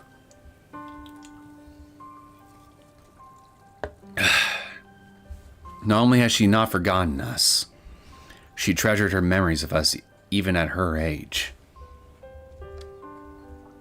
What a kind and strong-willed girl. Again, she's a trooper. I looked up at the sky as my heart welled with pride and love, as I desperately held back the tears that threatened to burst free. If I could, I'd want to tell her right here and now that I was her mother. If that was impossible, then I at least wanted to embrace her small body.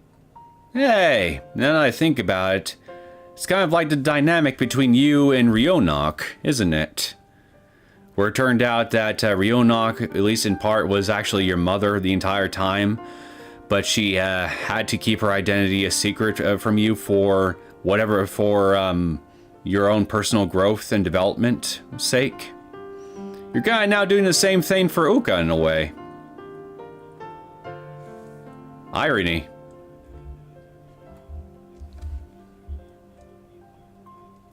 Oh, you don't remember. Good. Oh wait, so it's a good thing I don't remember? If I may ask, why? But I could no longer. 神様? That's God Emperor to you, little one. どうかしたのですか? I'll also take Supreme Leader. Ouka said that and looked at me with bleary eyes. She cocked her head adorably, like a baby animal. Just seeing that face wrenched my heart, and I almost forgot to even breathe. And when I quickly looked away from her, Ouka tilted her head again, confused by my reaction, and brought her face even closer. どうしたのですか、神様? You dare get face to face with God?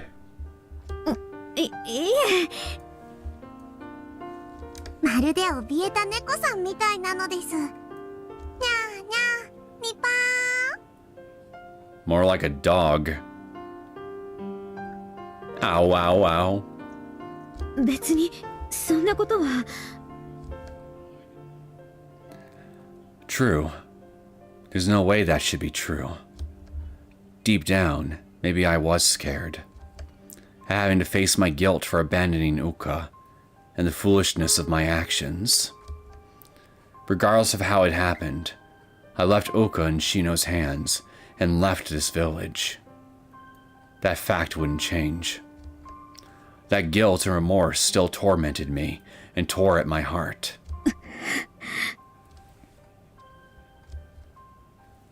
I had no right to stand in front of her after all this time.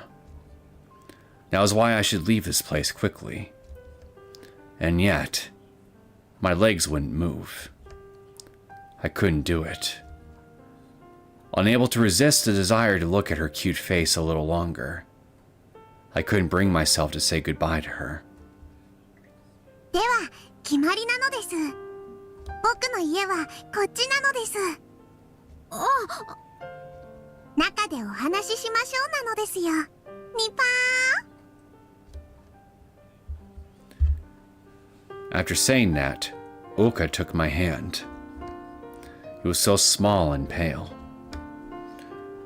Though she shouldn't have been all that strong, I could feel through her grip how she didn't want me to leave. 温かい。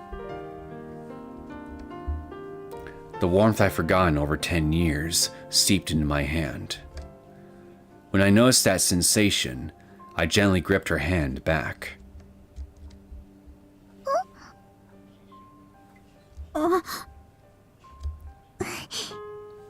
ニパ Perhaps pleased that I'd reciprocated, Ouka grinned from ear to ear and skipped, as though dancing. Ah, she really is the cute girl I'd always imagined her to be. And ー。ところで神様。 why do I sense a particularly disarming question coming our way?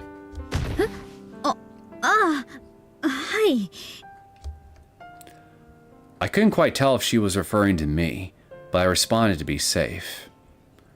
Then Ouka looked at me with wide eyes and tilted her head as she asked a question. 神様は神様というお名前なのですか？ I'd say that's disarming, because now we gotta come up with a name for her. Even though apparently we already gave her one in the form of Oyashiro-sama. I guess that's not good enough for you, is it? いえ、違います。だったらお社様がお名前なのですか？皆からはそう呼ばれています。でも、それは名前では。では何というお名前なのですか？ Hey, you're digging yourself into this own hole, Hanyuu. I mean, you could have just said, yes, that is my name. Your own fault! I was bewildered by her sudden question, and found myself at a loss for an answer.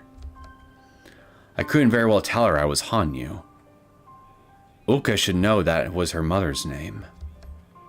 But her mother had died 10 years ago. So if I told her here and now that I was her mother, I'd have to reveal the secrets of her birth that were best left unknown. それに。 In the first place, I abandoned any right I had to call myself a mother on that day. Someone as heartless and irresponsible as that had no place calling herself a mother. So my current name was... ハイリウン・イエアソムール・ジェダ。それが私の名前です。 After leaving Ouka and the village behind, I had once again lived for my duty, exterminating deified Griffes. The name I'd once abandoned was perfectly apt for who I was now. ハイリウン・イエアソムール・ジェダです。言いづらいお名前なのですよ。もっと簡単なお名前になりませんのですか？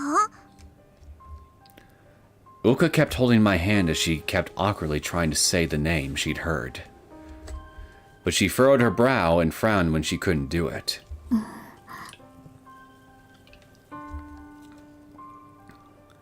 That sight overlapped with something I'd seen before. Riku having the exact same conversation with you, right? It's of something that happened at the mountain spring I bathed in. That moment when he gave me my new name. It was a nostalgic and very painful memory. Seriously, why? Why wasn't I kinder to him? Why couldn't I have been more true to myself? いいことを思いつきました。 Oh, I can't wait to hear this. By the way, this was the part I saw, that Hanyuu for some reason was hiding that she was her mother and there was no Riku. Ah, okay, so... From this point onward, this is all familiar territory for you. Got it. Anyway, Ouka, not Rika, what's your idea? Just then, Ouka, who'd been racking her brain for a while, suddenly gave me a huge grin and looked up again. I suddenly got deja vu that day I first met Riku. Ouka's smile was so like his that I gasped for a moment. Hanyuu.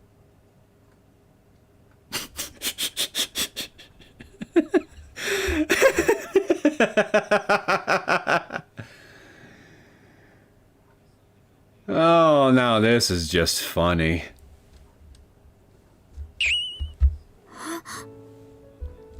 羽生と呼んでもいいですか？神様のお名前ととても似ているのです。僕の一番大切な人の名前なのですよ。私が羽生 Poor Riku. Relegated to second place.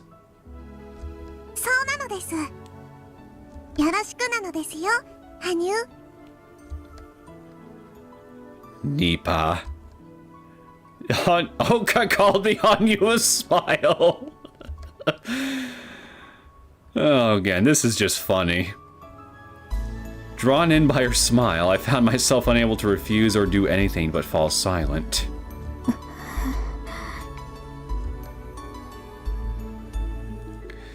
And that's what did it, right? That's what made you stick around? In the 10 years I've been separated from Ouka, I constantly hunted demonified Griffies without rest.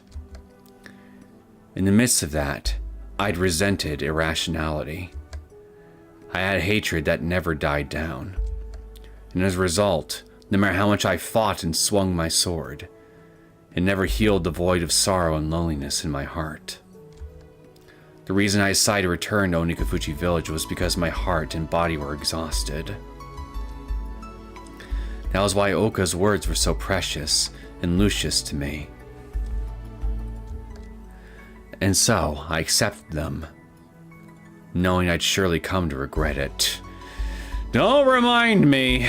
After all, I think I got at least another hour and a half left of this. Yeah? Maybe? I don't know. Who knows? But either way, I think you're right. I think I'm gonna come to regret this too. And I'm gonna need to drown my sorrows even harder.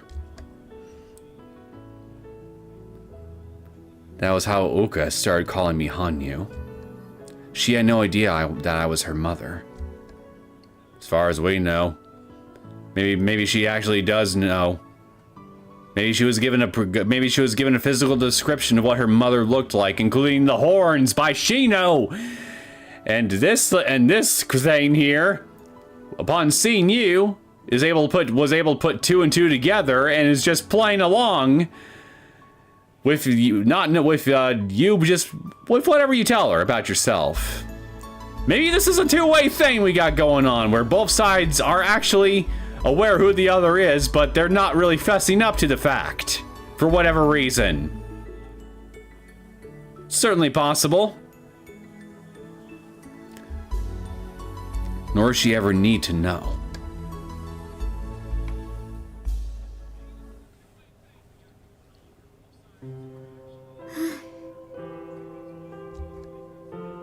I reflected on my memories as I suddenly sat down on a stone in the garden and looked up at the sky. There wasn't a cloud to be found anywhere. Truly early summer weather. The lush trees rustled and swayed in a cool breeze. The sunlight shining down in the garden was so warm and comfortable that it almost made it seem like a waste that would soon be the rainy season. Ever since that day, I've been staying at Furudi's shrine, living in the ritual storehouse a short distance away from the shrine. It was dark and barren, but so long as I had old bedding, it was enough for me. それに何よりも I honestly didn't really want to go to the Furudi house, especially not inside.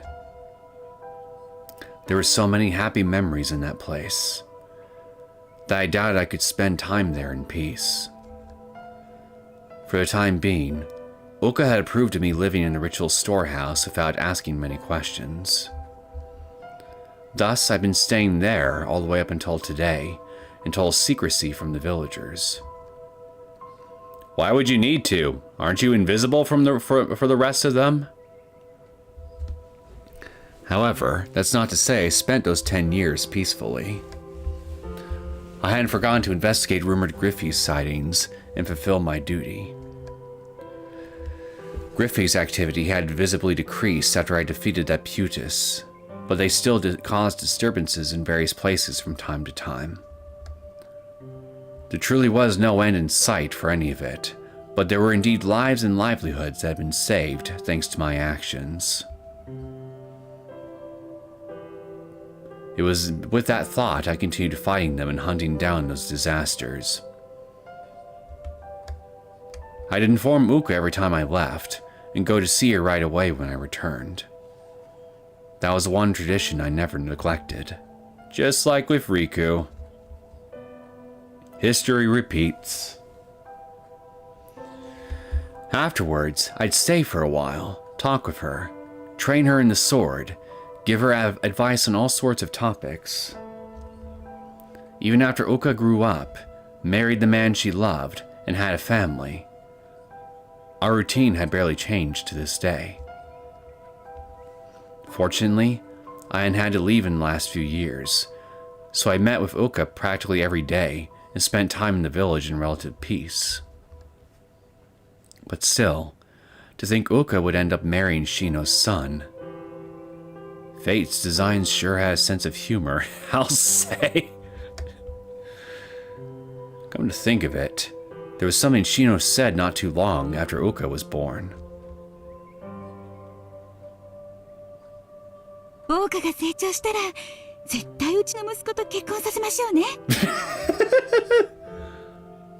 そうすればこの子は私の娘ってことになるんでしょ Oh, I bet you enjoyed every damn minute of that during the wedding ceremony, didn't you?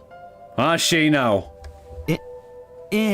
まあ。よし決まり実はね前からずっと女の子が欲しかったのよ今から楽しみだな楽しみってまだずっと先の話ですよまったく気が早いというかなんというか文句あるのありません I'm ashamed of you both. Stand up to this woman. Remind her of her place in this whole dynamic. Steel yourselves!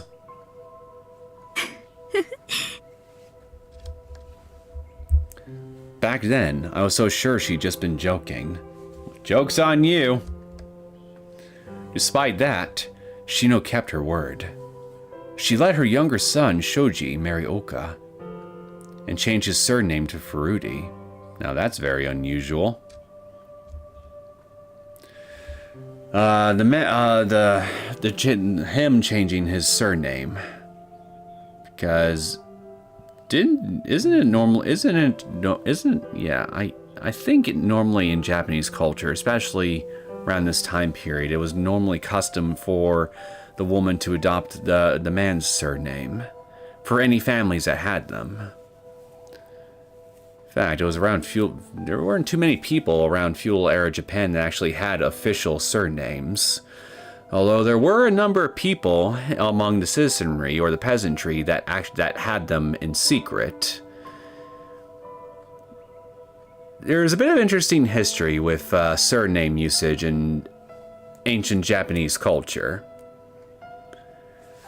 Not too knowledgeable about the whole thing, but it was usually surnames were usually reserved for lords, members of noble families, and samurai class, if I remember right. So, yeah. And for those who were able to use them from a legal perspective, they did it in a very traditional way, where it was usually the man's family and in the marriage, where the wife would end up adopting the man's surname. Again, if memory serves. Anyway, just a little bit of trivia I felt like sharing. The Fruity family wouldn't die out.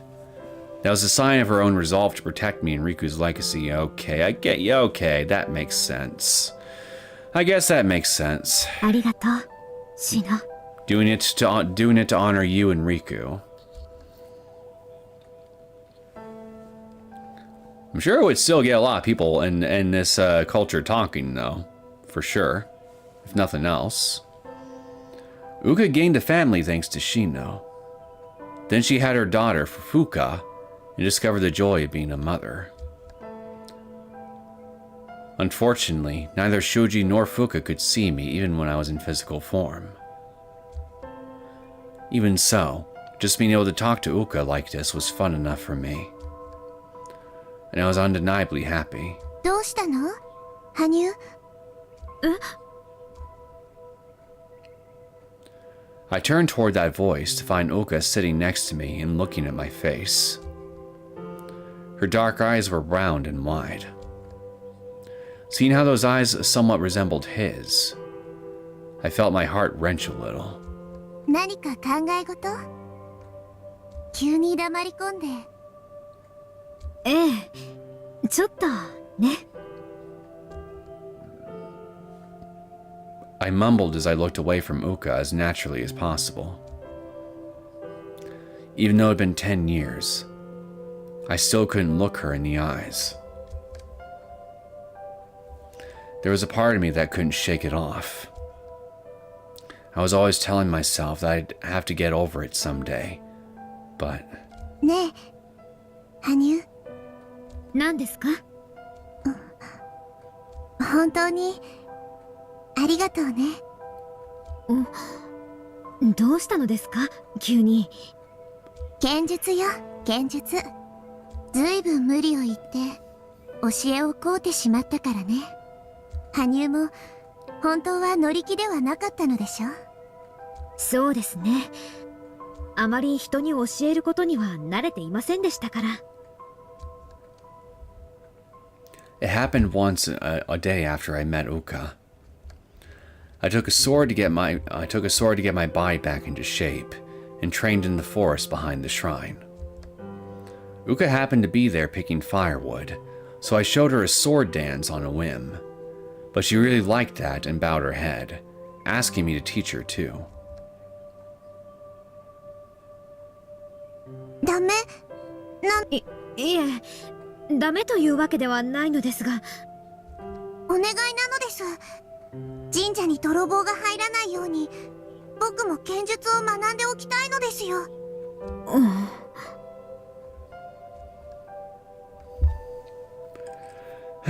Shame there's no Sadako in this time period to teach her how to lay traps. Honestly, I wasn't very enthused about the idea. But just as Ouka said, there was no guarantee a thief wouldn't break into the shrine and hurt her. 私がそこに言い合わせていたら、もちろん切り刻んでやるが。But unfortunately, there were times where I wasn't in Onigafuchi village.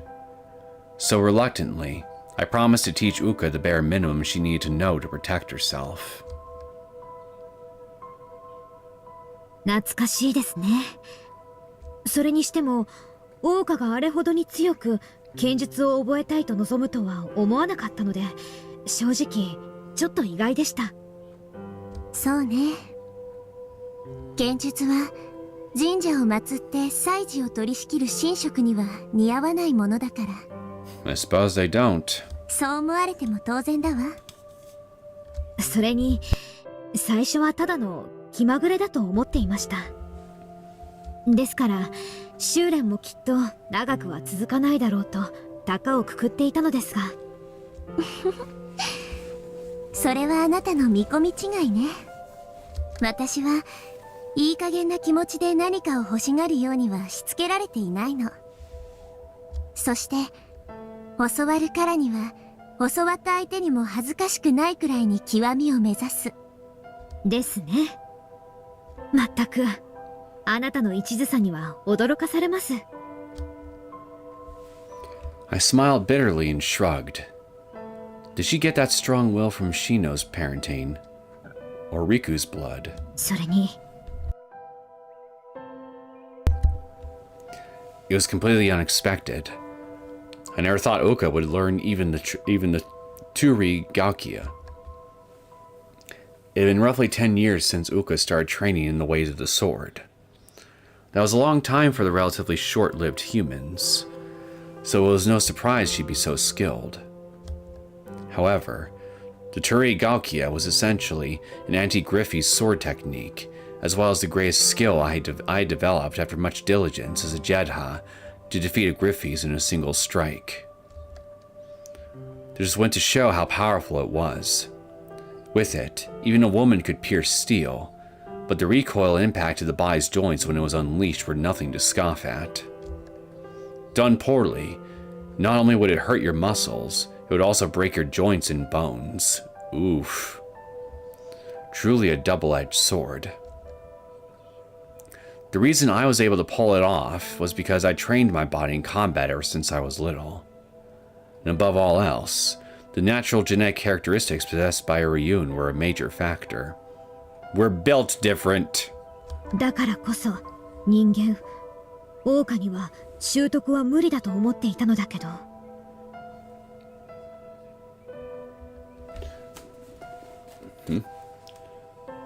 Apparently I didn't consider the other playlist being without commentary, so you still have 4 hours left. 4 hours! Then maybe I should just end this at the 5-hour mark. And just save the actual finale for a future stream then.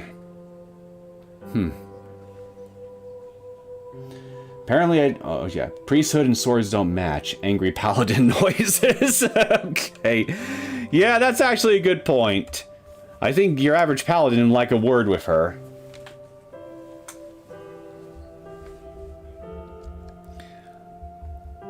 So yeah, I guess what I'll do then in that case, if I still got around 4 hours left to go in actuality, is I will just go ahead and end the stream around the 5-hour mark, and then we'll just come back to this in a future stream.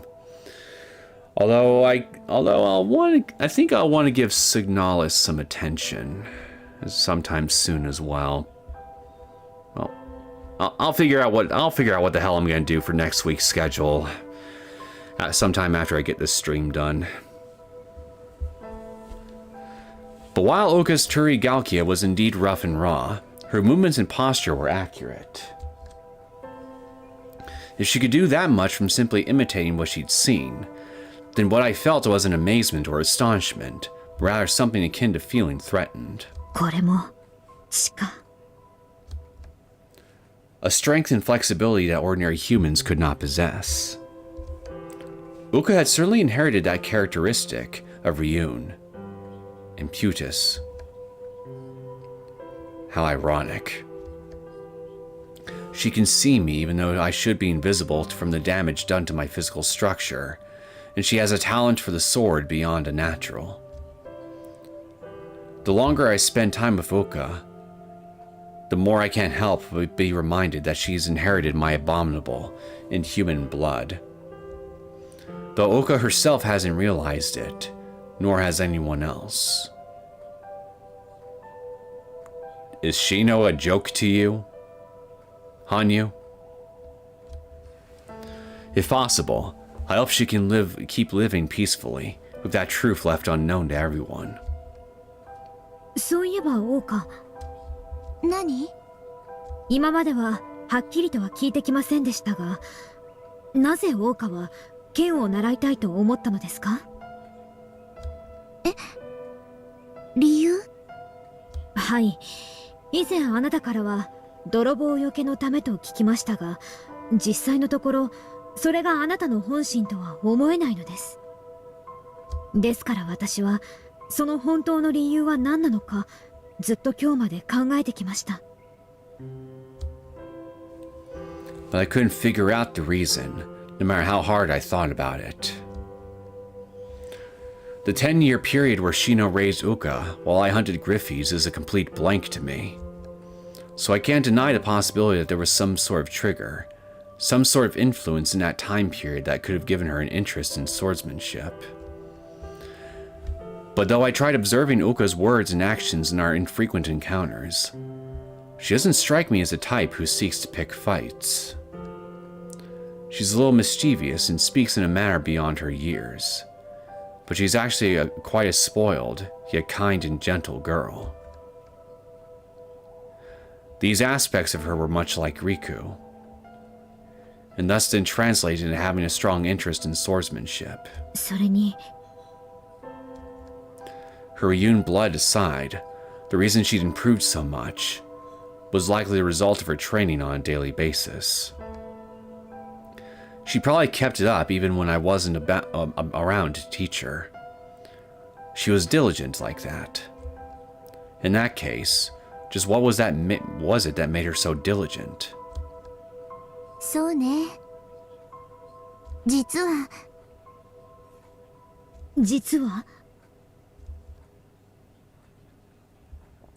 Just then, Ouka turned to me with a serious expression. 剣の達人の巫女さんってなんだか素敵でしょ？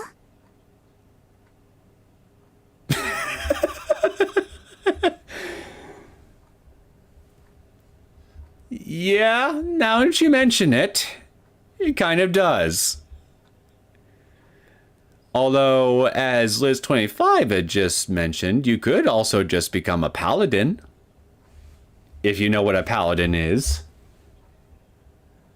By the way, fourth without trying to calculate how much commentary we'll add. Happy paladin noises.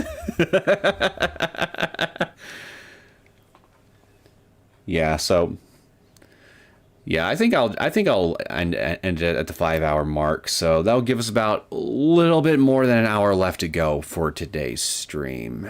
So I'm gonna go grab myself some more drinks real quick. So BRB, it'll only take me just a few seconds.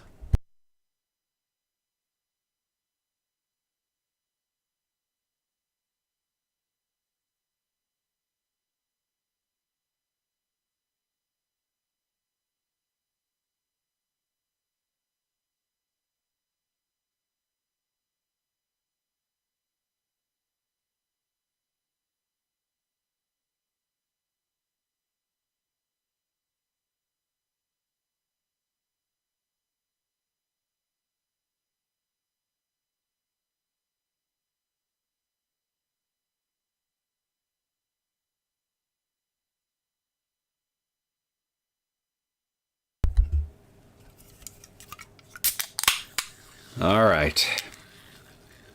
I'm back.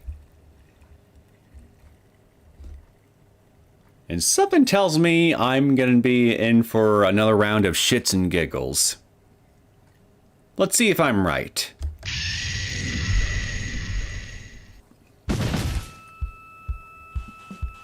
Yep, the music's starting. I definitely am going to be in for some shits and giggles.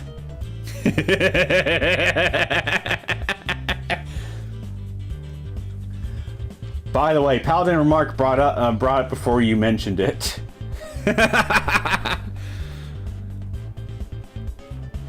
What? What she uttered was an unbelievably silly reason. Silly to you, perhaps?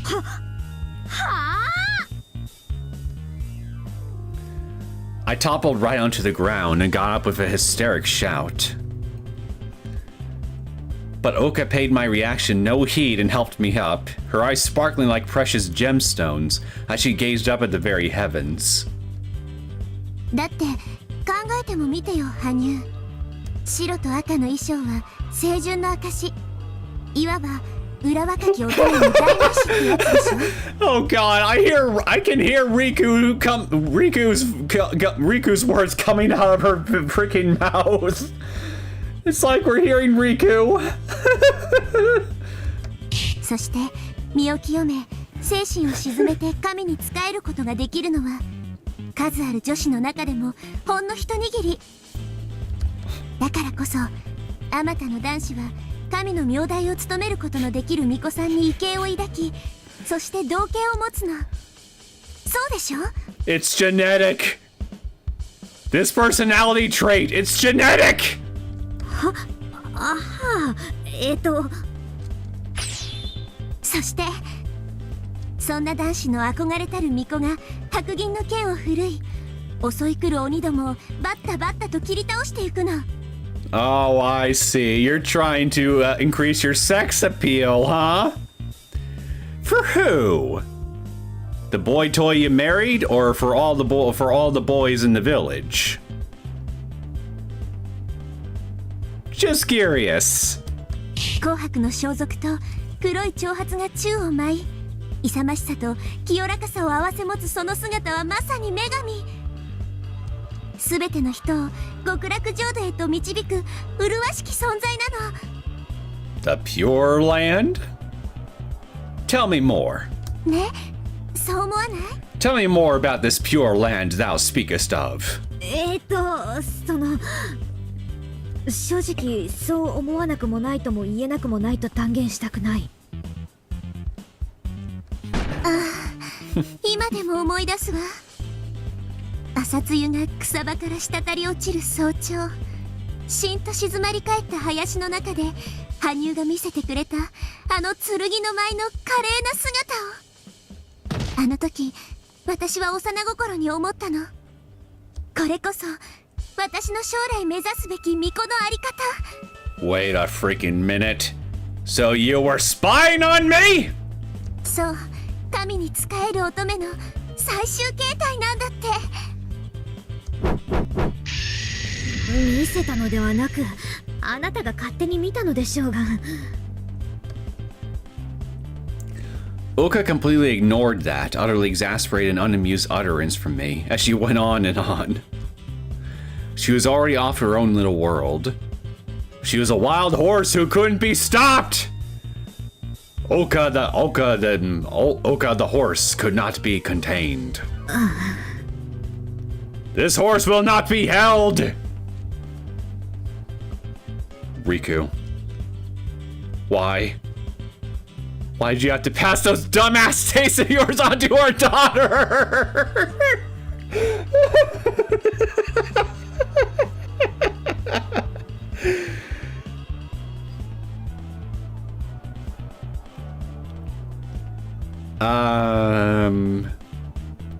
To keep him close to your heart, perhaps?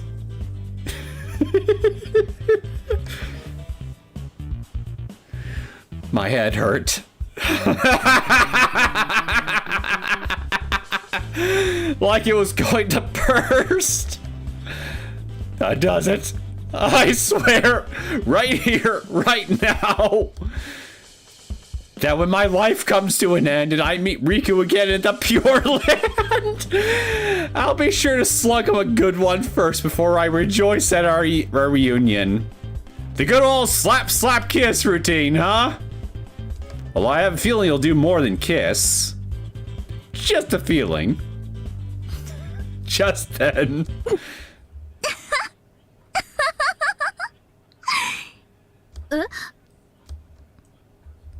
なんてね、嘘に決まっているでしょ。 What? 全部冗談よ。 You little Bitch. You had me going! How could you trick me like that? 嘘冗談 I was dumbfounded when I heard her. She was just kidding? Ouka! Son of you. The Rico jeans! They were a lie! ごめんなさい。 You inherited nothing from the Riku! 私の父様、こういう変なところがあったってシノさんが前に教えてくれたから。どう？雰囲気出ていた？ Frighteningly good, I will give you that, but I wish it was real!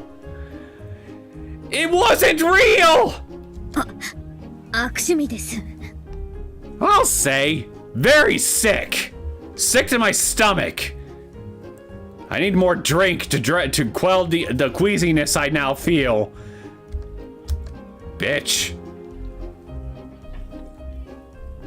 Ugh. I held my head in disgust. Seriously, what a sick joke. I have such a bone to pick with her father and the woman who raised her now. Then go do it then! I don't think those are my genes at work. Probably. Still though, Ouka truly is terrifying to just brazenly make a joke like that to a god like me. Wait till you get a load of me then. Despite all appearances, she's a bold girl. Come to think of it, Riku was like that too. He would goad me and tease me even though he knew all he'd get was a beating from me. Yeah, that's right. He liked it when you beat his meat. In hindsight, that was probably him trying to be considerate by getting me used to everyday life. Sorry, I'm just laughing at my own joke. Since I wasn't used to conversation.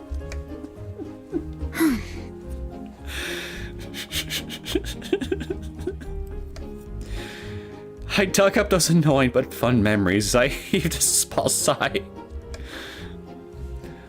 When she saw that, Ouka rolled on the ground laughing without the slightest hint of guilt. 仕方のない人ですね。 Try godless!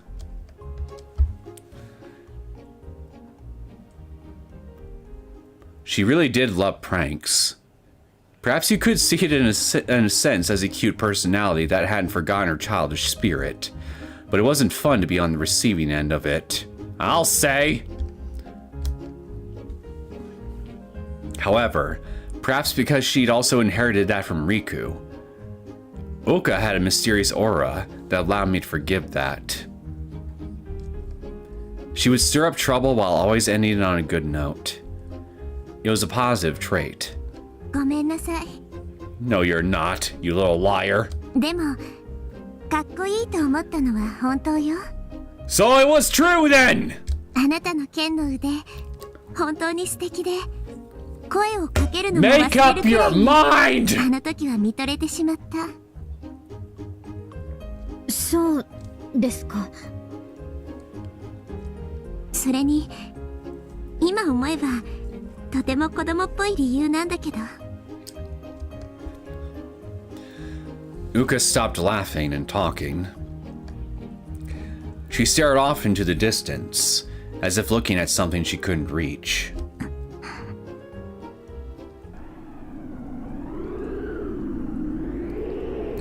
A gust of wind blew through the shrine grounds. The hot air full of the characteristic stench of grass caressed our skin as it blew past us. Just what was Ouka looking at? I tried to figure that out, but Ouka looked back at me before I could determine it. 本当は強くなりたかったの。自分や誰かの命を守る力という意味じゃなく、強い心を持つというか、自分を信じられる支えがね。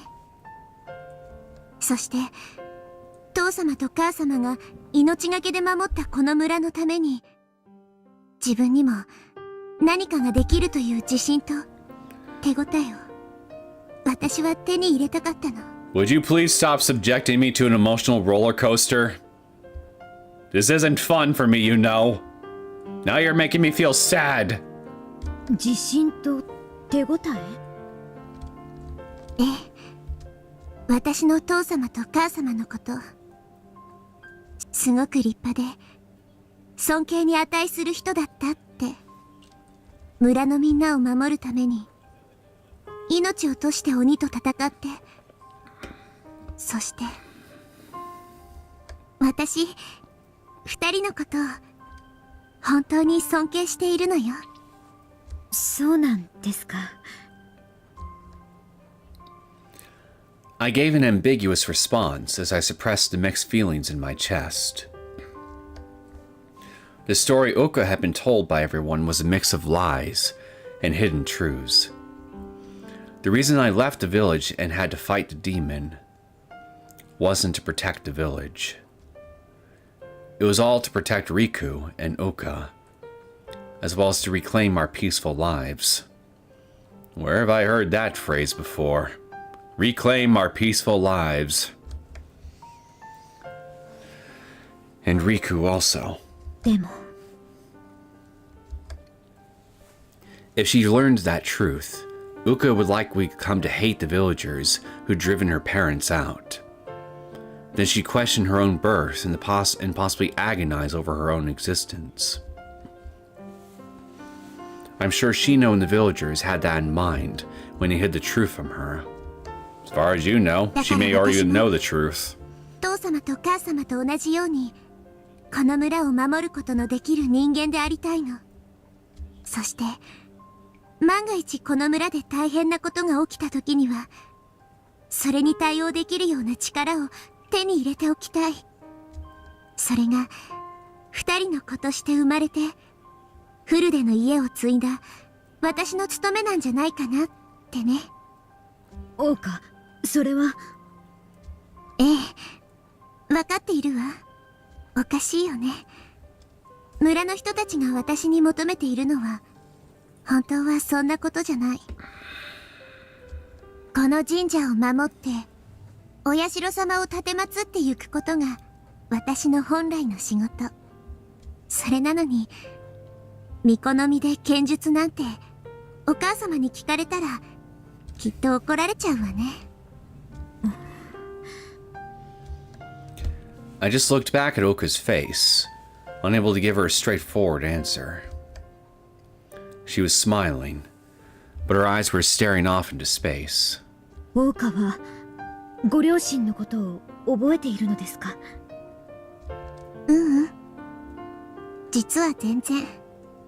おぼろげどころか抱かれた感触も甘えた記憶もまるでないわ。でもOuka spoke. She told me that the more she came to understand she was the daughter of the village's saviors, the more she respected their greatness, but also grew to feel inferior to them from time to time. The two of them were worshipped beyond reverence by the villagers, and so their daughter and everything about their family was the subject of everyone's adoration. And so, since it was a child's duty to bury and revere their parents, she protected the shrine where their tombs lay and fulfilled her holy duties since she was a child. However, was that alone really enough? The more grateful she became the villagers' kindness, the more she couldn't help but ask herself that question. Just what should I do to live up to the villagers' hopes? What can I do to not embarrass myself as the daughter of the village idols? And the conclusion she'd reached was just to obtain the strength to exterminate the demons and save the villagers, just like her parents. オウカ。I gripped my collar, desperately resisting the urge to hug her right then and there. The glimpse I got of the loneliness Ouka hadn't felt, never knowing her parents, was so sad it broke my heart. Kind of like you, now that I think about it. You didn't really know your parents either. To protect the village, and to achieve the strength to be respected in the same way her parents had, and to fulfill her duty. I realized she didn't just mean it, as she said, but contained emotions even she herself wasn't aware of. But... Sorry, where did I get the but from? Right. And there was a sense of anxiety she felt about her own existence. By learning swordsmanship, a symbol of strength, she wanted proof of her bond with us. That she truly was the daughter of the two villagers, respected and deified. Since her parents were so amazing, she probably believed she didn't have the right to call herself their daughter unless she was the same. Makes sense, I guess. That reminded us so much of myself when I struggled with the meaning of my existence as a Ryun, and devoted myself to my duty as a Jedha as a result. Painfully so. そうだ。 I suddenly remembered something. Back when Ouka had left the Kimiyoshi house and started living on her own, she said she wanted to protect her memories of her parents. Back then, she'd been deeply touched by what kind of girl she was. But now my heart bled for another reason. Ouka was surely lonely. As the successor of the Furuti family, the symbol of the village, as the inheritor of the blood of the heroes who'd protected the village, the more she became aware of that, the more Ouka desired to establish her own strength and personal meaning of existence, and awoke to her sense of self. So that everyone in Onigafuchi village would acknowledge her not as the Furuti daughter or the daughter of heroes, but as Ouka Furuti herself. Yeah, and that makes perfect sense to me. Not wanting to live in other people's shadows, but to be seen as you yourself for all your qualities. Ouka, 何？ ご両親の意志を引き継いで尊敬される姿に近づこうと努力することはとても素晴らしいと思います。でも、あなたはあなたです。You are me, and I am you. 他の何者でもありません。だから、あまり理想にとらわれすぎなくても別にいいのですよ。Uka's eyes widened, and her smile faintly clouded over. Her eyes were full of confusion and bewilderment. That was likely the first time anyone had told her that, but I couldn't believe it unsaid. It looked to me that Ouka idealized her parents so much that she was putting way too much pressure on herself. 理想にとらわれている？ Yeah, ideals... 私が Yeah, ideals are for children. You should be cynical like the rest of us adults. ええ。オウカ、あなたは優しい人です。 I'm kidding, of course. そして、とても真面目な人だと私は思います。ご両親の意志を継ぐために、幼い頃から神社を一人で守ろうとしたり、厳しい稽古にも耐えてきたりしたその姿勢は、誰にでもできることではありません。でも、だからといって、あなたがご両親のようになれるのかと問われれば、私はきっと、いいなと答えます。You'll never be as awesome as me, kiddo! どれだけ努力しても、あなたはご両親に近づくことはできても、追いつくことは不可能です。それは私には才能がないってこと？ On the contrary, you do. Apparently. 違います。個性の問題です。あなたの今進んでいる道は、ご両親と同じ方角を向いていても、同じ道ではない。そもそも、育った環境や生まれ持った価値観が違うのですから、当然のことでしょ？ Just as Ouka was starting to look a little displeased, Her eyes widened with a gasp. I continued when I saw that. 誰もあなたのご両親にはなれない。そして誰もあなたには決してなれない。それが個性というものです。故にフルでオーカという存在はこの世界にたった一つしかありえない。そう、あなただけがフルでオーカなのですよ。オーカ、ご両親を尊敬し理想とするのも確かに素晴らしいことです。しかしそれと同一のものにはなれないし、またその必要もありません。あなたはフルデ家の跡取りでもなく、偉大だったご両親の娘でもなく、フルで王家としての生き方を今まで通り一生懸命貫いていけばいい。そしてそんな生き方こそがあなたのご両親が望んでいたことだと私は思いますよ。フルで王家の生き方。そうです。あなた自身あまり気づいていないかもしれないからあえて言わせてもらいますが、たとえ立派なご両親の意向があったとしても、あなた自身が取るに足りない村人たちの期待に背くような人間であれば、現在のように信望を得る存在ではなかったはずです。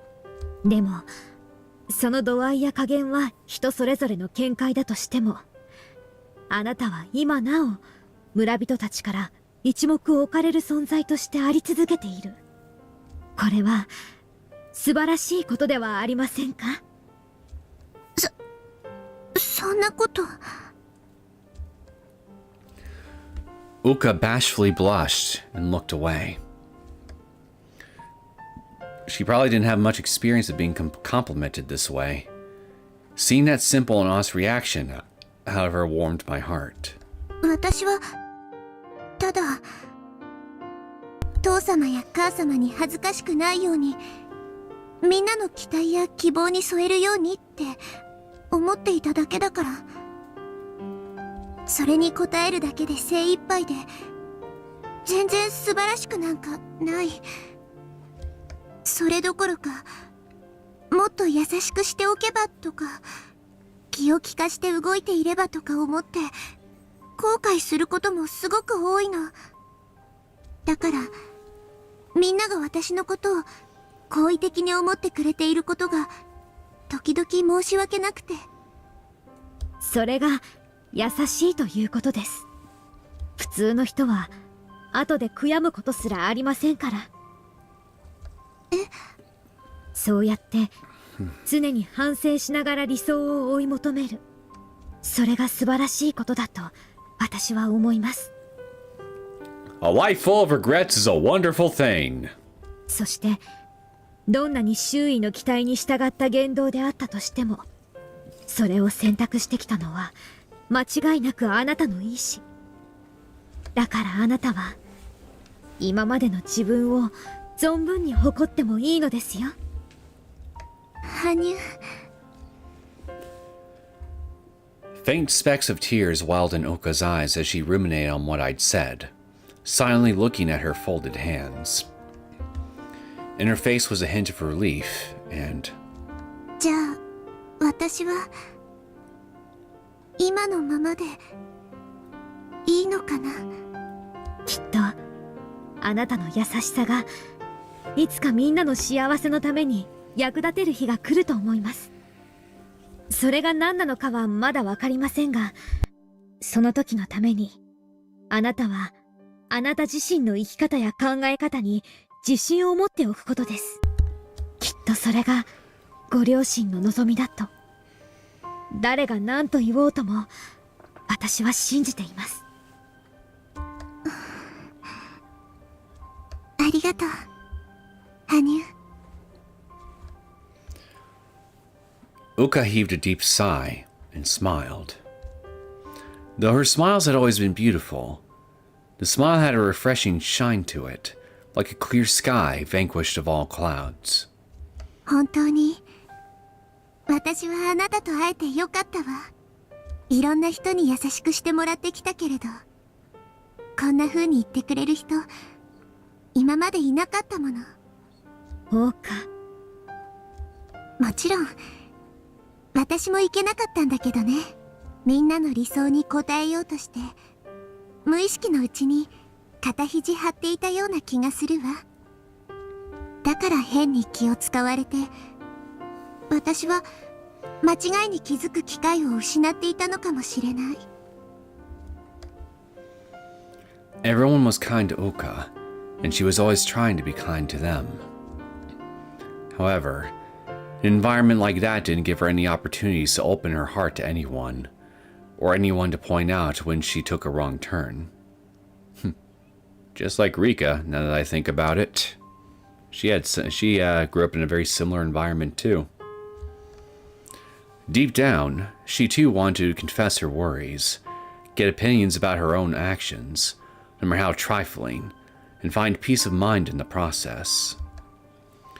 She constantly thought about how she wanted someone who would be honest with her, someone who would correct her mistakes and clear her doubts. あなたは、私にとっては本当に大切な人。まるで、そう、母様のようにね。Yes. Like a mother to you. Herp-a-derp-a-derp. ありがとう。羽生、私のそばにいてくれて。いえ。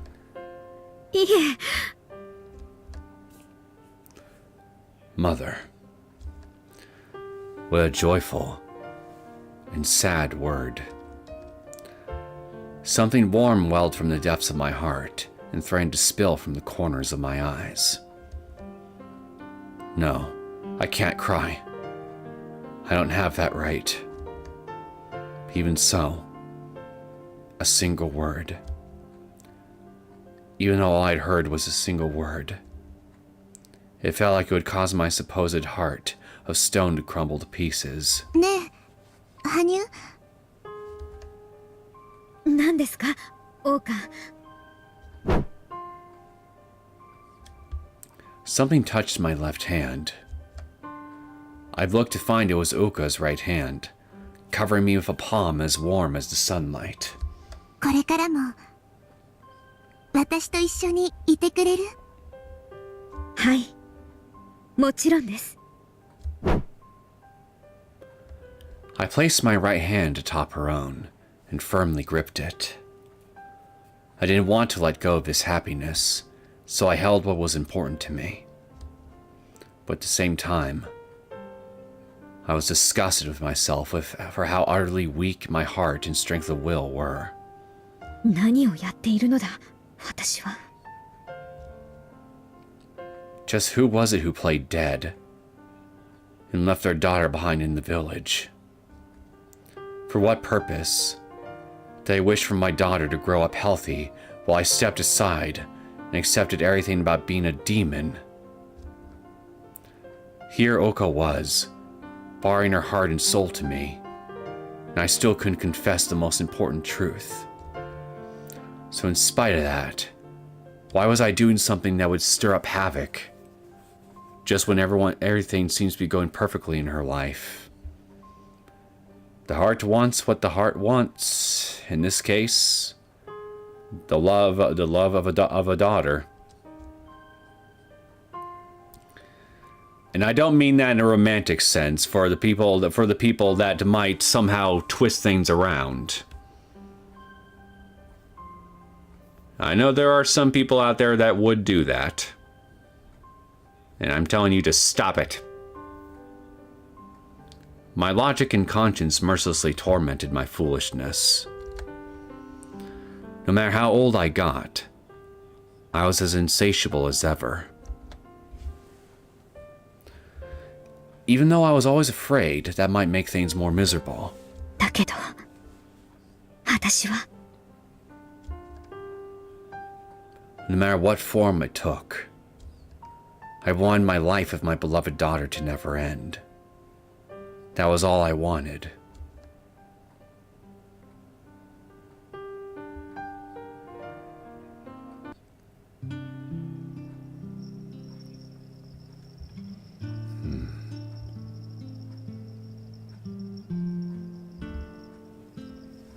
I think I'll go on for a little bit more.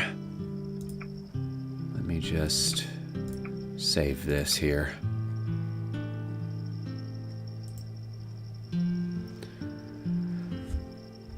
The cloudy sky looked like it would start falling any minute. I frowned at the humidity and turned into my astral form. There was no question that it would start raining soon.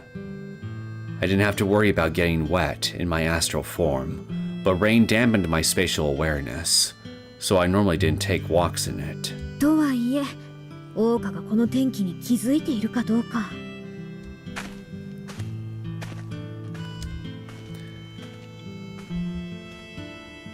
It was with that thought I stopped my sword training, left the forest, and went down the animal trails that led further in.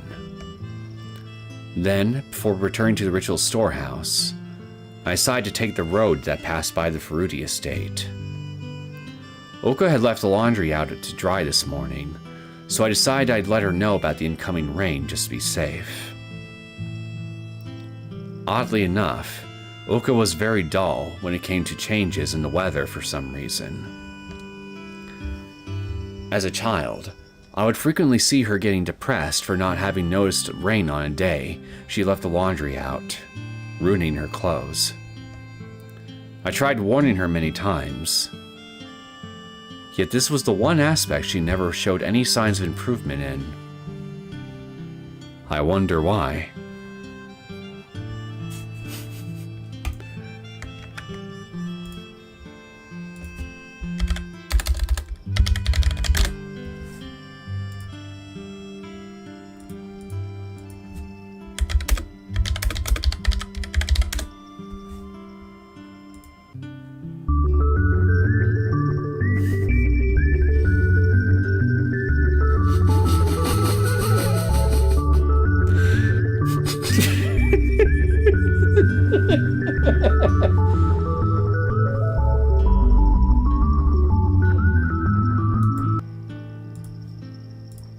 Couldn't resist.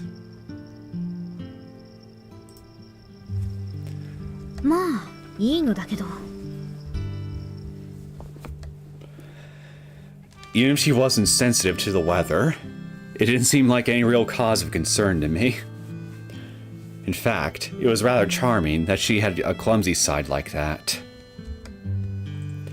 And besides, I enjoyed helping her out with little things such as this, like a mother. そういえば。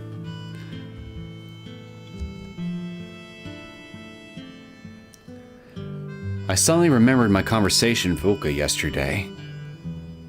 According to her, her husband, Shuji, who had been away from the Furuti home for a while, was finally returning from the school by the castle.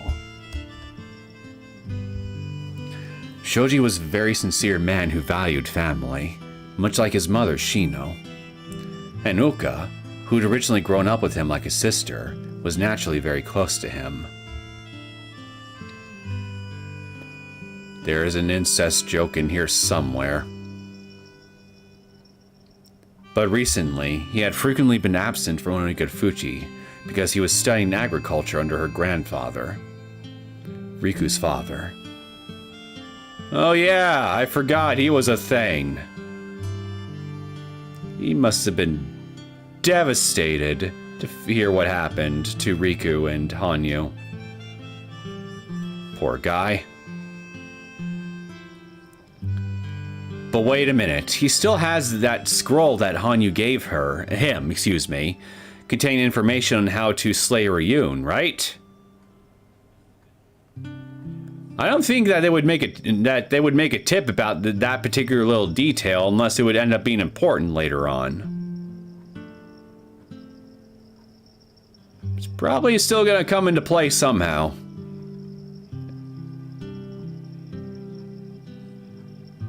Even if the exact circumstances I was initially expecting it to don't quite pan out. Well, they couldn't pan out because, well, they didn't happen. Thus, he left the shrine in the care of Ouka and their daughter, Fuka. This would be the first time the whole family would be together in months.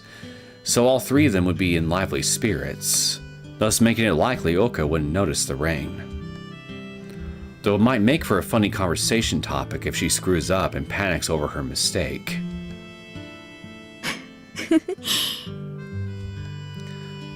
I unconsciously smiled at the thought of Ouka and her family making a ruckus together. After walking for a while, I could see the exit of the forest. The estate would be just a stone's throw away once I got through there. All I had to do then was to talk to Ouka in secret and get her to take down the laundry.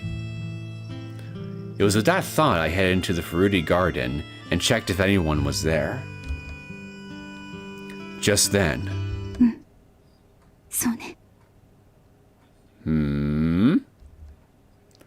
I suddenly heard a voice off in the distance. 誰？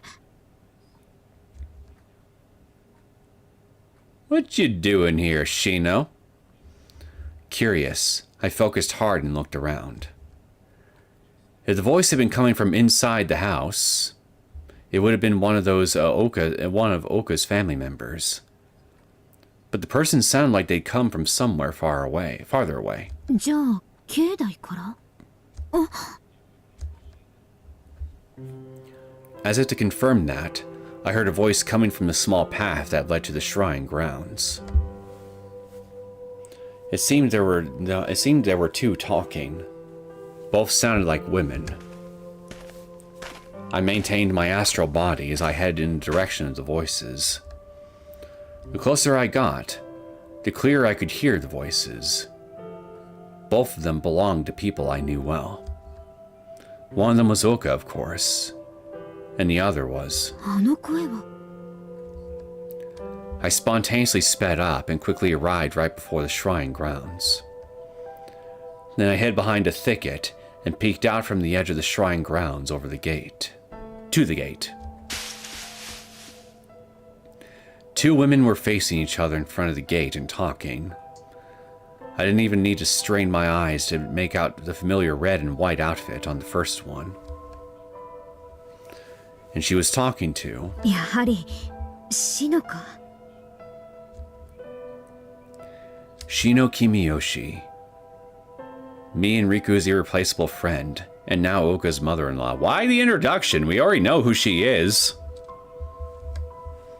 Her features were the same despite how much time that had passed. However, perhaps due to the exhaustion that came with 20 years of responsibility, faint wrinkles were carved into her forehead and cheeks. Oh no.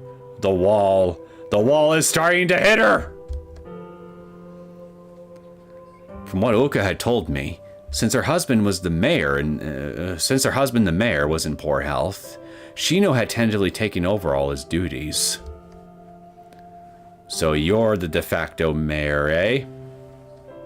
Look at you, moving up in the world, Shino.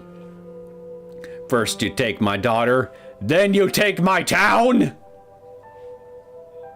You're a menace.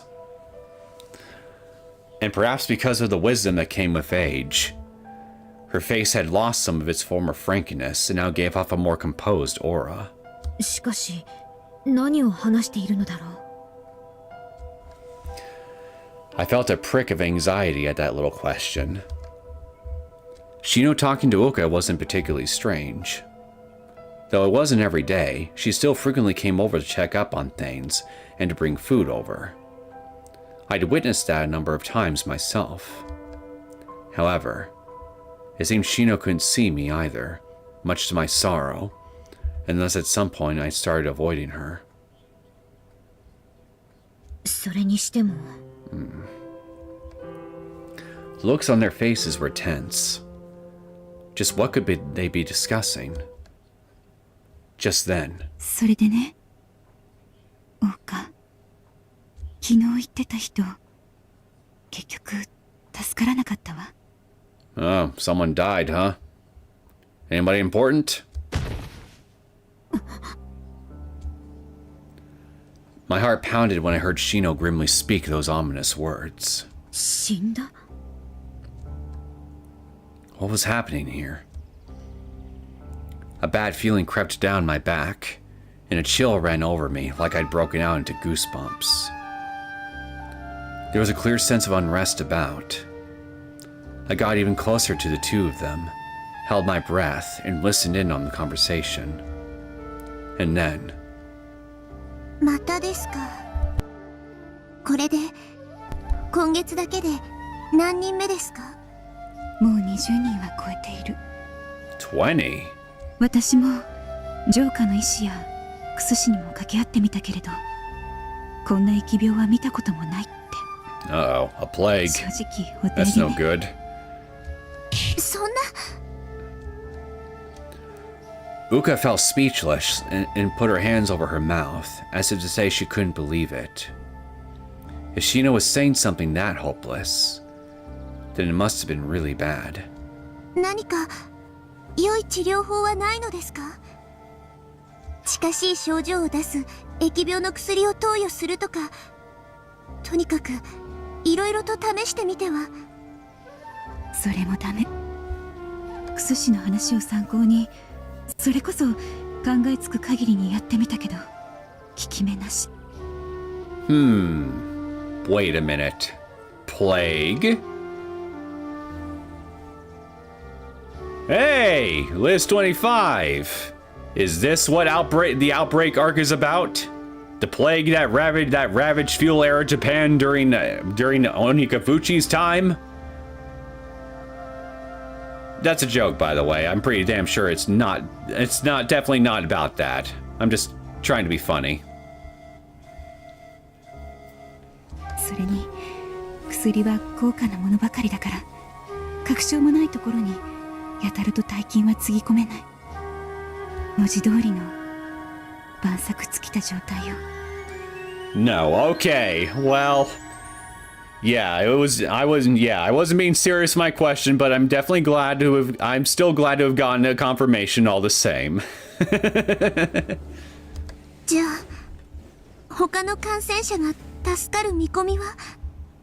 残念だけど現状では絶望的ね。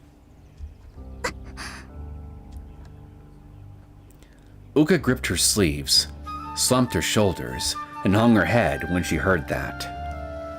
Unable to say anything to comfort her, Shino held her tongue with a grave expression. 疫病。 It seemed the two of them were talking about a disease that was ravaging the village. Not only was it a mysterious plague, it also had a fairly high mortality rate. No, it was worse than that. このままだとこの村は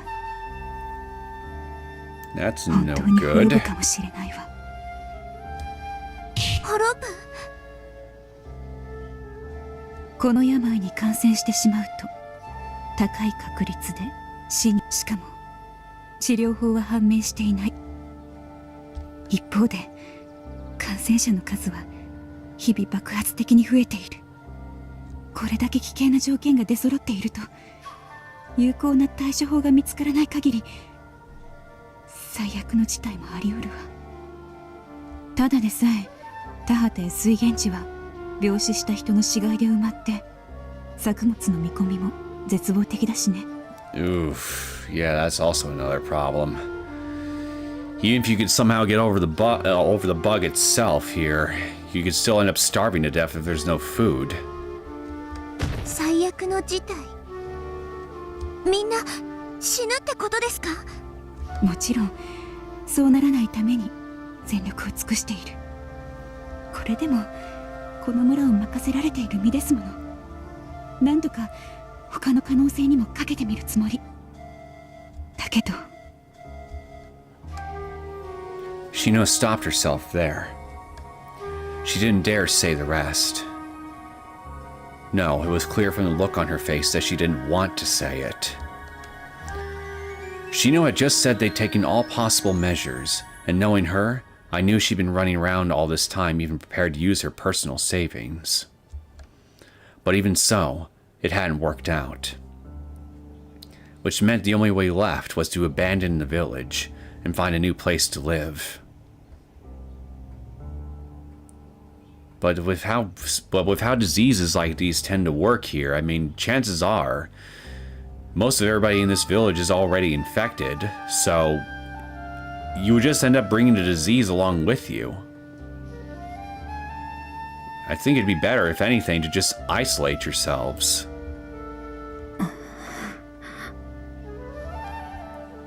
However, that truly was their only their last resort. Even if the healthy evacuated the village, it was unlikely they'd be able to find a place that could house so many people. Well, and yeah, again, this just ties back to what I'm saying here. Symptoms for this thing might not even show themselves for like a day or two, depending on how fast this thing works. So, even if you look healthy now, you may in actuality be infected. There's really no way to tell for sure. In fact, if there were already other people living there, it was clear there'd be strife for sure. Don't bring your disease here. We don't have the land and food to support refugees. It was very plausible there would be deaths from more than disease for reasons like that. So much blood could be pointlessly shed. Even so, this village was descending to such peril that they'd have no choice but to select that terrible future. 何か他にいい手が見つかればいいんだけど、今はま。 Eat your greens! See all the green right there on the trees? And on the ground? Start with those! あなたも気をつけなさいよ、オーカ。今でこそ病気もなく元気だけれど、もともと丈夫な体ではなかったのだからね。昔の話ですよ。ご心配には及びません。それに庄司は男だからいいとしても、不安なのは風花よ。What the hell are you going on about? Wasn't the person you were just talking about that just died from this thing also a man? So how the hell would Shoji be okay? この漢方薬、無理を言って手に入れてきたから、二人にも飲ませておきなさい。気休めにしかならないかもしれないけどね。すみません、お母様。でも私たちのことは大丈夫。子と孫の心配をするのは当然のことよ。それじゃまた来るわ。Shino handed over a medicine pouch with those parting words, gave Ouka a light tap on the shoulder to cheer her up, then left. Yeah, a little tap on the shoulder would cheer anybody up after being given news like that. For sure! Ouka silently watched as she descended the stone staircase.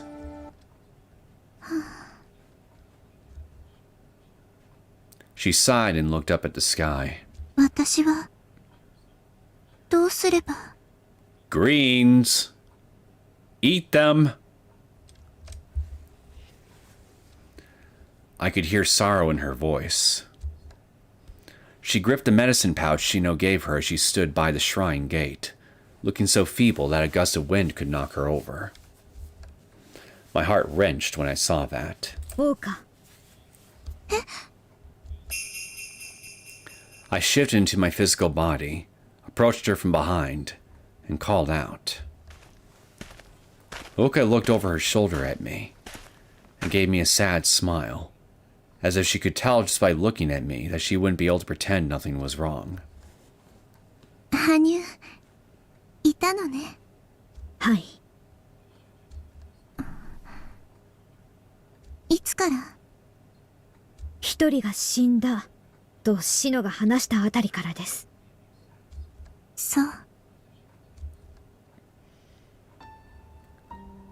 Ouka frowned again and hung her head without saying another word. She looked even smaller than she already was, and hurt just to see how feeble she seemed. 大変な事態が起きているようですね。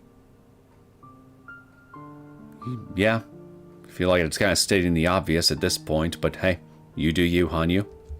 私も今知ったの。ただの季節変わりの風邪だって聞いていたのだけどね。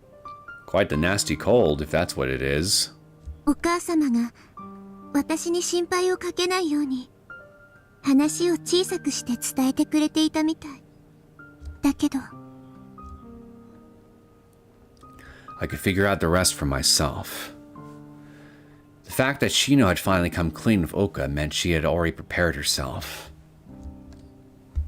In other words, she was ready to take their last resort, to leave Onigafuchi village and find a new home. So long as the source and cause of the illness remained a mystery, it wasn't safe to keep staying in the village. So all they could do was evacuate the healthy villagers. しかしそれを話せばオーカはきっと反対する。 There was no way that Shino didn't know how attached Ouka was to this village. That was why she kept trying to find whatever other way she could until the very last minute. It was because Ouka could understand what a harsh and painful decision it was that she couldn't bring herself to reject Shino's proposal. この村を出て行かなきゃいけない。父様と母様が守ったこの村を。オーカ。羽生はどうするの？そうですね。 Onigafuchi village held a lot of memories for me, too. Riku, Shino, Ryu, and Ouka. The memories of the times I'd spent with them were the most precious in my life. However, even if the village was abandoned and became a ghost town, it wouldn't prove all that much of an obstacle for my mission. I'd be sad, of course, but Ryuo's functions were still operating for the time being. And there were other lionesses around the land. Wait, what? You mean the functions in order to access your sword and all that, right? But I thought Ryo herself essentially stopped functioning. Am I misunderstanding something?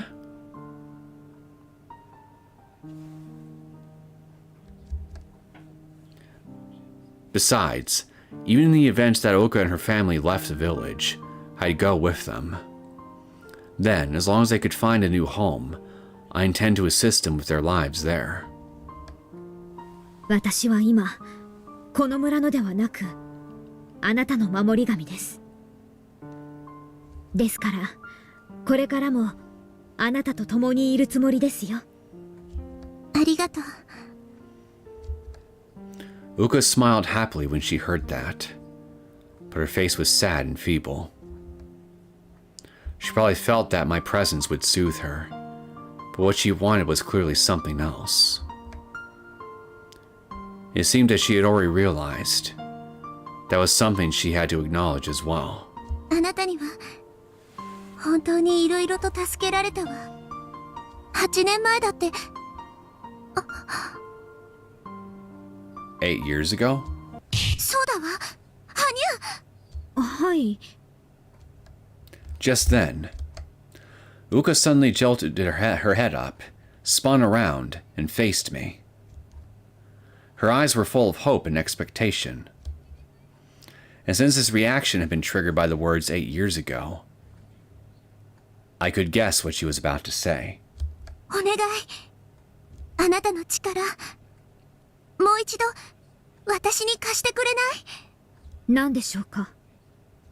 薬を作ってほしいの。村人のために。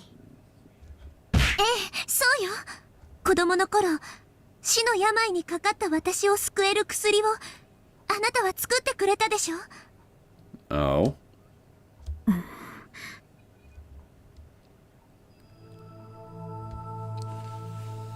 Eight years ago, Ouka was suddenly bedridden with illness. The disease was so serious that it caused the whole body to break out into rashes, maintained a long fever, and eventually turned from labor breathing to respiratory failure. Lean to death. What kind of disease is this, I wonder? There was no treatment or medicine for it. Victims would spend 2 or 3 weeks towing the line between life and death, use up all their stamina until their fever broke, and the majority would die of exhaustion. That was the sort of illness it was. So, when Ouka came down with the illness, the villagers quarantined her and didn't dare approach her for fear of getting infected. Only Shino tried to nurse her back to health with no fear of the illness, but Ouka politely refused, not wanting to get her sick too. And so I watched over Ouka in her bedroom till I couldn't watch any longer, and decided to use Ryu's remaining functions to create medicine for her. 死の病から運よく生還しても、そのものの体には醜い跡が残ると聞いていた。だけど、あなたの薬を飲んだ私は何の跡も残ることがなかった。だから私、これが神様の力なのかと驚いたわ。Ouka wasn't the only one surprised. Everyone thought she'd never recover from the illness, only for her to rebound healthy as ever. The whole village was astonished, as if they'd seen a ghost walking around in broad daylight. Shino herself trembled in shock when she heard about Ouka's recovery. But once she saw for herself Ouka was alright, she broke down crying and hugged her so tight you'd think she'd never let go. This story spread around the village as a miracle of Orishiro-sama, leading to increased donations and faith in the shrine. Uh-oh, look what you've done, Hanyuu! You've created the superstition of Orishiro-sama! あの時のように、あなたの神様の力を使って、今、この村で流行っている病を治す薬を作ることはできない？どうなの？羽生。できます。だったら村人全員分の薬を作ることもできるの？はい。I could go to Onigafuchi and use Ryu's remaining functions to analyze the plague and create medicine. That's all it would take. The illnesses of this world were surprisingly simple and frail. Tell that to Ebola. Therefore, by mixing local plants and extracting the components from them, I could easily cure them. The village would likely be saved without any suffering. So why the hesitation? It would require a lot of them to make enough medicine for all the villagers, but with enough time I could definitely cure them. However... よかった。それならお願い、羽生。この村を救うために薬を作っ。できません。申し訳ありませんが、それはできません。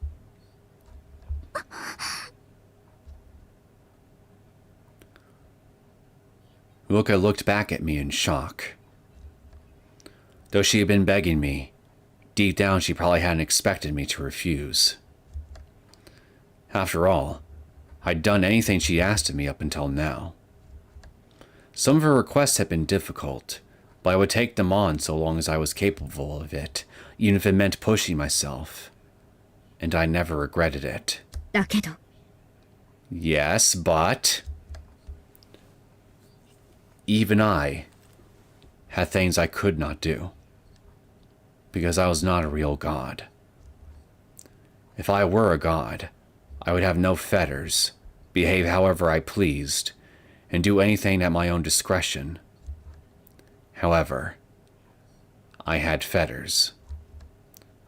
No, it was precisely because we were omnipotent in this world that we had taboos. そんな。どうしてなの、羽生。それは私たちの掟だからです。An absolute law that had been placed on all Ryun when we immigrated to this world.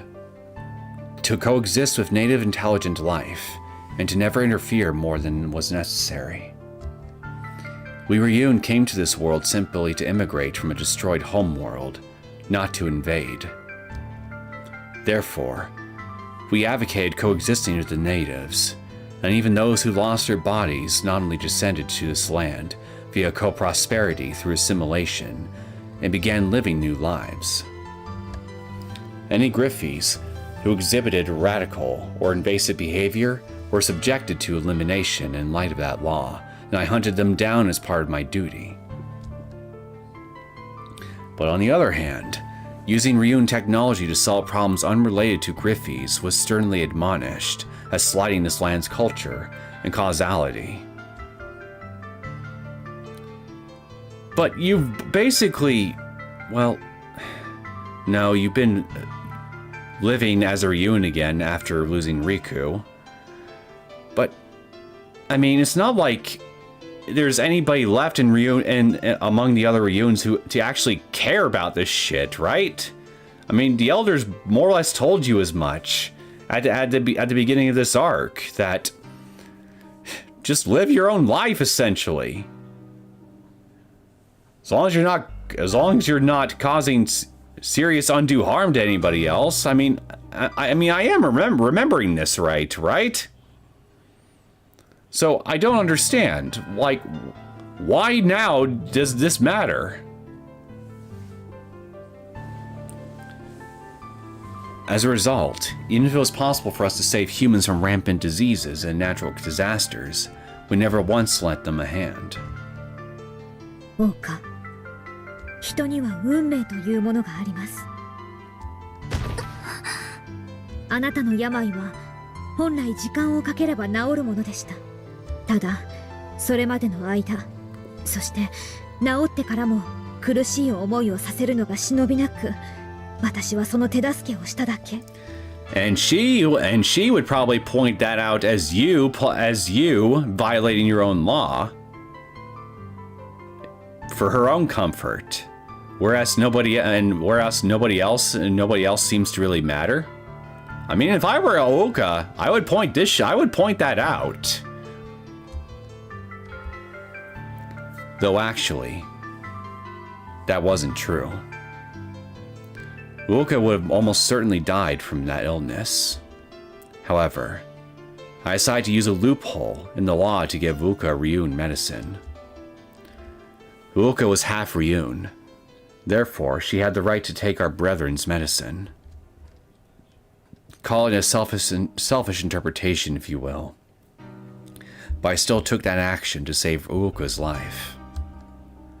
Naturally, I never told Ouka about that, and so I couldn't afford to make this current case an exception. しかし、この病を根絶すれば、本来死すべき者が生き、定められた運命に逆らうことになりましょう。それは、この世界に移住した私たちには許されない行為なのです。なら、この病で村人が死ぬのは運命だというの？この村が滅びてなくなるのは仕方がないことだっていうの？そうとは言いません。ただ何？人の命を救わず見捨てることにどういう理由があるのよ。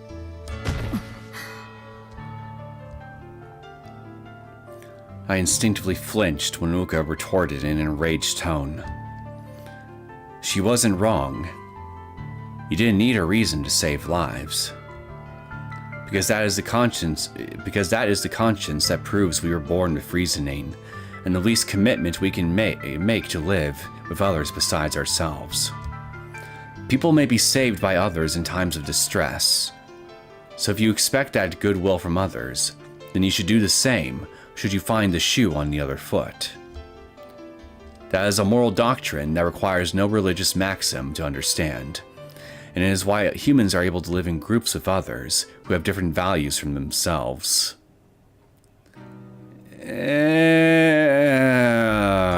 I really want to say something here, but I won't.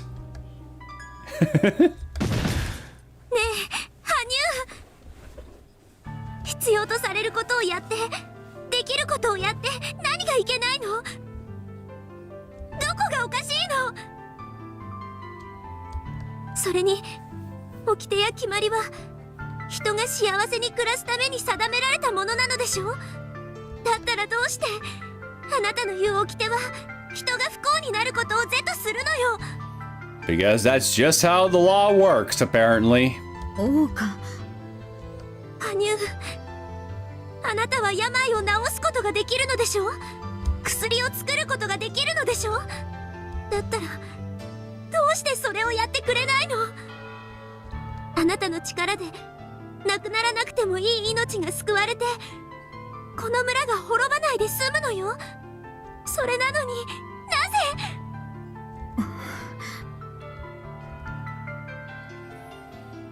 Ouka's words were right and just. Then I remembered how I had once challenged the Ryun elders and Ryu on the same thing. 我らハイリュウンを名乗る者はリュウンの民とこの世界の人間たちの融和と安寧を図るのがその役目と義務であったはず。武力の発展が文明を育てるか。だがそれまでに出なくてもいい犠牲が生まれ、血が流れる。 That is why I did what I could to protect my brethren and the natives. The duty assigned to me in accordance with that goal was to hunt Griffies. So even if I did save people medicine made with Ryun technology, the result would be the same, wouldn't it? The only difference would be that the threat was an illness, not Griffies. One could very well make that argument. However... オーカ、あなたは人を救うということをまだよく分かっていませんね。あなたの言う通り、私の処方した薬でこの地に蔓延している病を駆逐することは可能だと思います。ですが田畑はどうです？シノの話だと、病で生き絶えた人や動物の死骸で村の水と土は激しく汚染されているとのこと。ということはおそらく今年は例年以上の大凶作となる。 Basically, what you're saying is you could win, even if you could win the battle against the disease itself for the people that are still alive, thanks to the corpses of everybody else that did succumb to the disease, you'll end up losing the war anyway because all the land that's needed to grow all the crops and everything to feed everybody will end up being contaminated. So in the end, everybody starves to death regardless. この食料不足の問題に対してあなたはどのような対策を講じるつもりですか？それは。 Ouka managed to barely swallow her words and awkwardly looked away. She didn't even need to say it. She'd probably come to me again asking for my help in providing food. That was simple to imagine even now. もちろんその時になって助けを求められても、私ならあなたの期待に応えることができます。この村すべての人たちが1年間食いつなげるだけの量はなんとか揃えてみせましょう。でもその後、病と飢饉で同様に苦しんでいるであろう周辺の集落が鬼ヶ淵村には食料があると聞きつけたら、 They will come ど to のようなことが起こりますか？ They will come raid Onigafuchi village for any resources and that they can get their hands on, including the food. So we end up getting screwed over regardless, even if we somehow manage to overcome both the disease and the food shortage.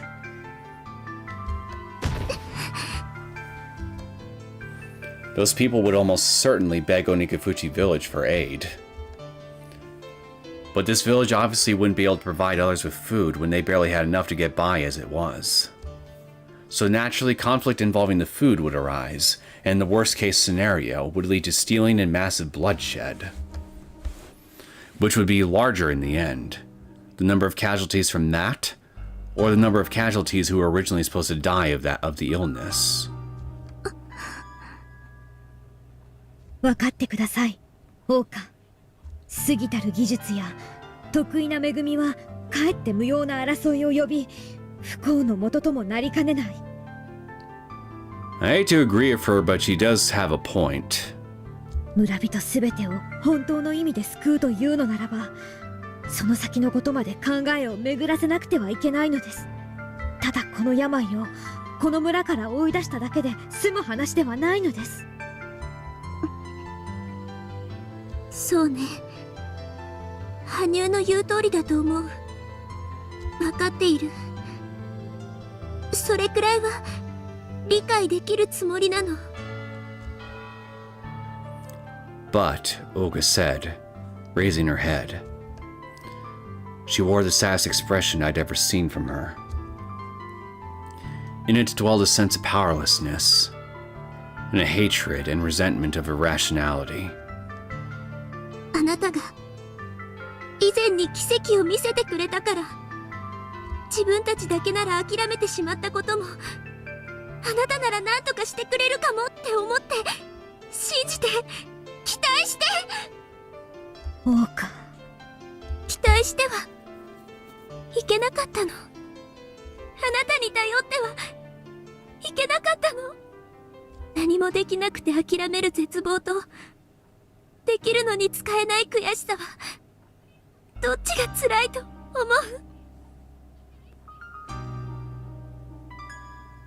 う？ That's a good question, actually. I'll have to think about that one for a bit. それはこんなことなら奇跡なんて知りたくなかった。あなたの頂上の力の存在を私は知りたくなかった。そうすれば諦められたのに、仕方ないって自分を納得させられたのに。 Fuck you for showing me miracles!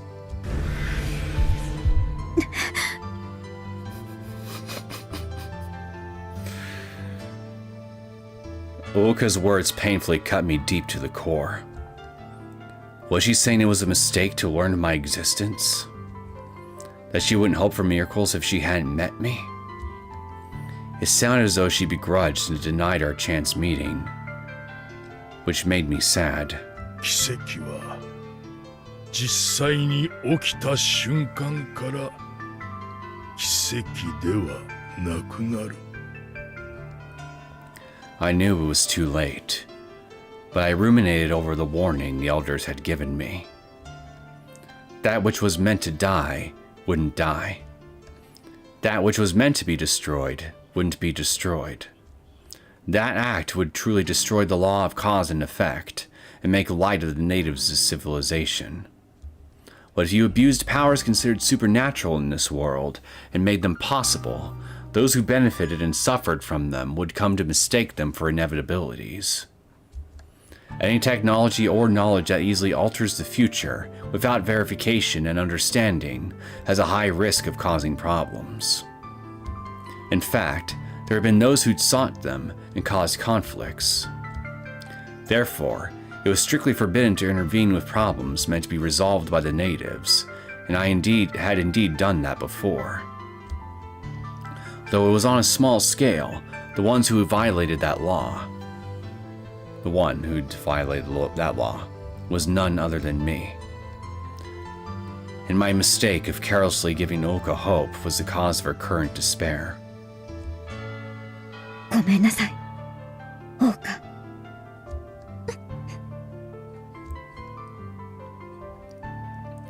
Ouka kept biting her lip, turned around, and hung her head in response to my apology. If you're sorry, then help me out. Her feebly trembling back seemed to be saying that. Even so, I... Just then... お母様。 Oh, we finally get to see Fuka, huh? A little girl suddenly ran out of the forest and raced over to Ouka as soon as she saw her. This girl was Fuka, Ouka's daughter. That face of hers that so resembled a young Ouka was wet with tears and full of fear. フーカ、どうしたの？一体大変なのです。お父様が。Oh dear, he caught the bug, didn't he?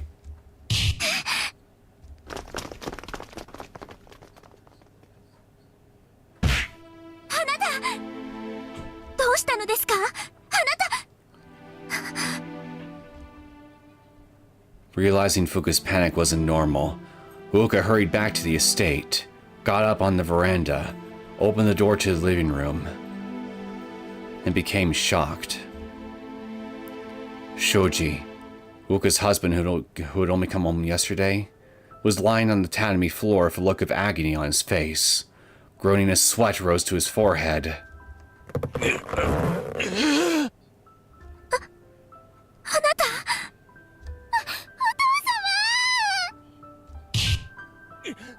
来るな！入ってくるな！ When he saw his wife and daughter trying to run over to him in a panic, Shoji mustered his voice and shouted at them. And then... Ouka! 頼む！風花を連れてこの屋敷を出て行くんだ！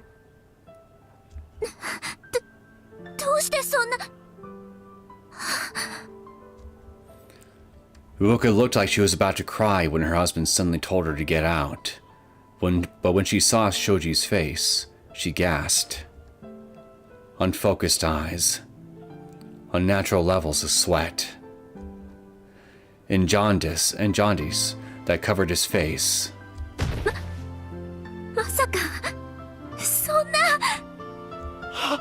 早く出て行くんだ！母さんに連絡して、お前たちはその先本家へ行け！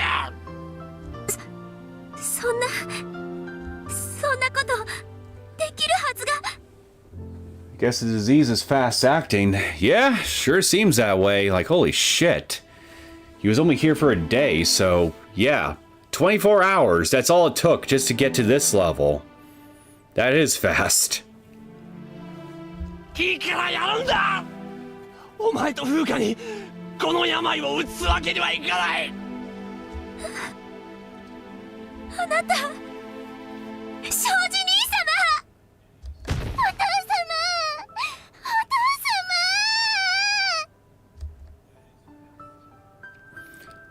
様！ Ouka desperately grabbed Fuka as she kept trying to run over to her father, all the while standing still and sobbing with none of her usual composure anywhere to be found. Impossible. To think my husband would catch the plague. このままじゃ、庄司兄様は。 Horrifying images flashed through my head. Shoji had doted dearly on Ouka ever since he was a child. He was a kind brother. Even after she started living at the Fruity House, he'd get worried and come over to check on her and help her with the housework, many a time. And after they got married and he became her husband, he was always considerate of Ouka and helped her with her shrine duties. Someone that dear and irreplaceable to me is going to die? Going to leave me? No. I don't want that. I can't accept it. I don't want to accept it. With that thought, Ouka told Fuka to stay still in the garden and ran over to the shrine grounds. To see the only one who had the power to salvage the situation. You're really twisting my arm here. Hanyuu! Ouka?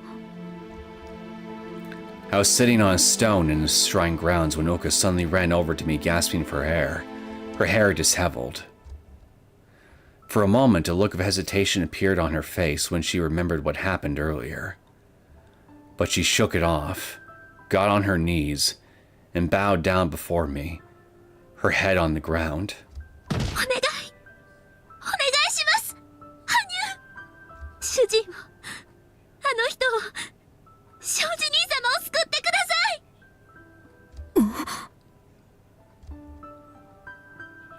I gasped, overwhelmed by her intensity.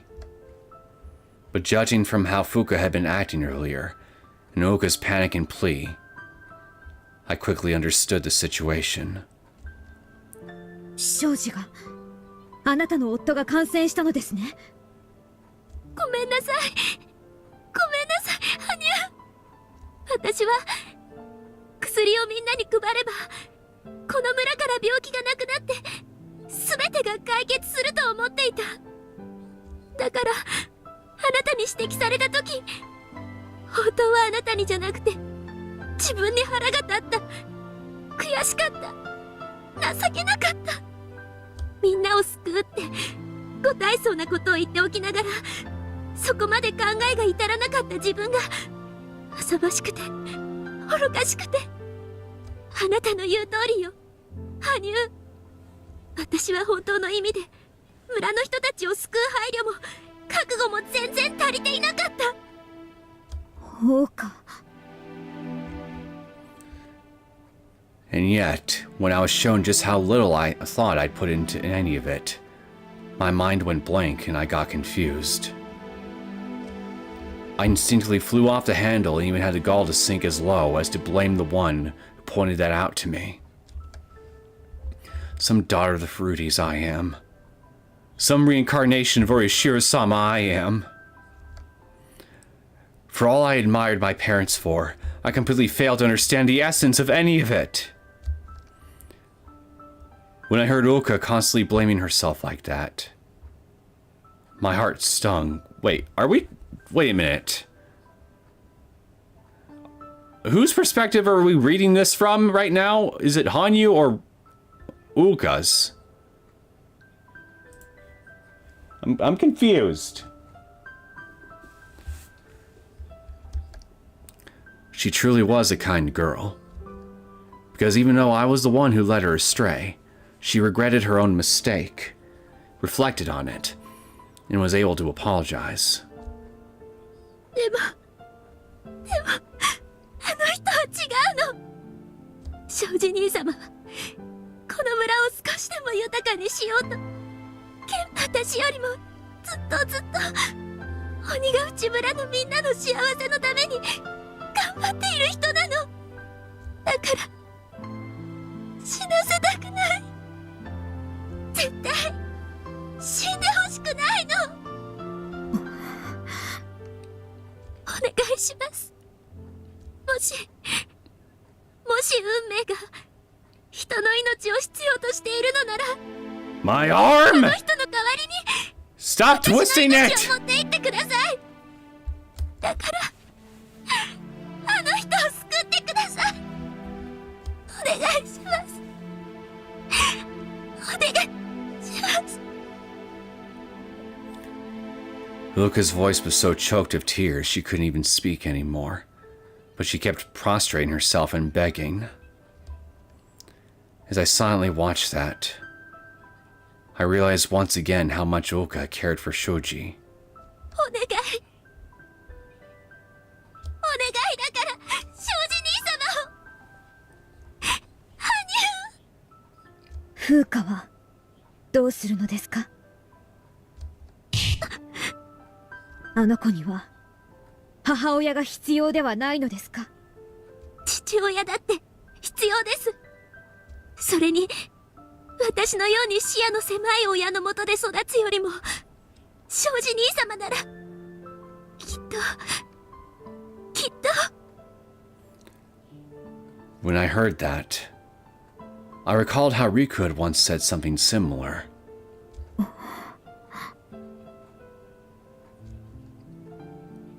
Yes, now that I think about it, he told me something when I was pregnant with Ouka. That to marry someone and to deny the life you were blessed with would be to deny yourself. He was just like then. I didn't want Ouka to deny her meeting with me. And I didn't want to deny my reunion with her either. In that case, what I needed was resolve. To not let a new tragedy occur through my choices.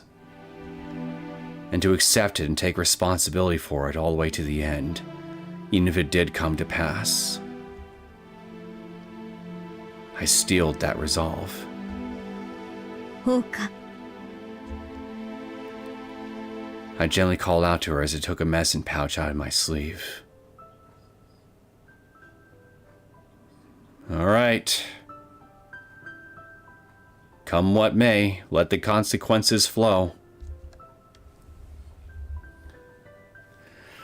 Then I knelt down on the ground right next to the groveling Ouka and held it out to her.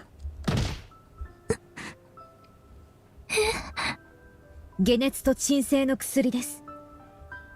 この世界の人間にも効くと思いますので、彼に飲ませてあげてください。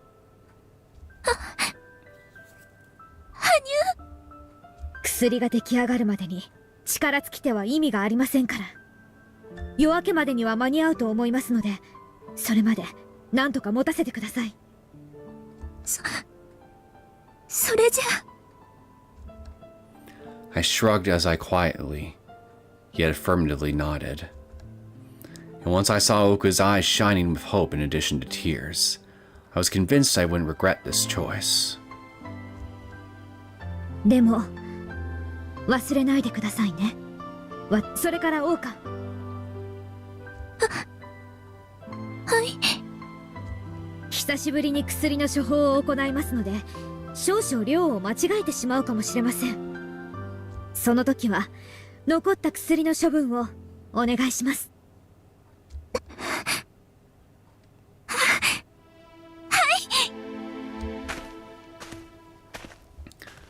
I nodded to Ouka again, turned my back on her, and left Furudi's shrine. I headed for Onigafuchi, where Ryuo's functions remained.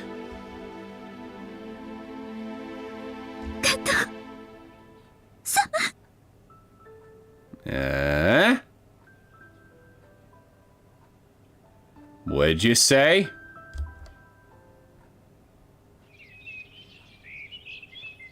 Did she just confirm my suspicions about her knowing who I really am?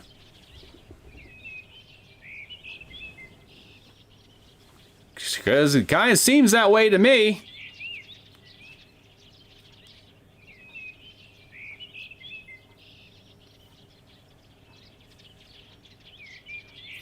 Well, we've gone over almost half an hour more than I intended to, but I mean, hey, this feels like a perfectly good place to stop for now. So, yeah, I guess we're going to see the consequences of our actions and possibly for real the actual finale to this arc next time. So I guess I'm going to need to update the stream title and description a little bit after this is all done and over. So, yeah. History may not repeat, but it does rhyme. I feel like that's definitely the theme that's pervading this entire arc, for sure. At least when it comes to Hanyuu's particular character arc and her relationships.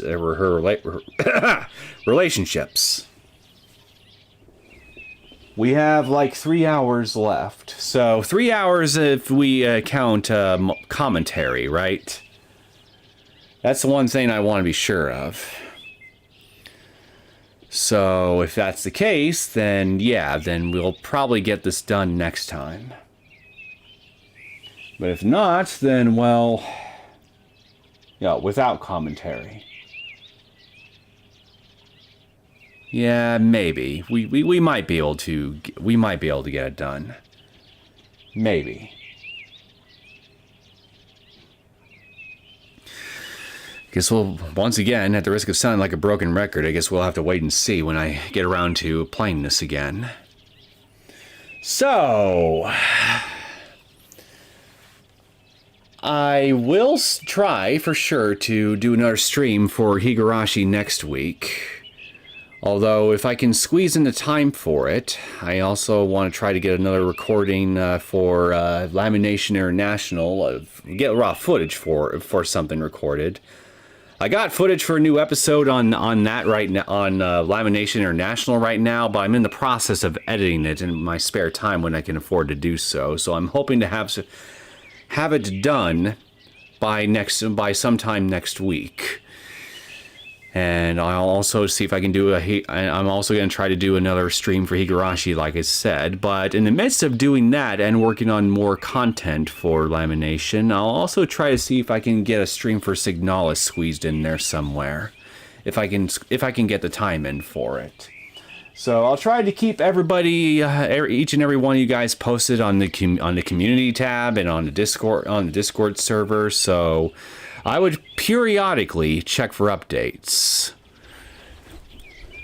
So, of all that being said, okay, I checked when I made the 4th comment. It took like 1 to 5 hours to go down to 1 hour. I checked when I made the 4th comment.